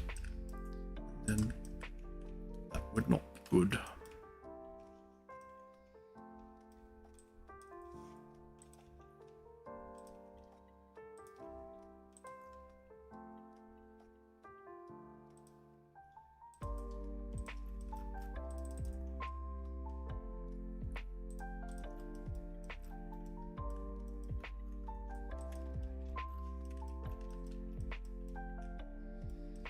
Right, so aside from those triangles I need to fix, and delete these by hand rather than using the tool, because it will delete my subdivision lines, otherwise my triangulation even. Right, How well does that subdivide? Ooh, not terrible.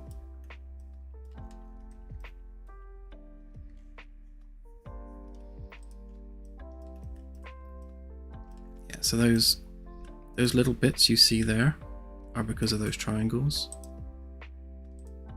So those triangular bits there create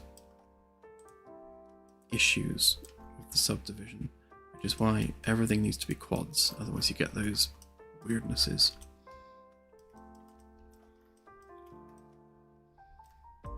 That's not too bad though. I mean, that's only one layer of subdivision. If we double that up, it should get even smoother.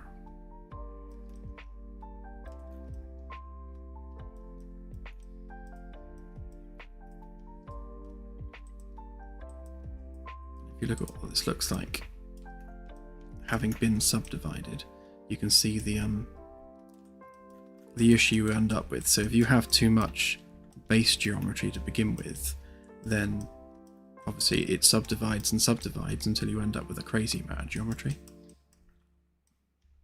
But yeah, you can see what these triangles are doing. They're basically like causing dents in the mesh. So they need fixing.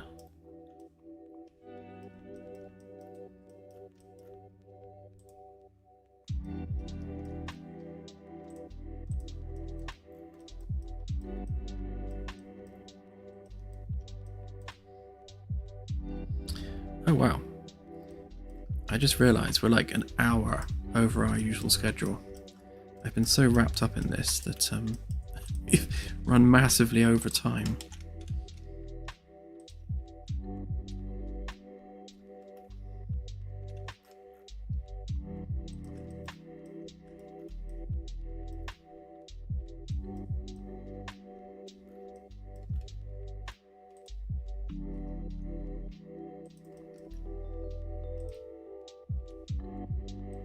Clean some of these edges up.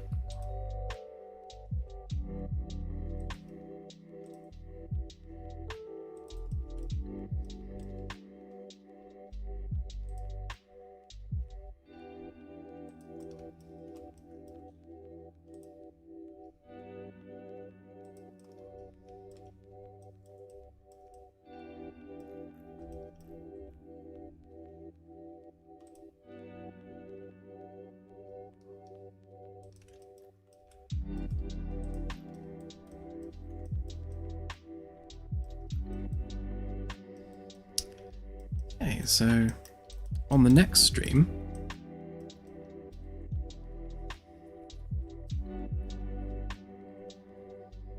yeah, there's a pattern I had memorized for increasing and reducing the geometry.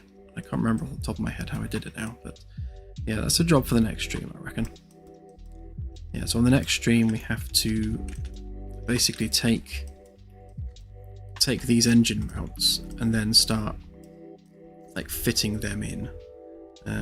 We can probably lose at least one of those triangles whilst we're doing that. So we need to turn those into some quad topology, blend them into there, get them all nice and smooth, and then we can start looking at chopping that up into actual proper hull sections then. I mean, we're already in line with the frame, so other than that bit, I might move that a bit so it is actually in line with the frame. But yeah, we should be able to cut that relatively smooth all the way through. And yeah. Progression. Alright, so I shall leave that there for tonight. And yeah, so have a great week ahead, everybody, and I shall see you on Wednesday's stream for more of the same. Right, have a good one all. Bye for now.